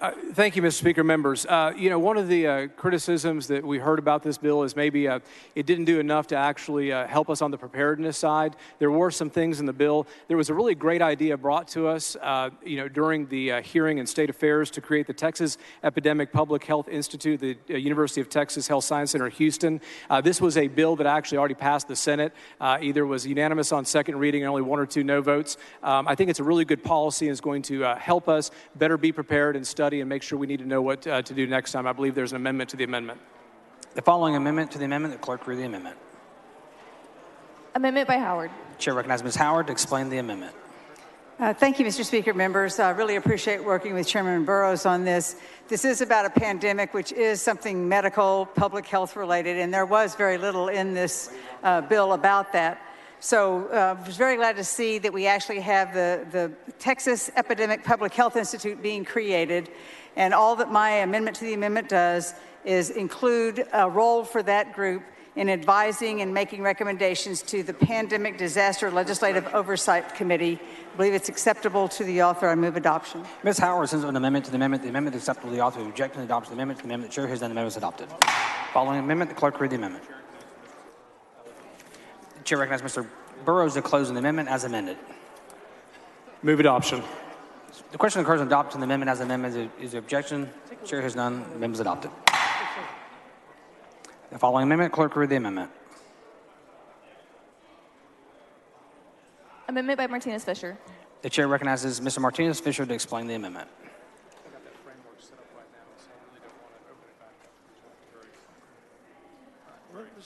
Maybe hear the debates. I have it. Okay, thank you.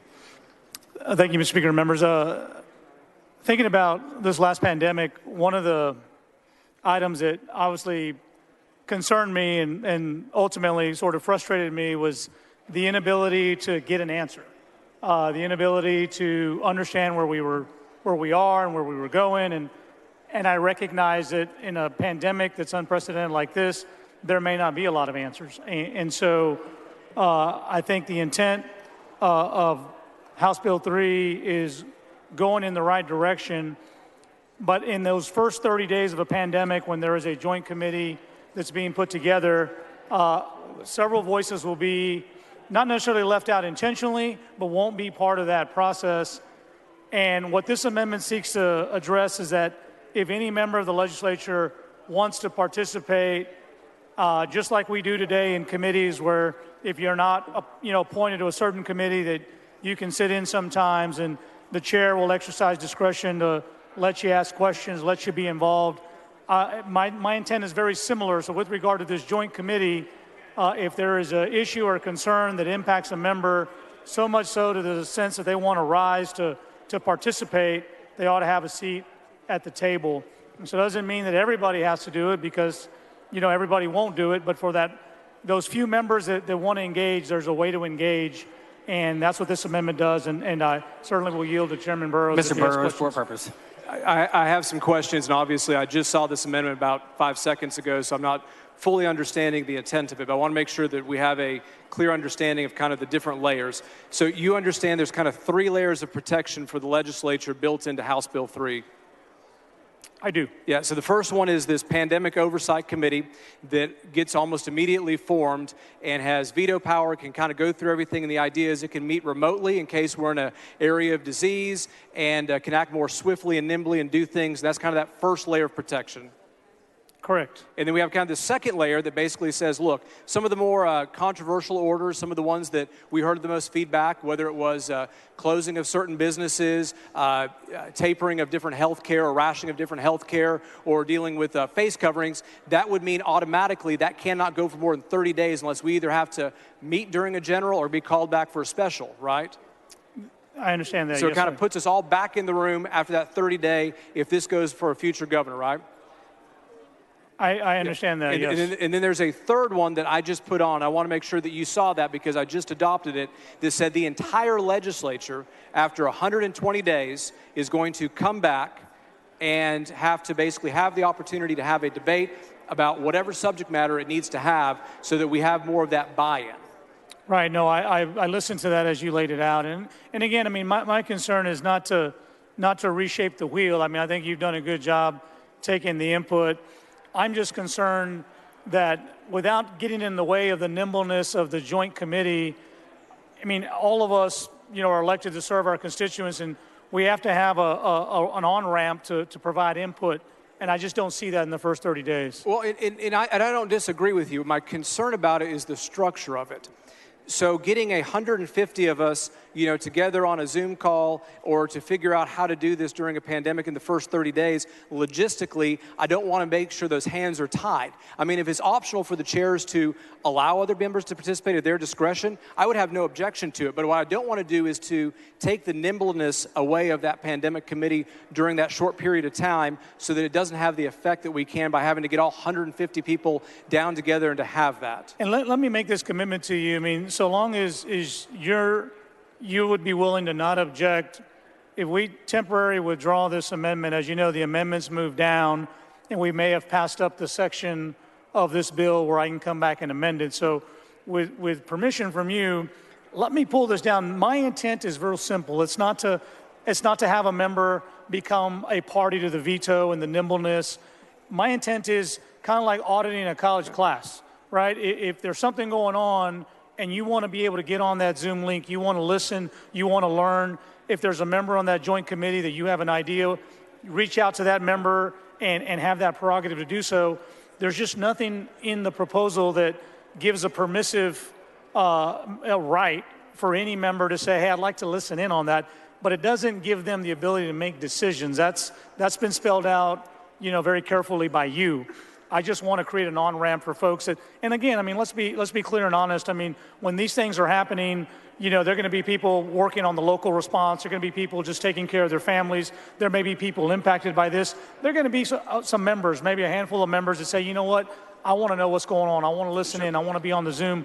And I want to create that somewhere in your bill. No, I think we all do. I think part of the idea of the pandemic oversight committee is now all of a sudden we do know who our fellow colleagues are that are getting the information. I'm all about getting the information better disseminated, which is the entire thing. What I don't want to do, because again I only saw your amendment about 5 seconds before it got brought up, is create a situation where we get a log jam, where we basically defeat the whole purpose of being able to act swiftly. So if you want to temporarily withdraw it, happy to visit with you and we can talk about what it's trying to do. And you'll be okay. I mean, if we run into an issue, objection that we moved on, that we're working on this, and I'll just take your word at that. We can do that. Thank you. Okay, thank you. Mr. Speaker, I'm going to temporarily withdraw this amendment. The amendment is temporarily withdrawn.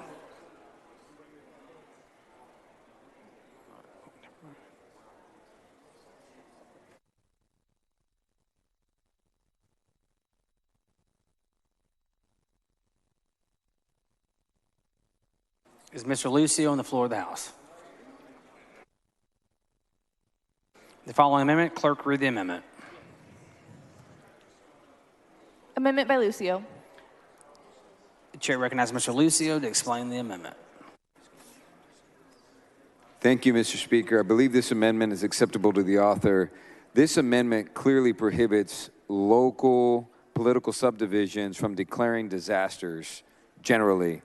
This will allow them, for the specific purpose of funding, only for funding, to be able to declare a pandemic disaster so that they can draw down dollars that would be eligible from state or federal government. I believe it's acceptable to the author.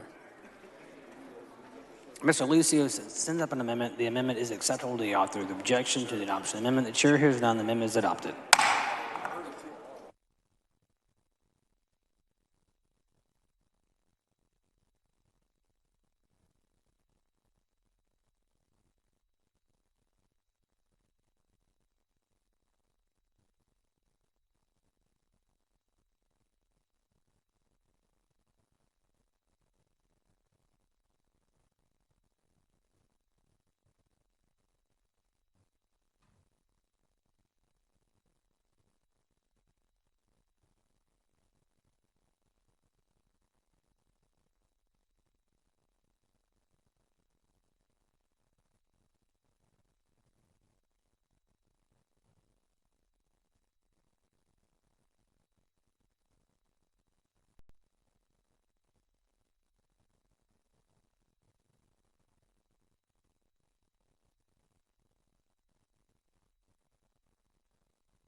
The following amendment, the clerk will read the amendment. Amendment by Hefner. The chair recognizes Mr. Hefner to explain the amendment. Thank you, Mr. Speaker. Members, this amendment would simply ensure that the government does not get in between a patient and doctor in regards to a non-elective medical procedure during a pandemic. It is acceptable to the author and move adoption. Mr. Hefner sends up an amendment. The amendment is acceptable to the author. The objection to adoption. The amendment, the chair hears none. The amendment is adopted. Thanks, guys.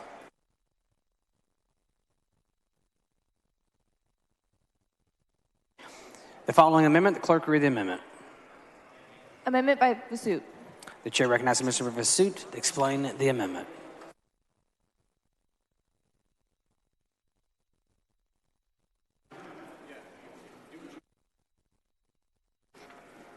Thank you, Mr. Speaker. Members, this amendment simply prohibits an executive order from implementing a mask mandate.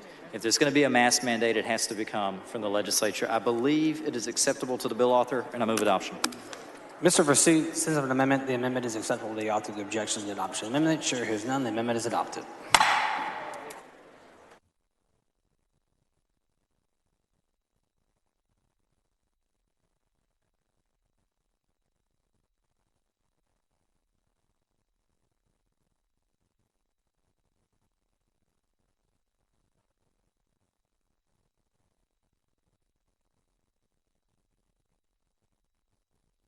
Is Mr. Leach on the floor of the House?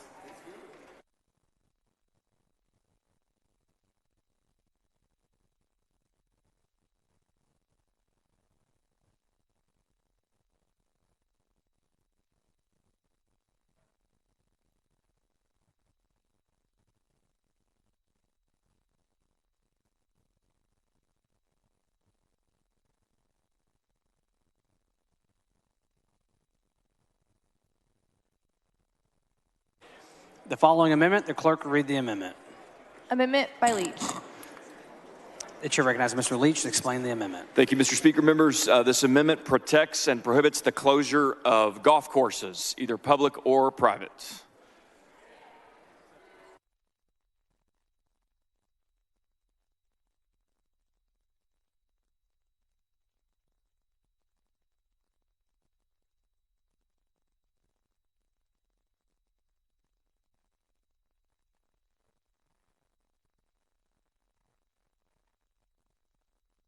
Mr. Burrows.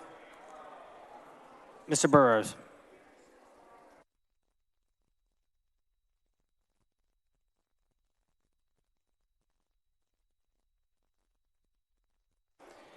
Mr. Leach sends up an amendment. The amendment is acceptable to the author. The objection to adoption. The amendment, the chair hears none. The amendment is adopted.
The chair recognizes Mr. Burrows for a motion.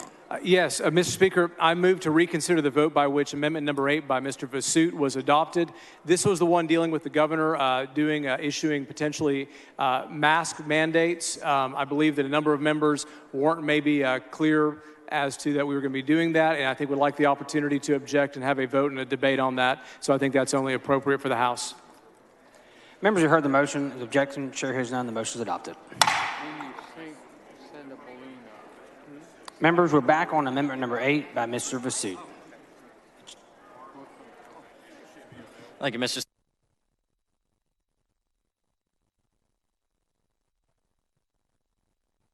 Members, amendment number 8 should be available on the floor amendment system.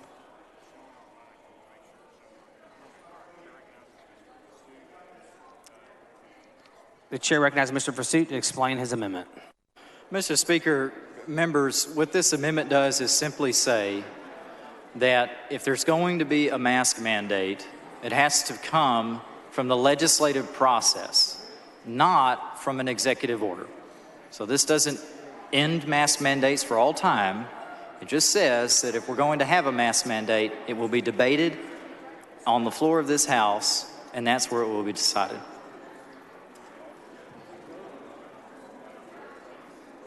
Mr. Anchier, for what purpose? Thank you, Mr. Speaker. Will the gentleman yield for a few questions? I certainly will yield for a few questions. Thank you, Representative Vasut. So I'm trying to understand the parameters of your amendment.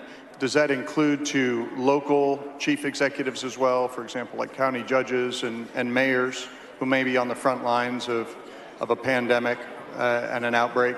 It does. And if, for example, we have another pandemic that is airborne in nature, as this one is, and as SARS was, and as H1N1 was. There was a lot of airborne transmission, and a local mayor or a county judge wanted to issue an order to try to immediately intervene and quarantine a certain population and require masks so that it wouldn't spread. Your amendment would prohibit that, correct? My amendment would prohibit that under the authority of Chapter 418A. I'm unclear as to the import of Chapter 81 of the Health and Safety Code on that question. But just to be clear, so that the body understands, if there is an outbreak in a densely populated area and a mayor or county judge wanted to take an executive action at the insistence of medical professionals and stop the community spread via a mask mandate, or at least interdict it, they would be unable to do that under your amendment. Is that correct? They would be unable to do that by an executive order. That is correct. Okay. And does that cause you any concern? I happen to represent, along with Representative Crockett, the medical district in Dallas, where we have some of the best minds on earth on epidemiology and medical science, virology. And if it was their recommendation to a county executive to order a mask mandate to prevent community spread, then a mayor or a county judge would have to wait for a legislative process to occur before trying to interdict that community spread. Is that correct? Correct in the sense that at a statewide level, it would require the legislature to act. At the local level, what's unclear to me is whether or not an ordinance could be adopted by a city council on that point. But regardless, the experience that we have had in this last pandemic has shown us at times when masks may or may not be beneficial.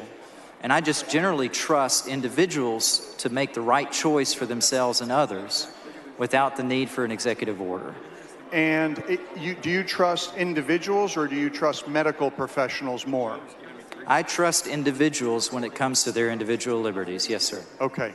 And if an individual would be willing to put the rest of the community at risk of transmission, and a medical professional is saying we need to interdict that transmission through a mask mandate, you prefer to rely on the judgment of that individual. Is that correct? I prefer to rely upon the deliberative body that is elected by and representative of the people. I think I see where you're coming from. Thank you. I think this amendment makes us far less safe in this state for future pandemics. Thank you.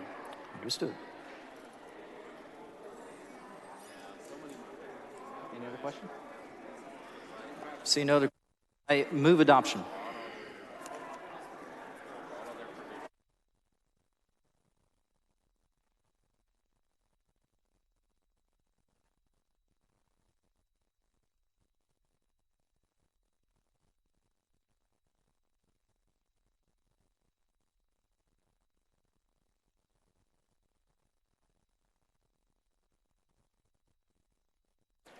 The chair recognizes Mr. Moody to speak against the amendment. Thank you, Mr. Speaker and members. I'm not going to take a lot of time here, which is also what we shouldn't do when we're facing a deadly pandemic. The struggle we had in communities like mine and communities across the state is that we lacked uniformity, we lacked enforcement, and we lacked the proper messaging to provide the best information to people as quickly as possible in a very chaotic environment. And masks, for some reason, sat at the center of this. And there is no question anymore about the help that these gave to us. That is not debatable anymore. But instead of reinforcing science and reinforcing those decisions going forward and allowing, and I'll be the first to tell you, I wasn't excited about everything the governor did either. I'm sure we all have our different opinions about one order or another and how you thought it was good or bad. The point is, for certain decisions, you need the executive to be able to make decisions for the safety and security of the entire state. And when it's unknown, the deadliness of the spread and the rapidity of the spread, you need to be able to make these decisions quickly and uniformly. That is one of the powers that I would agree the governor should have in these situations. So what are we deciding here today? No, we're going to wait. So let's put ourselves in that environment. We're going to wait till the legislature is reconvened. By the way, who decides that? The governor. We're going to wait till the legislature is reconvened so we can debate it here in the middle of what could be a deadlier pandemic. Tell me the wisdom of that. Tell me the wisdom of that.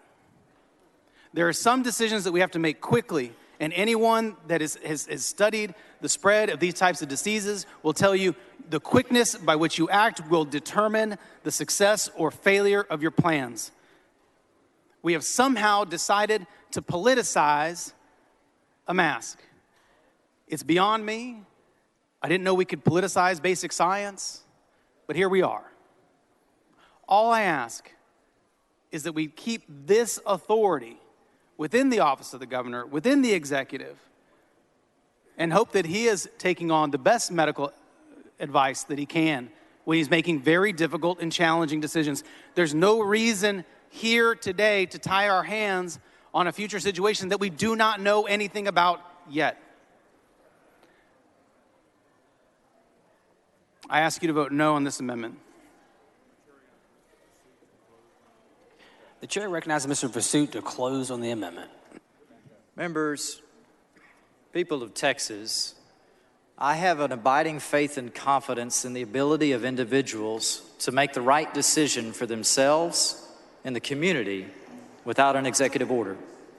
We don't always have to have the government tell us what to do. We're capable as individuals of doing what is right. And when it comes to the decision of whether or not to mandate a particular piece of PPE on individual citizens, I believe that that decision should either be left to them voluntarily or made by their elected representatives as a whole through a deliberative process which I believe and which I have seen as a member of a city council can be done quickly.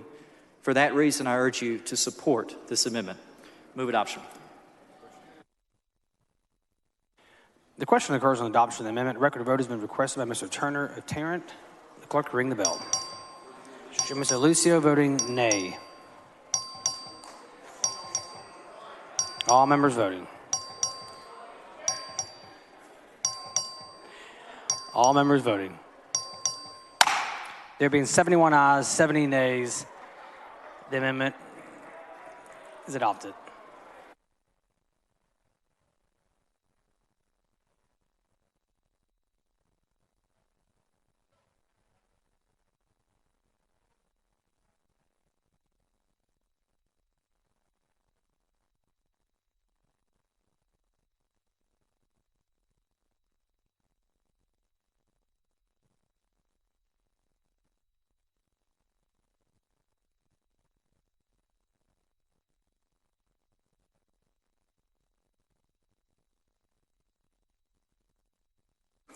Members, a verification has been requested. A verification has been granted. Members, please take your seats.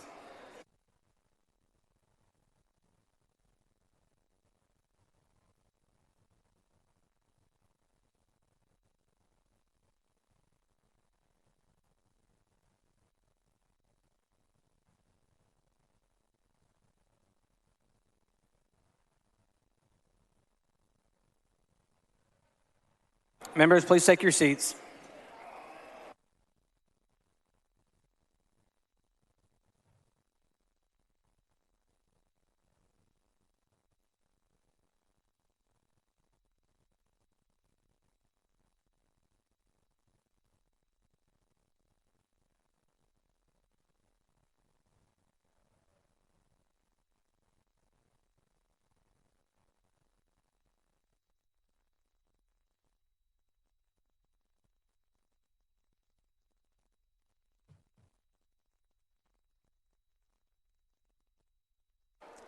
The clerk will proceed by verifying members voting aye. Anderson. Yes. Ashby.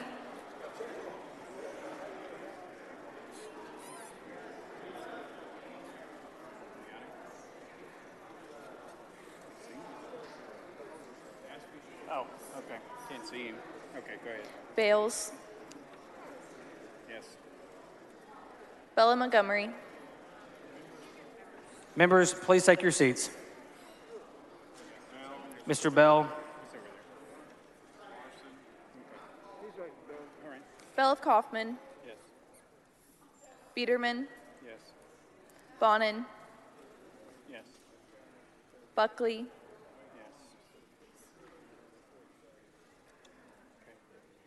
Burns. Yes. Burrows. Yes. Button. Yes. Kane. He's right there. Canales. Yes. Kaysen. Yes. Cook. Craddock. Cyrier. Dean.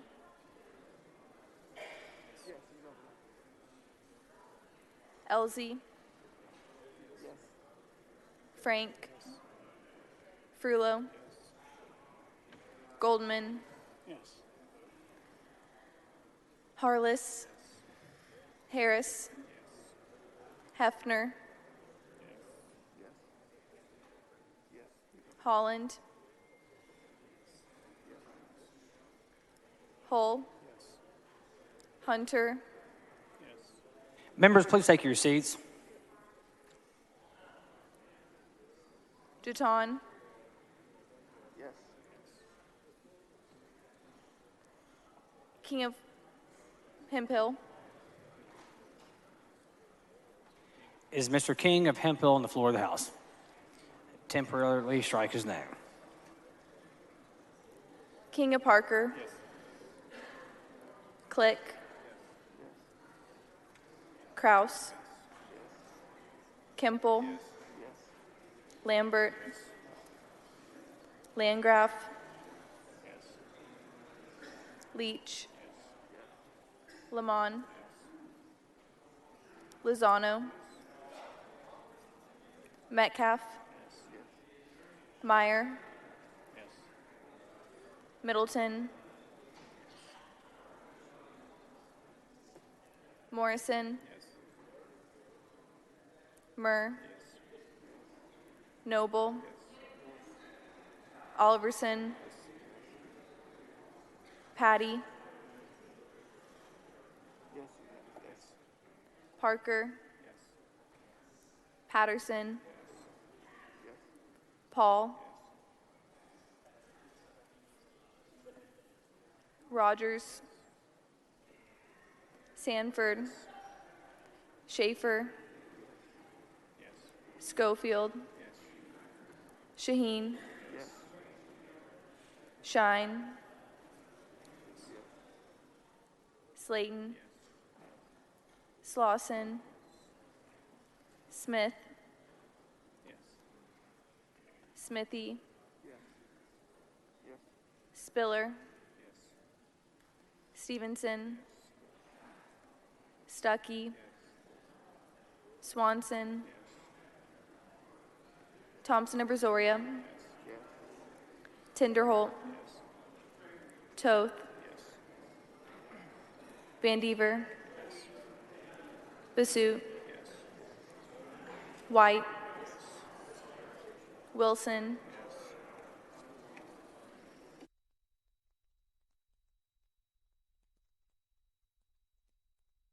The clerk will proceed verifying members voting nay. Allen. Allison. Anchia. Beckley. Bernal.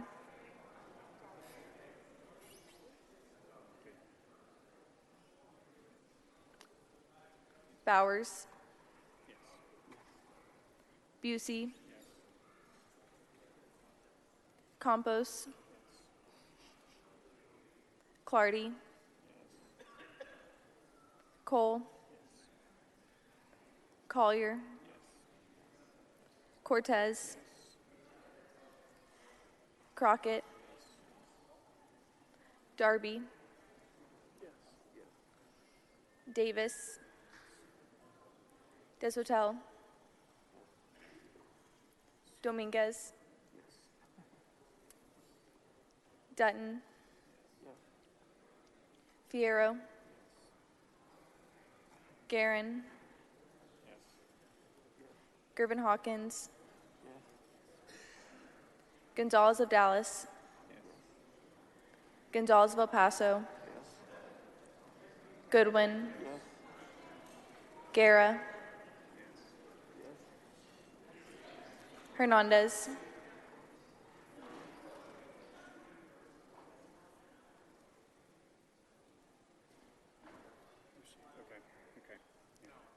Herrero. Hinojosa. Howard. Huberty. Is Mr. Huberty on the floor of the House? Strike his name temporarily. Israel.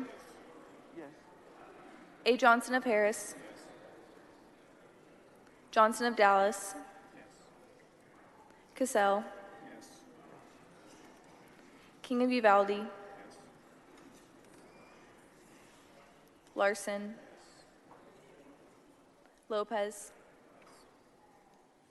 Lucio.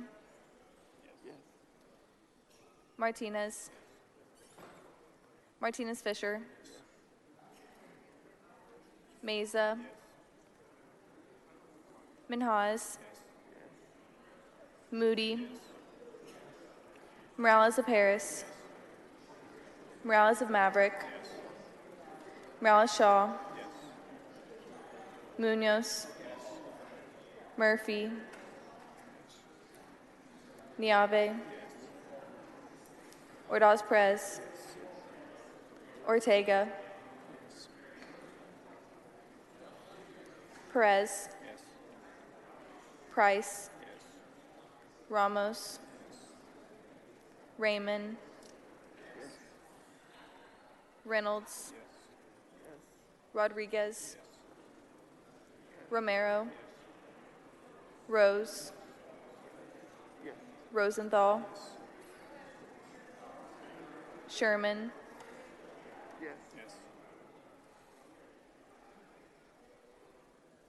Tallarico. Theory. Thompson of Harris. Turner of Tarrant. Turner of Dallas. Bow. Wally. Yes. Wu. Yes. Sweetener.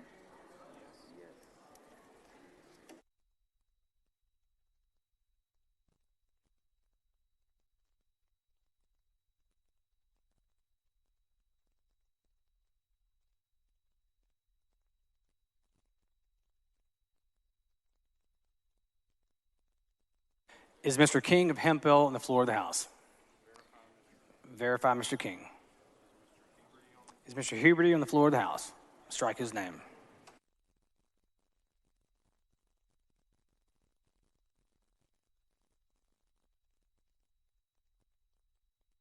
Mr. Pacheco.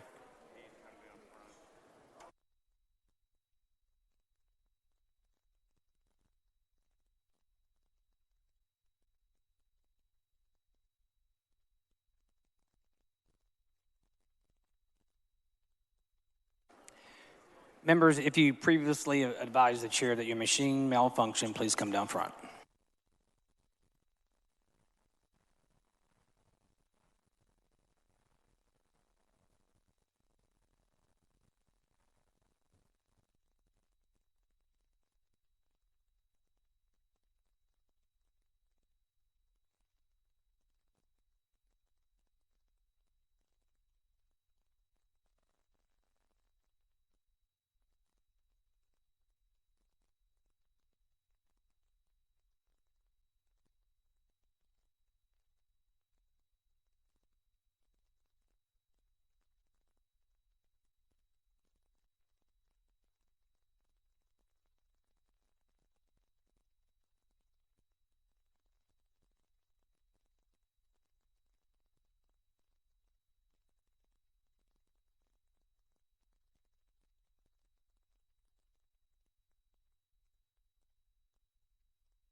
Members, the following member was in the chamber voting. His machine failed to register. Show Mr. Gates voting aye.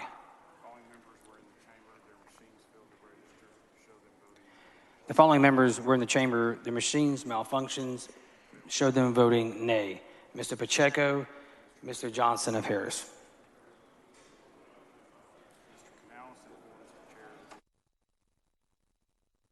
Mr. Canales informed the chair that his machine malfunctioned, showing him voting aye. Show Mr. Canales voting nay. Members, there being 71 ayes, 72 nays, the amendment fails to adopt. Mr. Martinez-Fisher for what purpose? Mr. Speaker, I move to reconsider this amendment and table.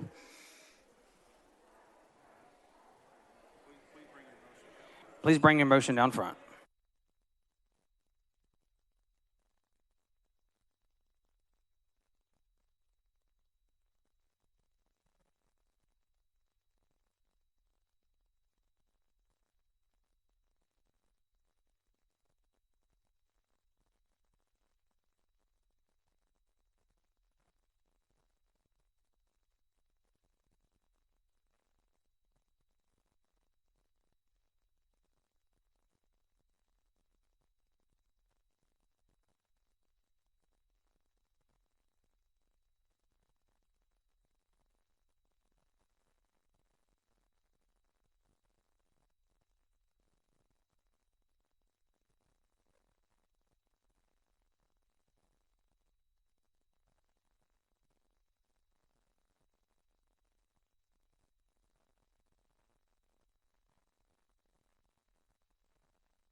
Please excuse Mr. Coleman because of important business in the district on the motion of Mr. Wally. Please excuse Mr. Longoria because of important business in the district on the motion of Ms. Hernandez. Is there any objection? Sure, here's none, so ordered.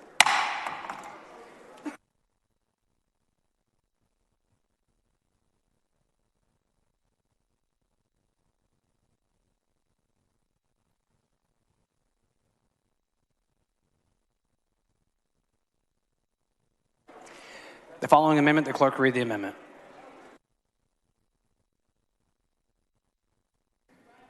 Amendment by Davis.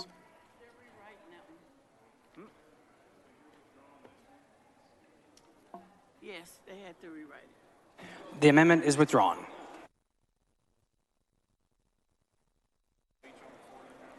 Is Mr. Leach on the floor of the House? The following amendment, the clerk will read the amendment.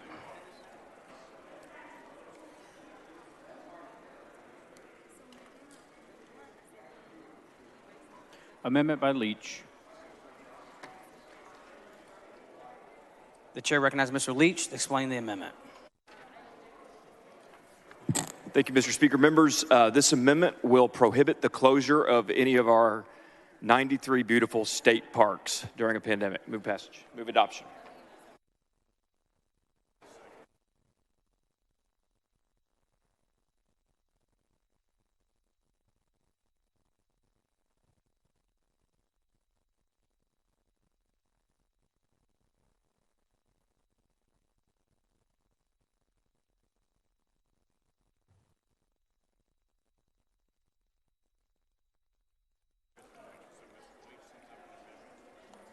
Mr. Leach sends up an amendment. The question occurs on adoption of the amendment. A division vote has been requested.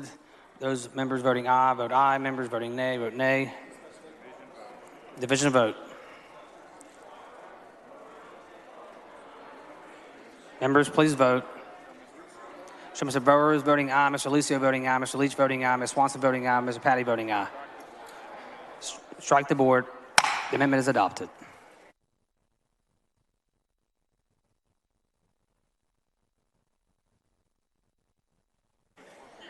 The following announcement, the clerk will read the announcement. The Committee on Land and Resource Management, which is scheduled to meet at 8 a.m. on Tuesday, May 11th, will convene at 9:30 a.m. in the posted location.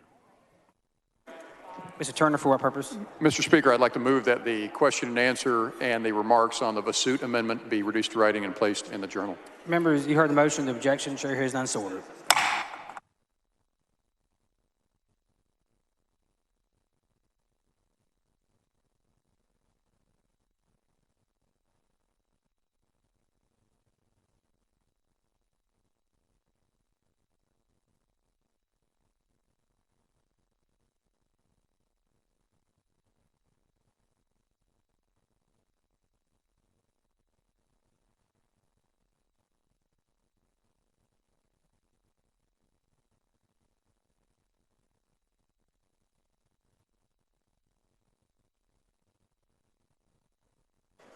Mr. Schofield on the floor of the House.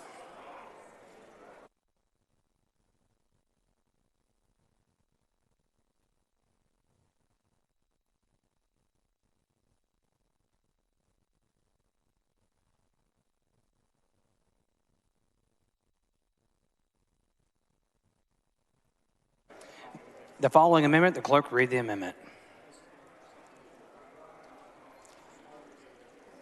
Amendment by Schofield. The chair recognizes Mr. Schofield to explain the amendment.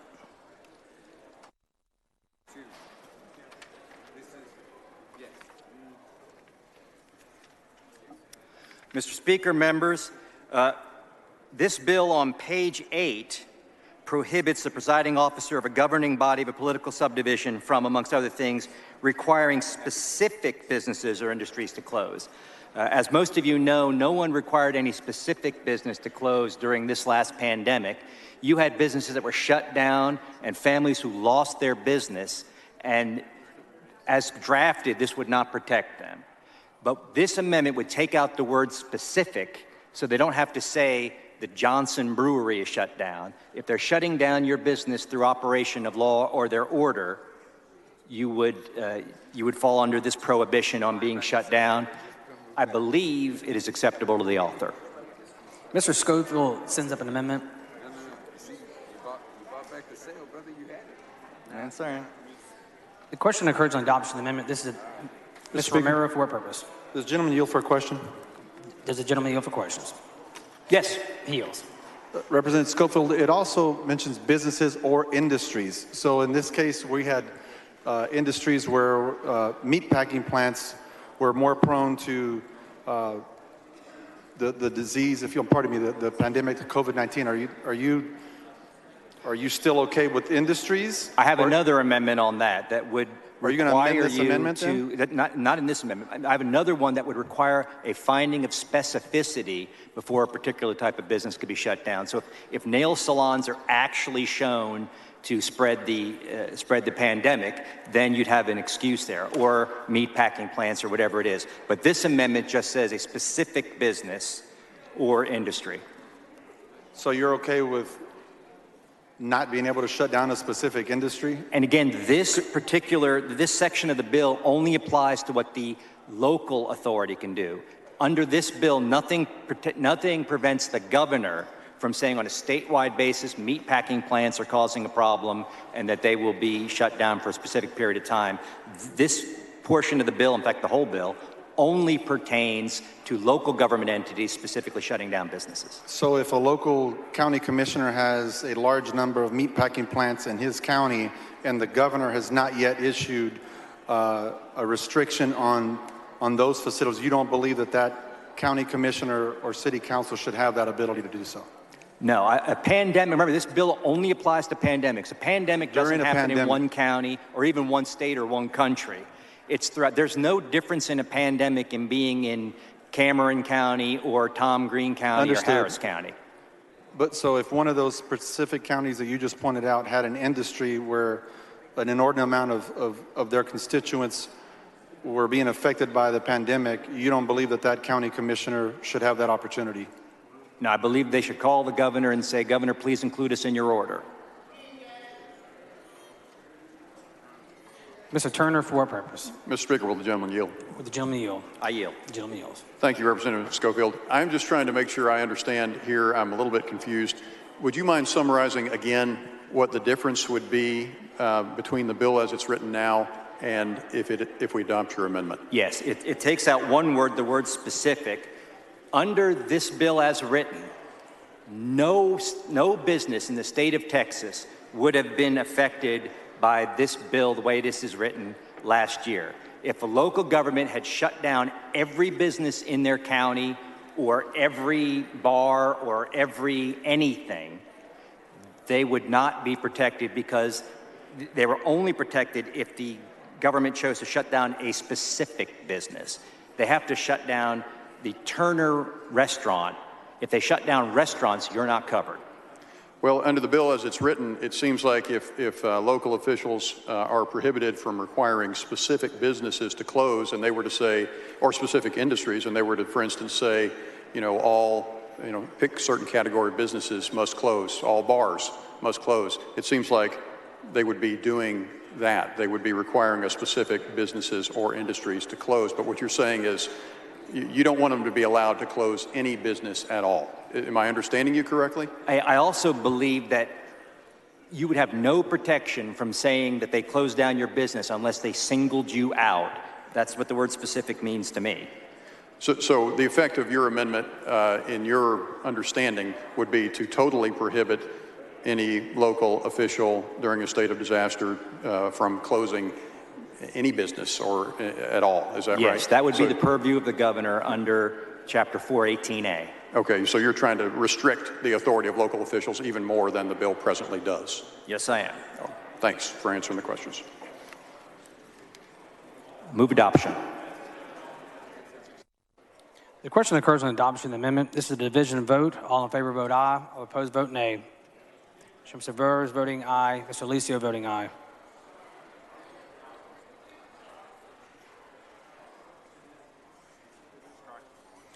Strike the board. The amendment fails to adopt. Pardon me, the amendment does adopt.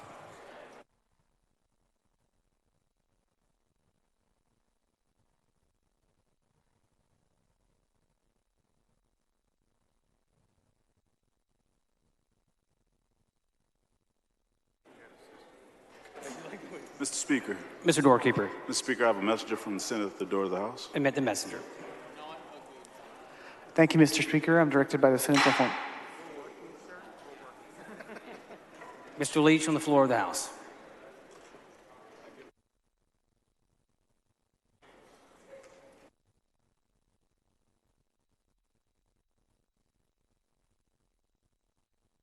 Is Mr. Frank on the floor of the House?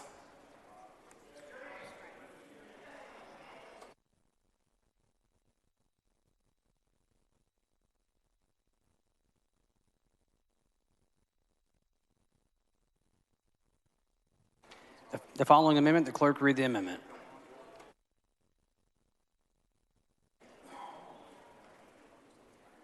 Amendment by Frank. The chair recognizes Mr. Frank to explain the amendment. Members, this amendment just ensures that the decision for in-person visitation for our loved ones in nursing homes, assisted living facilities, and other congregate care facilities in a pandemic disaster is not subject to the orders of local government. It's acceptable to the author. I move passage. Mr. Frank sends up an amendment. The amendment is acceptable to the author. The objection to the adoption. The amendment, chair hears none. The amendment is adopted.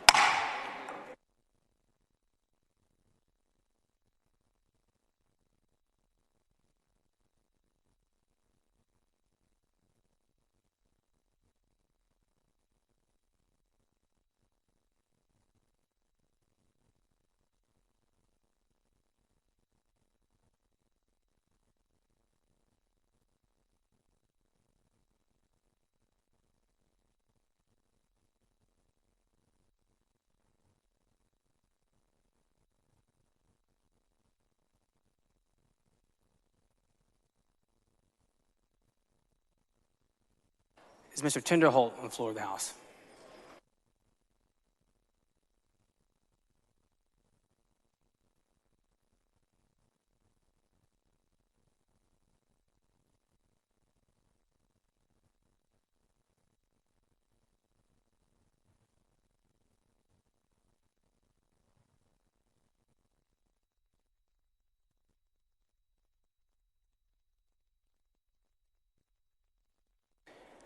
Mr. Schofield. Mr. Schofield.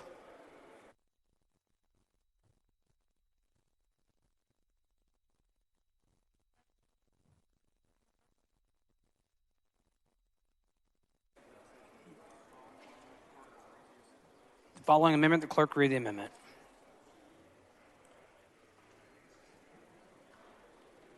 Amendment by Schofield. The chair recognizes Mr. Schofield to explain the amendment. Mr. Speaker, members, this is not acceptable to the author, so I want you to know what this does. Last year, tens of thousands of small business owners throughout the state of Texas were shut down, Speaker. not by the pandemic, but by the government. I'd like to lay out my amendment, and then I'll accept questions. I'd like to raise a point of order against further consideration of the Schofield amendment under Rule 11, Section 2, and that the amendment is not germane to the bill. Please bring your point of order down front.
Mr. Moody raises a point of order against further consideration of the Schofield Amendment under Rule 11, Section 2 of the House Rules on the grounds that the amendment is not germane. The subject of the bill is state and local government responses to a pandemic disaster. Floor Amendment number 1, adopted earlier in the House by the House, expressly provides that the bill does not create any cause of action as a remedy for a violation of the bill's provisions. The Schofield Amendment would create a cause of action not only for a violation of the bill's provisions, but for any governmental action that results in a business's closure. The major purpose of an amendment determines its germaneness. The purpose of the Schofield Amendment is to create a cause of action. The amendment is not germane. Accordingly, the point of order is well taken and sustained.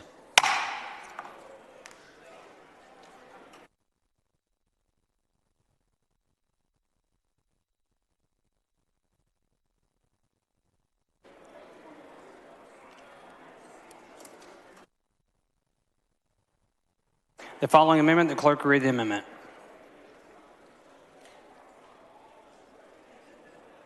Amendment by Davis. The chair recognizes Ms. Davis to explain the amendment.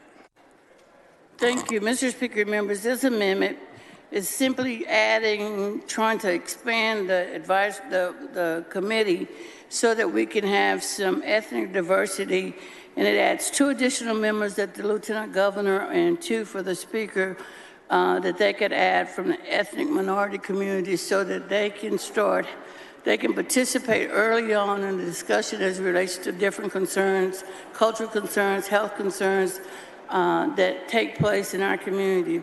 During the COVID experience, what we found is the vulnerability in our communities were much greater in the minority communities. And so this is an opportunity for us to be at the table to try to deal with those issues up front. And this amendment just says we want to have people from our community to be part of the discussion. And I would hope he would accept it. I'll accept it. And it's acceptable to author. Thank you. Ms. Davis sends up an amendment. The amendment is acceptable to the author. The objection to the adoption of the amendment. The chair hears none. The amendment is adopted. Mr. Middleton on the floor of the House.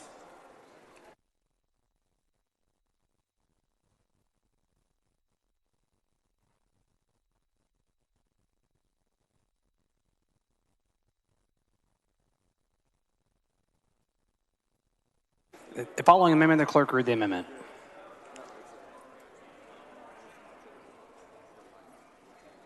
Amendment by Middleton. The chair recognizes Mr. Middleton to explain the amendment. Thank you, Mr. Speaker. Members, all this amendment does is ensure that our beaches are not closed and they remain open under Chapter 61.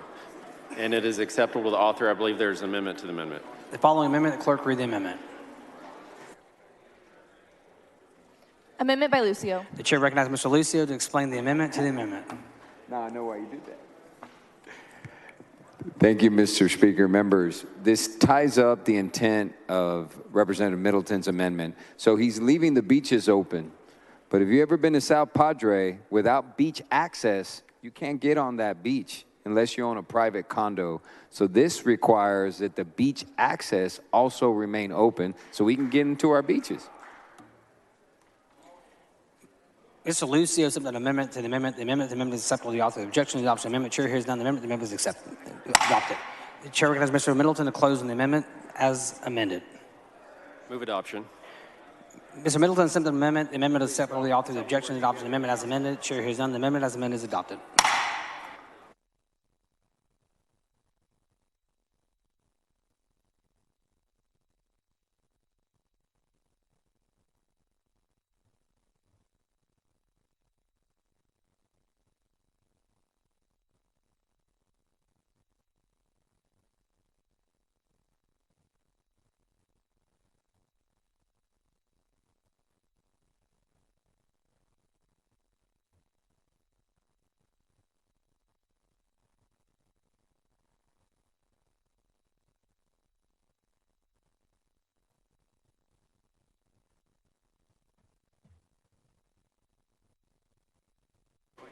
The following amendment, the clerk will read the amendment. Amendment by Lucio. The chair recognizes Mr. Lucio to explain the amendment.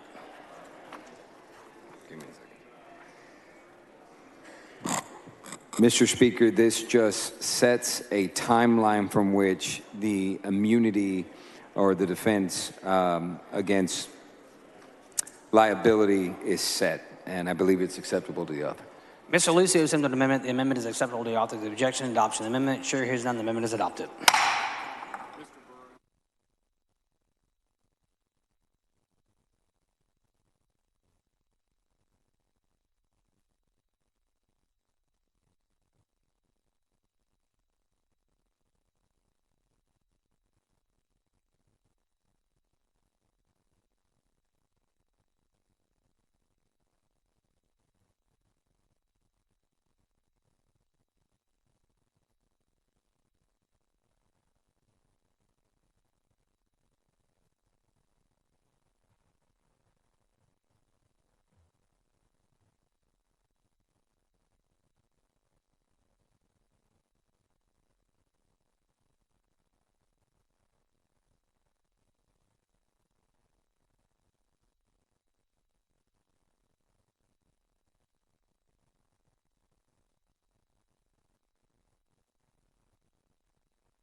The following amendment, clerk read the amendment.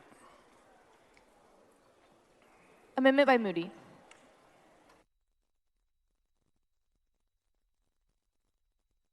Mr. Moody on the floor of the House.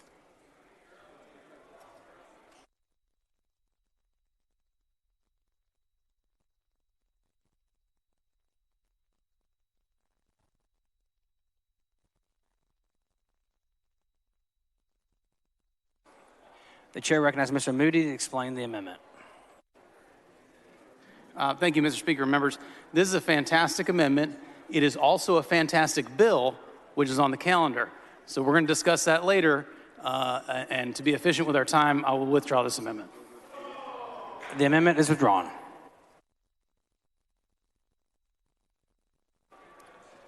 Mr. Schaefer on the floor of the House.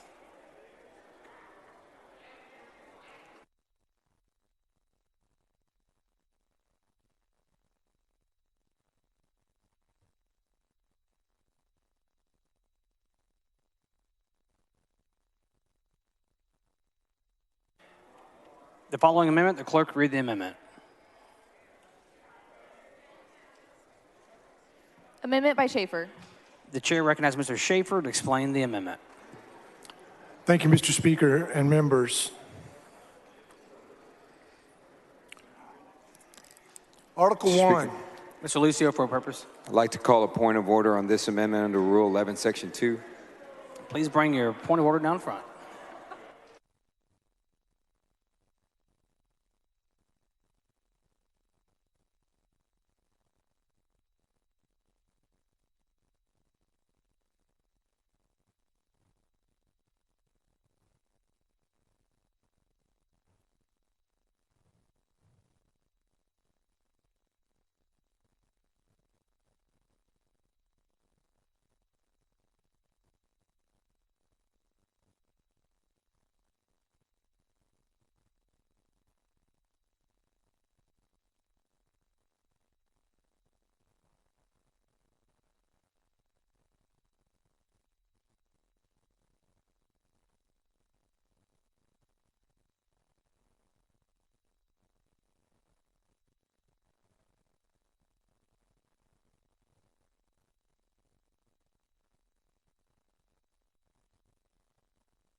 The amendment is withdrawn.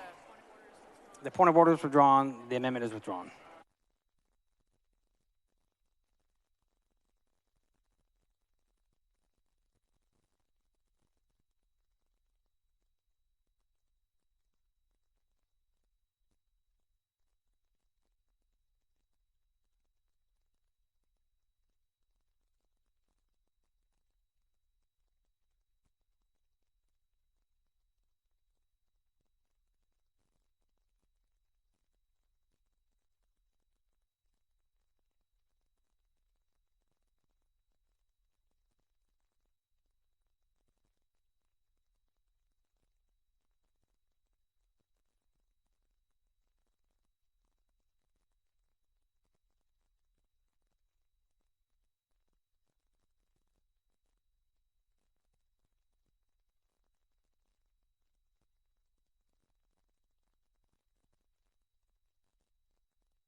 Is Ms. Collier on the floor of the House?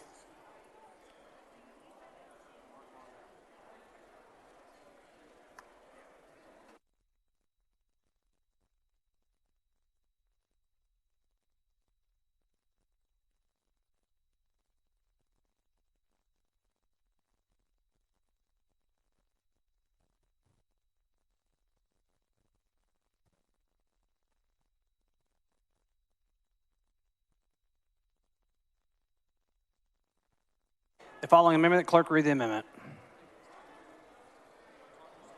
Amendment by Collier. The chair recognizes Ms. Collier to explain the amendment. Thank you, Mr. Speaker. This amendment would add the chair of the House Committee on Criminal Jurisprudence and the chair of the Senate Committee on Criminal Justice to the Legislative Task Force, and I move adoption. Ms. Collier rescinds that amendment. The amendment is acceptable to the author of the objection to the adoption. The amendment the chair hears none. The amendment is adopted. The following amendment, clerk read the amendment. Amendment by Martinez-Fisher. Chair recognizes Mr. Martinez-Fisher to explain the amendment. Thank you, Mr. Speaker. Members, this amendment is acceptable to the author. This gives a pathway for all members to participate in some capacity to the joint committee. Move adoption. Mr. Martinez sends up an amendment. The amendment is author's objection to adoption. Amendment chair hears none. The amendment is adopted. Following amendment, clerk read the amendment. Amendment by Turner of Tarrant. The chair recognizes Mr. Turner of Tarrant to explain the amendment.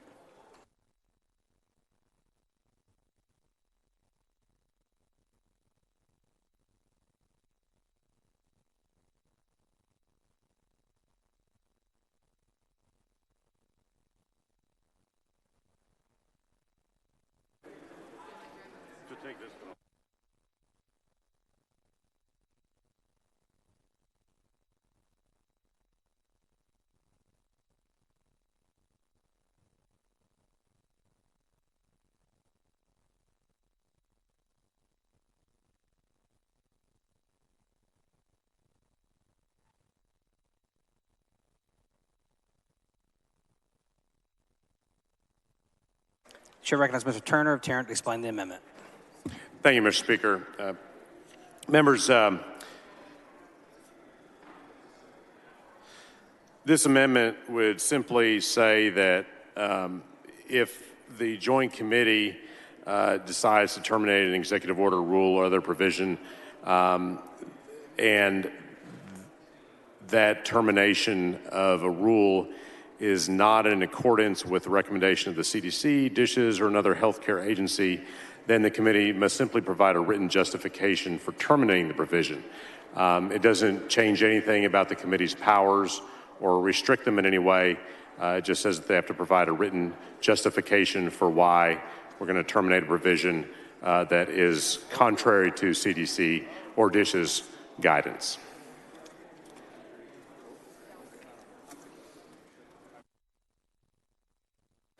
The chair recognizes Mr. Burrows to speak against the amendment. Well, Mr. Speaker, I will leave this to the will of the House. I'll be voting no. We did create this Texas solution, and I'd rather have the Texas solution at the University of Texas advising us rather than the CDC. But obviously, I'll leave that to the will of the House, but I'll be voting no. The chair recognizes Mr. Turner to close on the amendment. Thank you, Mr. Speaker, and I appreciate Chairman Burrows' comments. I think that, we've seen a lot in the last year that science changes quickly. when we're in a pandemic type of situation. So it's important that we always be listening to the very best medical data, best scientific data possible. I think that no one has gotten everything exactly perfect over the last year and a half or so, but if we're going to take action that is contrary to what the top medical experts in the nation, even in the world, are recommending, the people of Texas ought to have some written explanation as to why the state's taking that action. So that's what this amendment does. I would ask you to vote for this amendment. The question occurs on adoption of the amendment. This is a division vote. All in favor vote aye. All those opposed vote nay. Show Mr. Burrows voting nay. Mr. Turner of Tarrant voting aye. Strike the board. The amendment fails to adopt.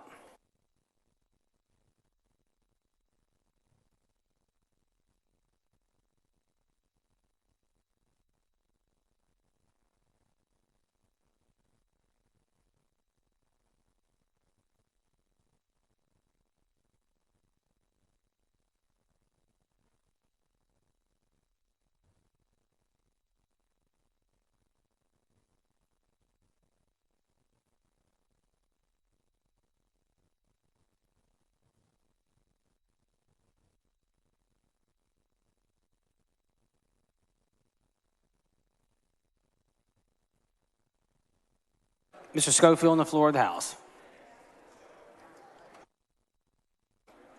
The following amendment, the clerk read the amendment. Amendment by Schofield. The chair recognizes Mr. Schofield to explain the amendment. Mr. Speaker, members, I'm going to try to do something for the businesses in this state that got shut down to make sure it doesn't happen to them again if it kills me, and it very well might. This amendment would amend the provision of the bill that says what the bill does not do. It says this chapter does not, and it goes on to list several things. This would add a 13th thing. It would say this bill does not authorize any governmental official to force a business to close or to limit the operating capacity or use of a business. My concern is this. We said local governments can't close a business. That's great. They tell you, okay, you can open for 1 hour a day. Or you're a restaurant, but you can't serve food. Any local government official that wants to try to get around our prohibition on closing businesses can do it simply by limiting the scope of their operations. Again, the bill does not contemplate that they should be able to do that, but it only uses the word close, and I couldn't get an amendment to do anything else. So members, this is your chance to tell your businesses, your small businesses, your families that put everything they've got into their little restaurant or their little shop or their little business, that we are not going to let government shut you down. I move adoption.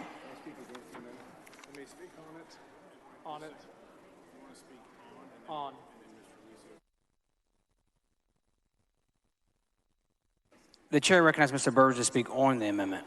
Similar to what I did with the last one, I'm going to leave this one to the will of the House. I think it may be belt and suspenders, but I appreciate what the representative is trying to do and would advise you to vote your district.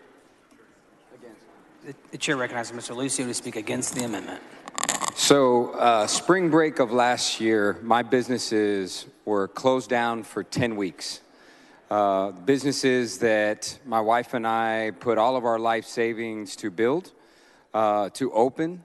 We came out of our own pocket to pay our employees for an additional 3 weeks without any revenue until we could get them some relief. So I am the very small business that Mr. Schofield is speaking of. And at no point was I ever upset. I knew that the nature of my business put people at risk to getting COVID, and we did our part. And you know what? The federal government came to our aid, and they helped many, many, many, many, many small businesses. The fact of the matter is, what Mr. Schofield's trying to do is just make a point. Right now, this bill prohibits any local governments from doing anything of this nature. This is a redundant amendment. We're wasting time at this point. You have bills that you hope make it to the calendar? They may not, because we keep doing things like this. So let's make a stand right now and say, this is unnecessary. we understand the point of the bill as is and move forward, members. So I ask you to please vote no on this amendment. The chair recognizes Mr. Schofield to close on the amendment. Members, this may be the one chance you get this session to stand up for your small family businesses. Understand something. If we pass this bill as is, the next time we have one of these, local governments will severely curtail the operations of businesses they want to close but are prohibited from closing. That is wrong, and they will do it. Stand with me, stand with your small businesses, stand with everybody who lost everything, not because their customers were afraid to come to the store, but because government told them they couldn't. Members, I move adoption. Mr. Biederman, Gentleman, yield for a question? With the gentleman I yield do. for a question. Gentleman yields. Sir, you're saying that Representative Lucio is not telling the truth, that this is not redundant, it's not in the bill? This amendment is not in the bill, it's not redundant, and I agree with Mr. Lucio that if he thinks his business is imperiling the public, he can close it. But that's his choice, not the government's. Well, we need I to move protect adoption. businesses. Thank you very much. The question occurs on adoption of the amendment. This is a division vote. All in favor vote aye. All opposed vote nay. So Mr. Schofield voting aye.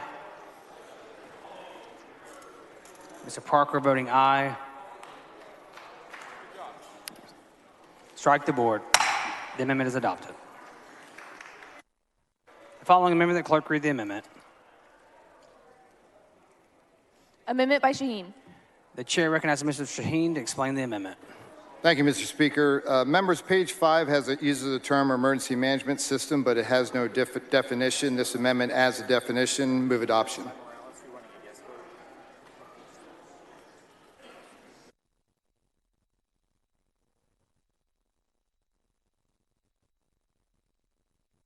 Mr. Shaheen sends up an amendment. The amendment is acceptable to the author. The objection to adoption. The amendment the chair hears none. The amendment is adopted. Following amendment, clerk read the amendment. Amendment by Lucio. The chair recognizes the amendment is withdrawn. The following amendment, the clerk read the amendment.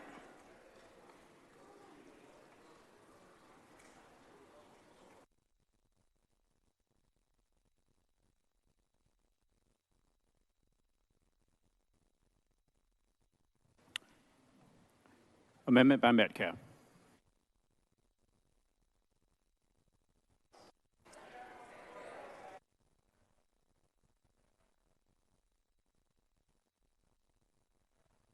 The chair recognizes Mr. Metcalf to explain the amendment.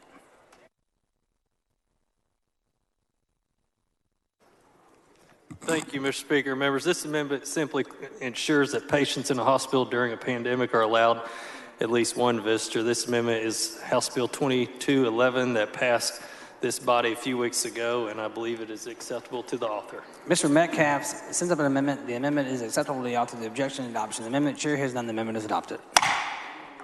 Any member wish to speak for, against, or on the bill? The chair recognizes Mr. Burrows to close on the bill. Thank you, Mr. Speaker. Members, it's been a long time. I appreciate everybody's help and support and good amendments. And with that, I'll move passage.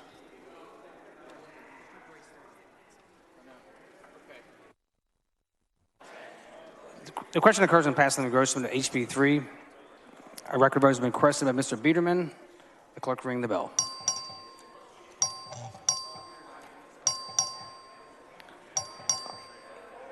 Show Mr. Schaefer voting no. All members voting. There being 92 ayes, 45 nays, HB 3 is passed in engrossment.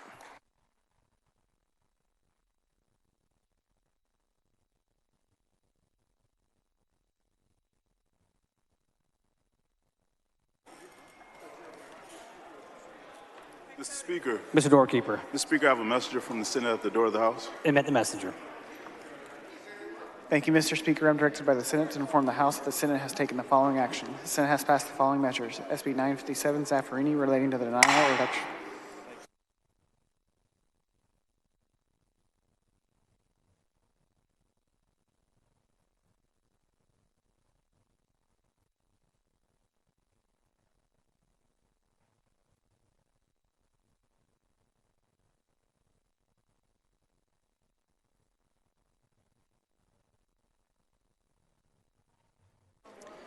is Ms. Gonzalez of El Paso on the floor of the House.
The chair lays out HB 4387 as a matter of postponed business on second reading. The clerk will read the bill. HB 4387 by Gonzalez of El Paso relating to the establishment of the Texas Transfer Grant Pilot Program. The chair recognizes Ms. Gonzalez of El Paso to explain the bill. Thank you, Mr. Speaker. Members, we have a really important program in Texas called our Texas Grant Program, which helps our students go to college. So what we do in Texas is each university has their pot of money. There's a priority when we come to distributing Texas grants. First, it goes to continuing students who get the grant. Second, it goes to new students. But then once we do that, there is usually no money left for our transfer students. HB 4387 would allow for our would create a pilot program so our transfer students get to maintain their grants. And so with that, I move passage. The question occurs on passing of engrossment HB 4387. Record vote has been requested by Mr. Biederman. The clerk will ring the bell. Show Ms. Gonzalez of El Paso voting aye. Mr. Dean voting aye. Show Ms. Johnson of Harris County voting aye. Show Mr. Parker voting nay. All members voting. There being 83 ayes, 61 nays, HB 4387 is passed in engrossment.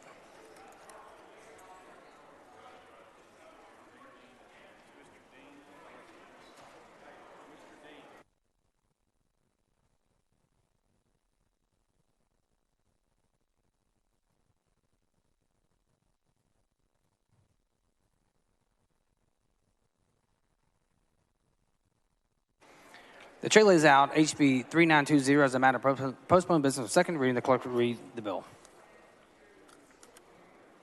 HB 3920 by Dean relating to signature verification on the early voting ballot voted by mail, creating a criminal offense. The chair recognizes Mr. Dean to explain the bill. Thank you, Mr. Speaker. Members, this bill clarifies what does not constitute a disability for purpose of early voting by mail. I'm happy to have Representative Weiner, Representative Goodwin that have helped me clarify the bill.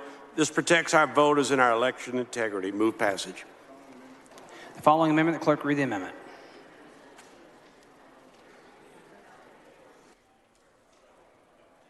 Amendment by Goodwin.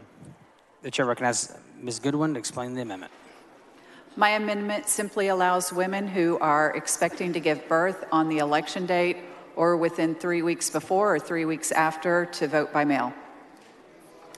It's acceptable to the author, so move adoption. Ms. Goodwin sends up an amendment. The amendment is acceptable to the author. The objection adoption. The amendment chair hears none. The amendment is adopted. Following amendment, clerk read the amendment.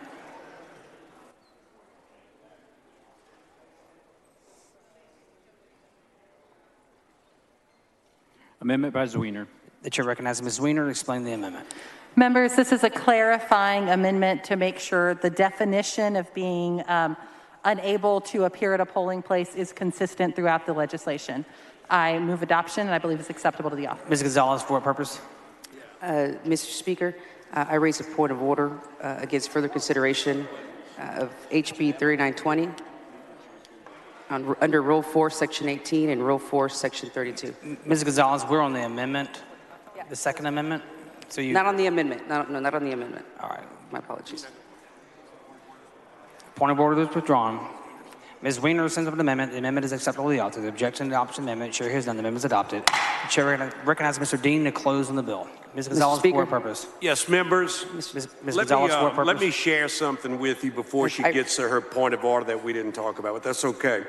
We did talk about I represent a district that in 2018 had over 360 mail-in ballots in a typical area that barely votes 200. During that particular election, of the 360 mail-in ballots, over 75% of those for one candidate were based on disability.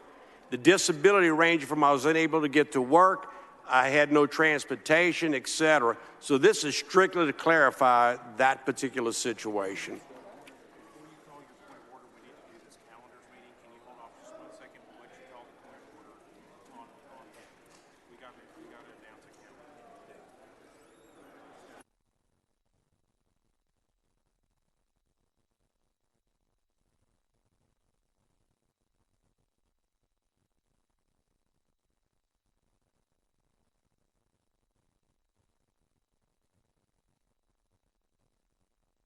Is Mr. Burrows on the floor of the House?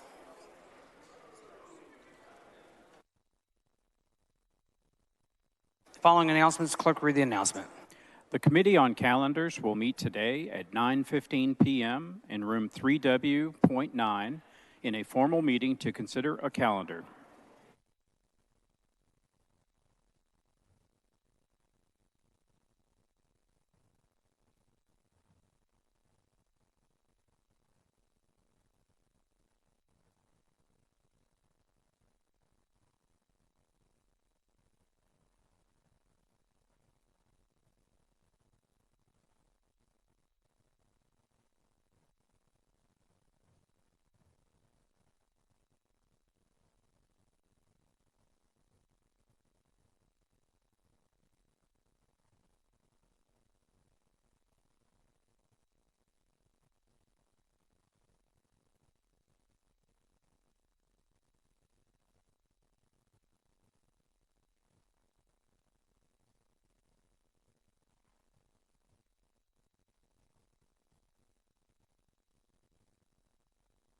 Following announcement, the clerk read the announcement.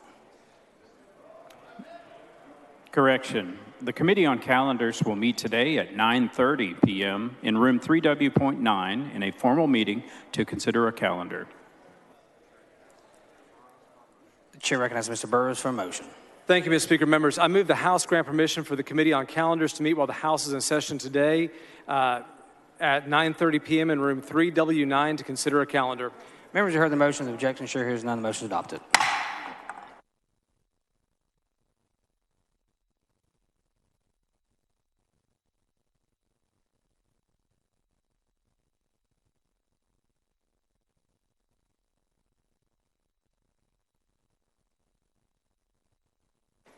The chair recognizes Mr. Dean to close on the bill.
The chair recognizes Mr. Dean for a motion. Members, I'm going to move to postpone further consideration of HB 3290 until Thursday at 10 o'clock till my opponent can figure out what they want to do. Thank you.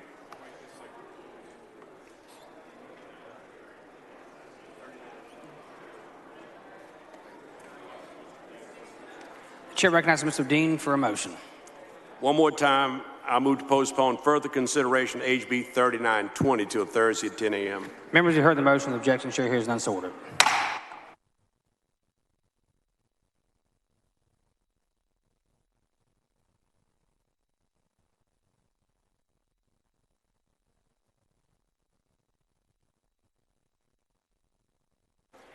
The chair lays out HB 4018 as a matter of postponed business on second reading. The clerk will read the bill.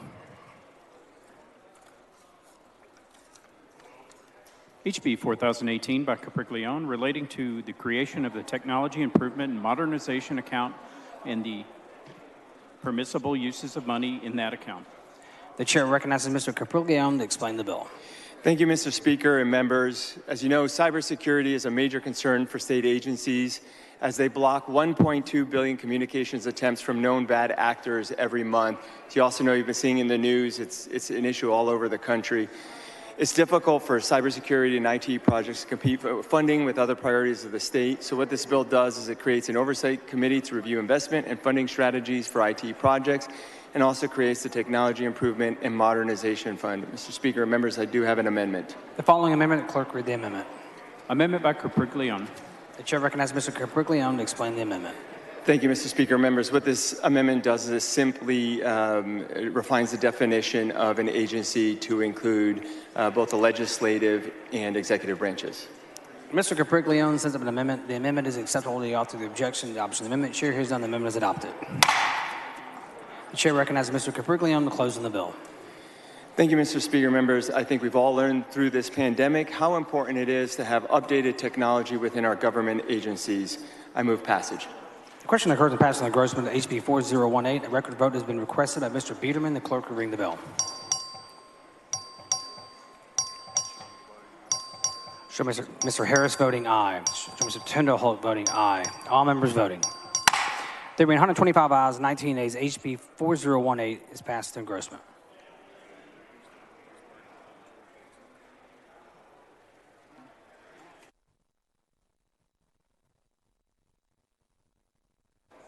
The chair lays out on second reading HB 1987. The clerk will read the bill. HB 1987 by Vasut relating to eligibility requirements to hold a political party office. The chair recognizes Mr. Vasut to explain the bill. Thank you, Mr. Speaker. Members, this bill extends the resign to run rule that exists for precinct and county chairs of political parties to apply to all officers of political parties, so that we're treating our local officers the same as our state officers under the law. And I have two amendments. Following amendment, clerk read the amendment. Amendment by Vasut.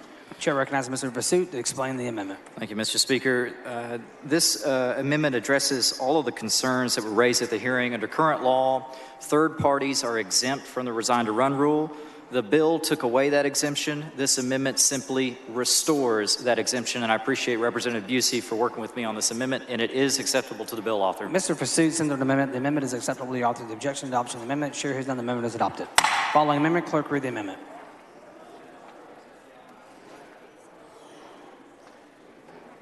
Amendment by Vasut. The chair recognizes Mr. Vasut to explain the amendment. Thank you, Mr. Speaker. Members, this amendment simply provides a clarifying definition of an officer of a political party, and I appreciate Representative Julie Johnson for her help with this amendment, and it is acceptable to the bill author. Mr. Vasut sends an amendment. The amendment is acceptable to the author of the objection. Adoption of the amendment. Chair hears none. The amendment is adopted. Mr. Anchia, for what purpose? Thank you, Mr. Speaker. Will the gentleman yield for a few questions? Certainly will. Yield for questions. The chair recognizes Mr. Vasut to close on the bill. The gentleman yields for questions. I yield for questions. Thank you, Mr. Speaker. Thank you, Representative Vasut. Just so I understand the bill correctly as amended, this applies to only the heads of political parties or those elected to lead political parties. Is that right? For resign to run purposes? It applies to officers of political parties. So current law is local officers. This is now all officers. It doesn't apply to state representatives requiring us to resign to run if we wanted to run for something else, right? If you wanted to run for precinct chair under current law, you would have to step down as state representative. This bill would keep that prohibition in place and as well as expand it to state offices. And is that because you have a dual office holding prohibition? That's the intention of the original idea. And the policy provision is that you want to keep political parties run by the grassroots they represent rather than the elected officials they help elect. Very good. Thank you for answering those questions. Thank you, sir. And I close. Move passage. The question occurs in passing engrossment HB 1987. All in favor say aye. Opposed say nay. The ayes have it. HB 1987 is passed in engrossment. The chair lays out on second reading HB 1476. The clerk will read the bill. HB 1476 by Bell of Kaufman, relating to a vendor's remedies for non-payment of a contract with this state or a political subdivision of this state. The chair recognizes Mr. Bell to explain the bill. Mr. Speaker, members, House Bill 1476 will require a governmental entity to qualify the amount of a dispute in a detailed and articulate manner, allowing both parties to move expeditiously through the resolution process while requiring the governmental entity to withhold from the payment no more than 110% of the disputed amount. Move passage. The question occurs in passing engrossment HB 1476. All in favor say aye. Opposed say nay. The ayes have it. HB 1476 is passed in engrossment. The chair lays out on second reading HB 1793. The clerk will read the bill. HB 1793 by Johnson of Dallas, relating to prohibiting oral releases for automobile insurance claims. The chair recognizes Ms. Johnson to explain the bill. Thank you, Mr. Speaker. House Bill 1793 requires an automobile insurance company, when settling a claim, to have the release in writing and prohibits oral releases, and I move passage. The question occurs in passing engrossment HB 1973. All in favor say aye. Opposed say nay. The ayes have it. HB 1793 is passed in engrossment.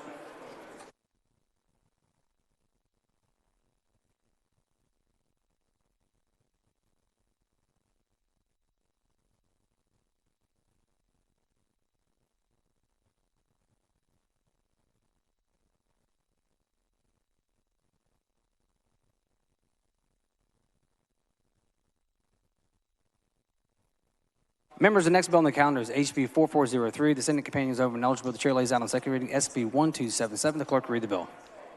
SB 1277 by West, relating to an agreement between a school district and public institution of higher education to provide a dual credit program to high school students enrolled in the district. The chair recognizes Mr. Turner of Dallas to explain the bill.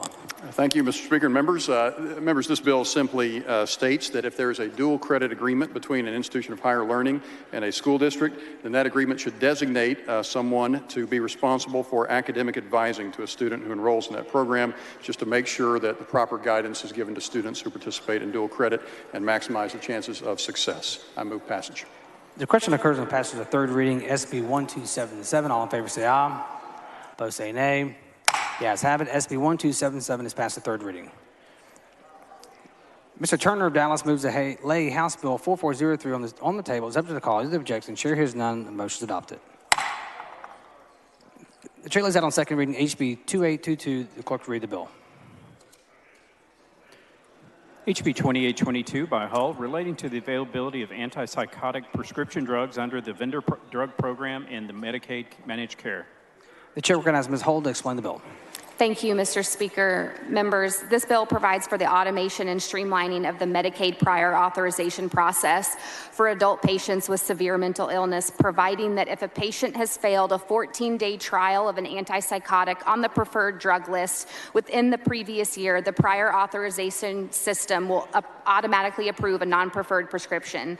For individuals with SMI, having failed an antipsychotic medication is no small matter, as it can lead to hospitalization, suicidal ideation, and other significant side effects that can result in loss of employment, homelessness, or incarceration. Demonstrating a failure within the past year should automatically qualify a patient to access a non-preferred medication if prescribed by a physician. I move passage. The question occurs in passing the engrossment HB 2822. All in favor say aye. Opposed say nay. The ayes have it. HB 2822 is passed in engrossment. The chair lays out on second reading HB 4661. The clerk will read the bill. HB 4661 by Thompson of Harris, relating to the prohibition on sexual harassment by lobbyists. The chair recognizes Ms. Thompson to explain the bill. Mr. Speaker and members, this is a bill that was heard in the State Affairs Committee that's relating to the prohibition on sexual harassment by lobbyists that required lobbyists to complete sexual harassment training and authorize the Ethics Commission to hear the complaints against lobbyists who engage in this sort of conduct. Mr. Speaker, I think I have an amendment there. The following amendment, clerk, read the amendment.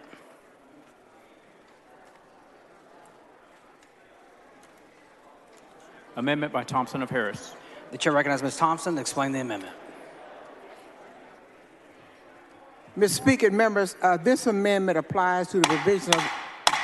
Members, please take your conversations outside the chamber. Mr. Speaker and members, this amendment applies to the provisions of the bill to everyone who regularly does business in the Capitol, lobbyists, members of the Texas Legislature, and members of the executive branch. It adds new language to the Government Code, subsection D, Chapter 572 of the Government Code, defining sexual harassment that is taken right out of the Penal Code. It gives the Ethics Commission the powers to deny, suspend, or revoke a lobbyist registration if it finds that the lobbyist committed sexual harassment under Section 571 of the Government Code, and it provides a process for complaints for sexual harassment to be dealt with by the Ethics Commission on the expedited basis. Mr. Speaker and members, I move passage.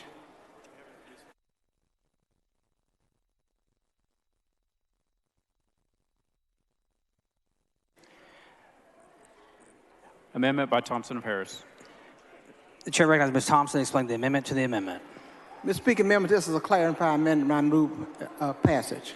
Ms. Thompson says about amendment to the amendment. The amendment is acceptable without the objection to adopt an amendment. The amendment the chair hears none. The amendment is adopted. Chair recognizes Ms. Thompson to close on the amendment. I close, Mr. Speaker. Ms. Thompson said amendment. The amendment is acceptable without the objection to adopt an amendment as amended. Chair hears none. The amendment is adopted. Chair recognizes Ms. Thompson to close on the bill.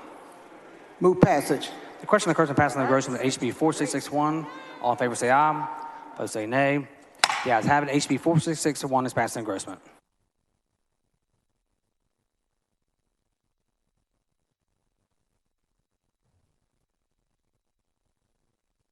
The chair lays out on second reading HB 4545. The clerk read the bill. HB 4545 by Dutton, relating to the purchase of certain instruction-related materials, the establishment of a Strong Foundations grant program, providing accelerated instruction for students who fail to achieve satisfactory performance on certain assessment instruments, and an accelerated learning and sustainment outcomes bonus allotment under the Foundation School program. The chair recognizes Mr. Dutton to explain the bill. Thank you, Mr. Speaker. Mr. Speaker and members, this bill, the problem that we're trying to cure with this bill is that in Texas, our students, pre-pandemic, there were 22% of our students who were behind. And what we realized is through a study, we realized that in 6 years or so, those students, when they're that far behind, only catch up. Only about 4% of them actually catch up. And so what this bill tries to do with the intent of this bill, and I worked with the governor's office and the lieutenant governor and Larry Taylor on this bill, what this bill was attempting to do was simply provide a incentive so that school districts could get those kids caught up in the school. That's the only thing it did. And I know that some people were discouraged by the authority that it gave to the Commissioner of Education, and so there's going to be an amendment that takes that out so that he no longer has the ability to go and take and buy instructional materials. And also there'll be an amendment by another amendment that will simply take out all the awards, the money awards in it. So it will just now be a bill that encourages school districts to do tutoring for students who are behind. The following amendment, clerk read the amendment.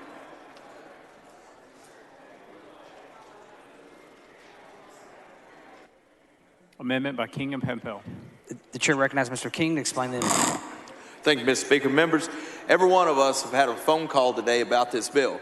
and it has either from your superintendent or a special interest group or somebody who doesn't like the bill. And one of the things they didn't like about it was giving the commissioner more power. My amendment simply strikes Section 1 out of Mr. Dutton's bill that removes the additional powers that the bill attempted to give to the commissioner. It is acceptable to the author, and I move passage. Mr. King's amendment. The amendment is acceptable to the author. The objection to the amendment. Chair hears none. The amendment is adopted. Following amendment, clerk read the amendment. Amendment by Kraus. The chair recognizes Mr. Kraus to explain the amendment. Thank you, Mr. Speaker. Members, what my amendment does is take away the grant program that was associated with the bill. We just talked last week about the high-stakes nature, making sure we don't tie those end-of-course exams and other things to that. We wanted to be consistent here. I appreciate Chairman Dutton's willingness to work with us on this, so this takes away that grant program. And I really do appreciate Chairman Dutton and all he has been working on the last few days in this area to help out kids. I believe it's acceptable to the author, and I move adoption.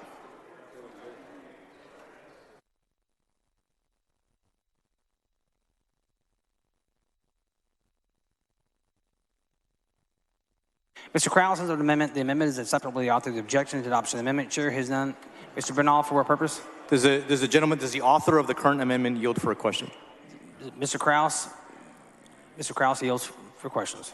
Mr. Kraus, I think there's a lot going on in our computers were slow to show your amendment. Can you explain what your amendment does? I know you mentioned a grant, but I wasn't sure exactly what it does, what your amendment does.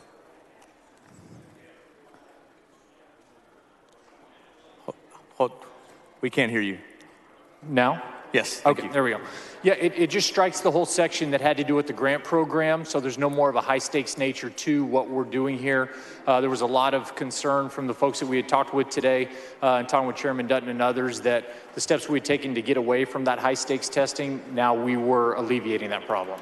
And so just to be clear, and I'll ask the author, in the bill before the amendment, there was money associated with the way that students performed on the STAR exam. Is that correct? That's correct. And so with your amendment, you're saying that there's no longer a tie between funding and performance on STAR. Is that right? That's correct. Okay, thank you, sir. Thank you. Mr. White, for what purpose? Yes, I have a question for the author. The gentleman yield for question. Happy to yield. Okay, so throughout this bill, there are many instances where they're going to have tutorials, either in the subsequent summer or the next year. So I just want to get how does all this? How did the schools get squared up and paid for? I mean, you're taking out the grant program.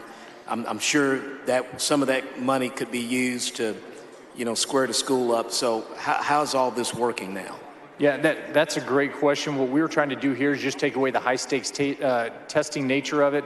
I believe the bill author might be able to answer the more holistic question of how that works. But you've got the amendment. So let me ask you this here.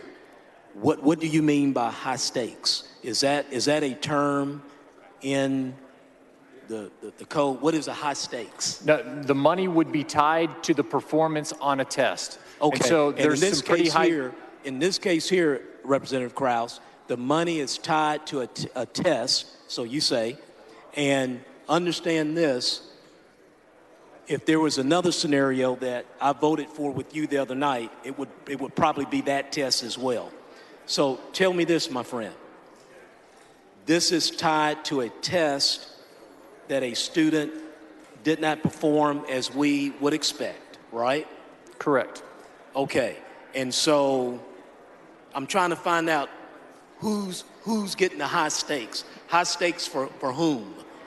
Well, the high stakes come in when we tie the entire performance and the entire economic benefit to one performance on a test. And so that's what raises the stakes and makes them so high. If you don't do well on a test, then you don't get that money. The student did not do well on the test, so they're doing the subsequent tutorial, okay? And if they meet a certain If they meet a certain expectation, my friend, then the school gets, that campus or that district gets some money. So I'm trying to find out what's the high stakes, what's the benefit after failing a test? What is that?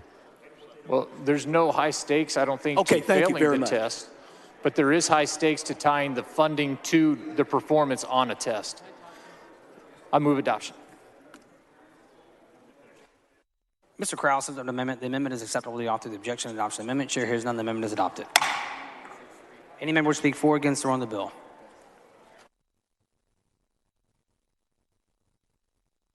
The chair recognizes Mr. King to speak in favor of the bill.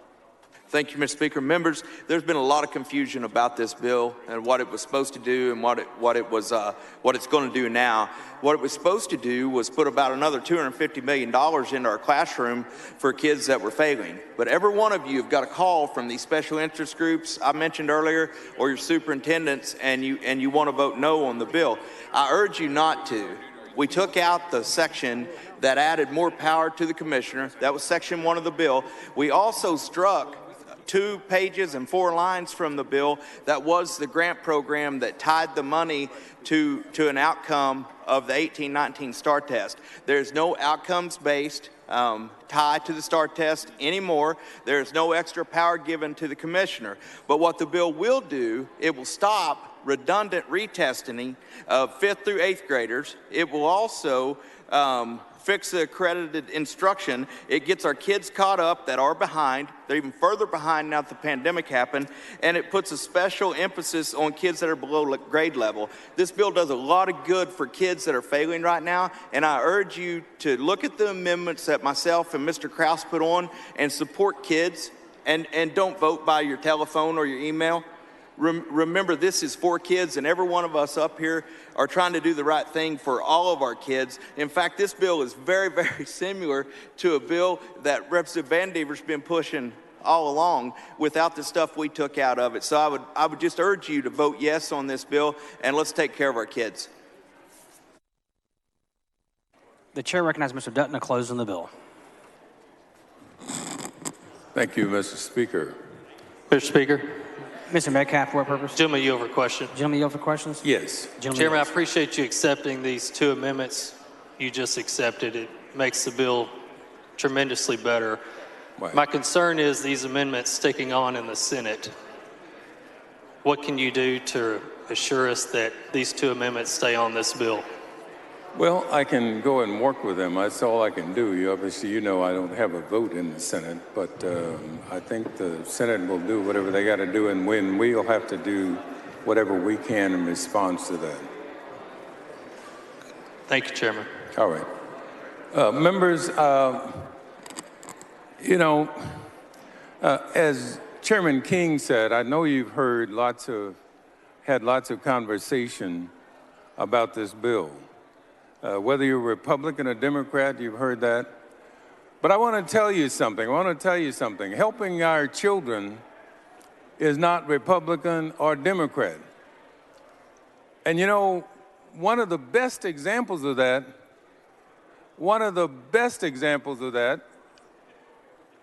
is the fact that Mr. Speaker decided that he would place me in the position, and I appreciate that, of being the chairman. I have gone back and done the research. I don't know when the last time, if ever it happened, that the chairman of public education was not of the same party as the speaker. And so I commend him for that, because what he does is he recognizes that the education of our children is so important that it transcends all party. And I know we campaign when we're not here. We campaign both as Republican and Democrats. Members, please take your conversations outside the chamber. Thank you, Mr. Speaker. And we campaign as Republicans and Democrats, but when we come here, it's time to govern. It's time for us to do what's right for the people of Texas. And that's what this bill attempts to do. I think that's what it does with the amendments that were put on. I think what happens now is this bill does several good things that ought to invite your vote. And I know none of the children that's impacted by this bill called you today. Not one of them called you today, but I hope you'll hear them and I hope you'll listen to them. Because if you're in districts that are doing quite well, you ought to help the districts that's not doing quite well. Then the children in those districts are the one that's screaming most loudly and more clearly. And so on their behalf, I move passage of this bill. The question occurs on passage of the grossman HB 4545. All in favor say aye. Opposed say nay. The ayes have it. HB 4545 is passed in engrossment. The chair lays out on second reading HB 225. The clerk will read the bill. HB 225 by Thompson and Parrish, relating to the procedure for an application for a writ of habeas corpus based on certain new evidence. The chair recognizes Ms. Thompson to explain the bill.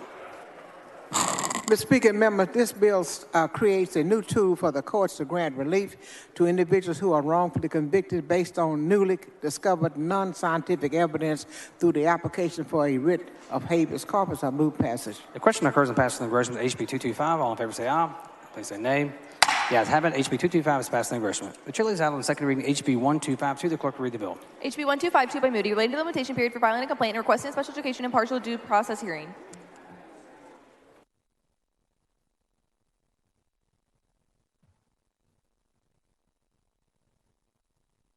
The chair recognizes Mr. Moody to explain the bill. Hi, good evening, Mr. Speaker and members. This bill brings into conformity the statute of limitations for a special education due process hearing to 2 years, which is where the federal government has it, and a bulk majority of the states. Move passage. The question occurs on passing the engrossment HB 1252. All in favor say aye. Those say nay. The ayes have it. HB 1252 is passed in engrossment.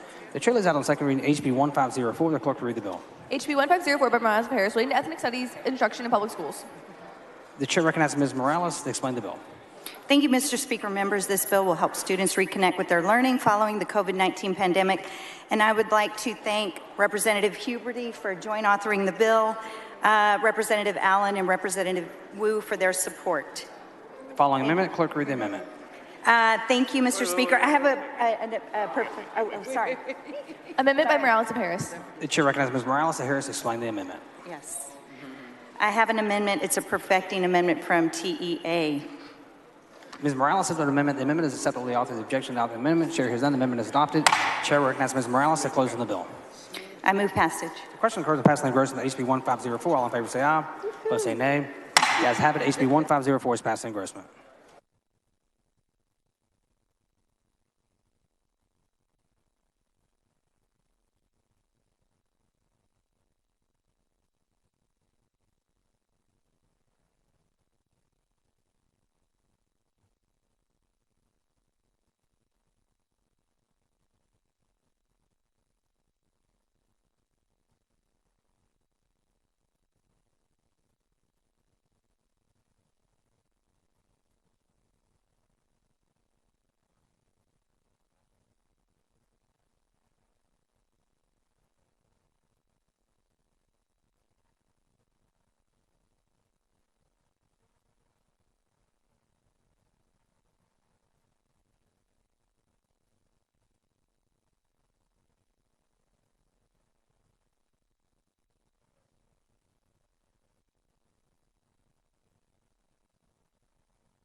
The following announcement, the clerk will read the announcement. The Committee on Public Education, which is scheduled to meet Tuesday at 8 a.m., will convene at 9 a.m. in the posted location.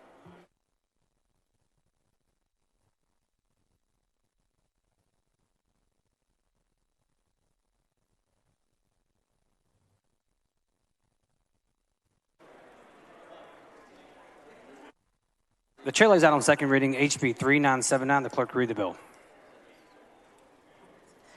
HB 397 by Toth, relating to civics instruction to public school students and instruction policies in public schools.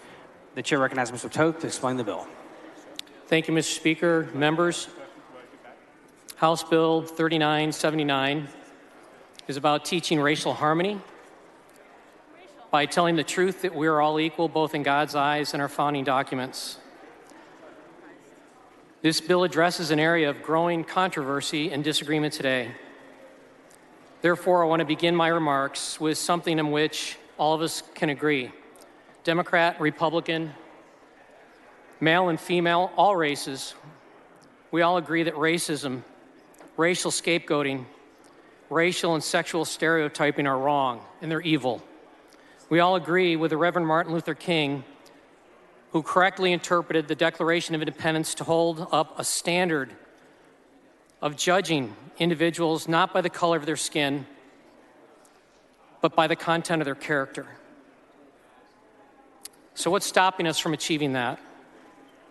Critical race theory is a mouthful, and it's come on the scene as of late, publicly, but it's something that's been brewing for several years.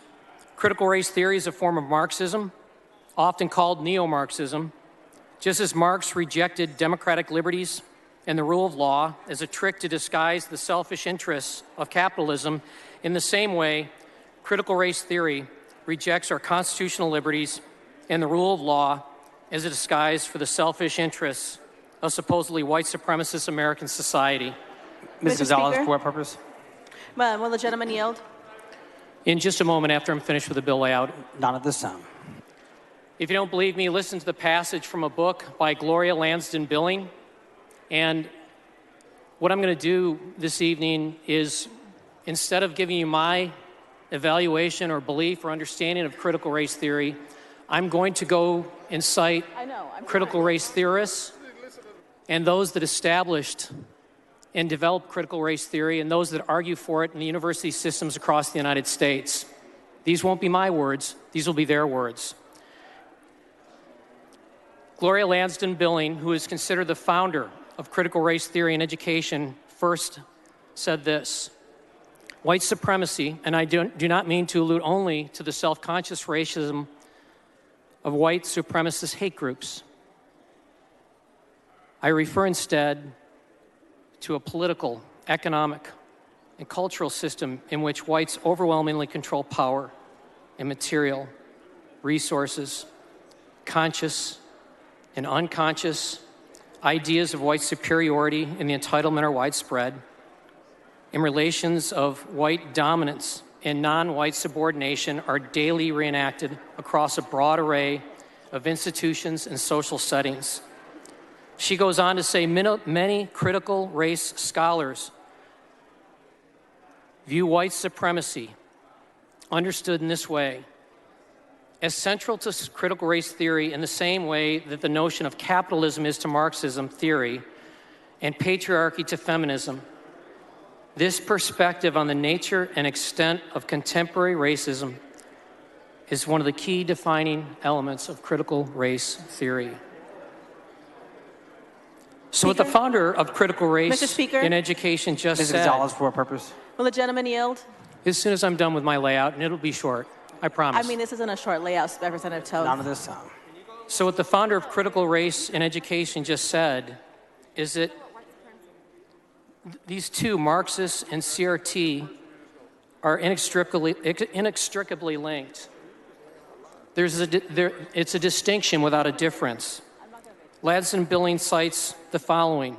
Critical race theory begins with a number of basic insights. One is that racism is normal, not aberrant, in American society because racism is an ingrained feature of our landscape. It looks ordinary and natural in persons in this culture. So the question is, do you want our Texas kids to be taught that the system of government in Texas and the United States is nothing but a cover-up for white supremacy? Are you fucking kidding me in this world? Do you want them to be taught a souped-up version of Marxism? And with that, I'll entertain questions. Ms. Gonzalez, for a purpose. Will the gentleman yield? Would the gentleman yield? For questions? Would the gentleman yield for questions? Yes. The gentleman yields. Representative Toth, you have to give me a second to catch my breath after I heard your layout. I'm not sure if you're aware, but 2 years ago I completed my PhD program. Do you know that? I do recall that. And as part of my PhD program, I had to pick a theory in which to do my research on. And did you know that I utilize critical theory and critical race theory in order to do the academic research that my doctoral degree is in? Did you know that? Is that a question? I asked if you knew that. No, I did not know that. And so you would know, because I have worked with you on lots of bills and lots of pieces of legislation, that I come into this space full of love and compassion and a desire for people to work together. Do you agree with that? I think you're a very considerate member.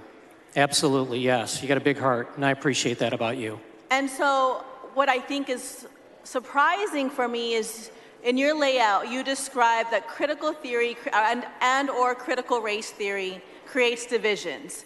However, I would argue that I have seen how critical theory and critical race theory healed me, helped me understand society so I could come into this space and be loving, compassionate, a unifier. And so it's interesting to me that you feel that in your layout that you feel that critical theory does the opposite, when in fact from personal experience and research we know that's not accurate.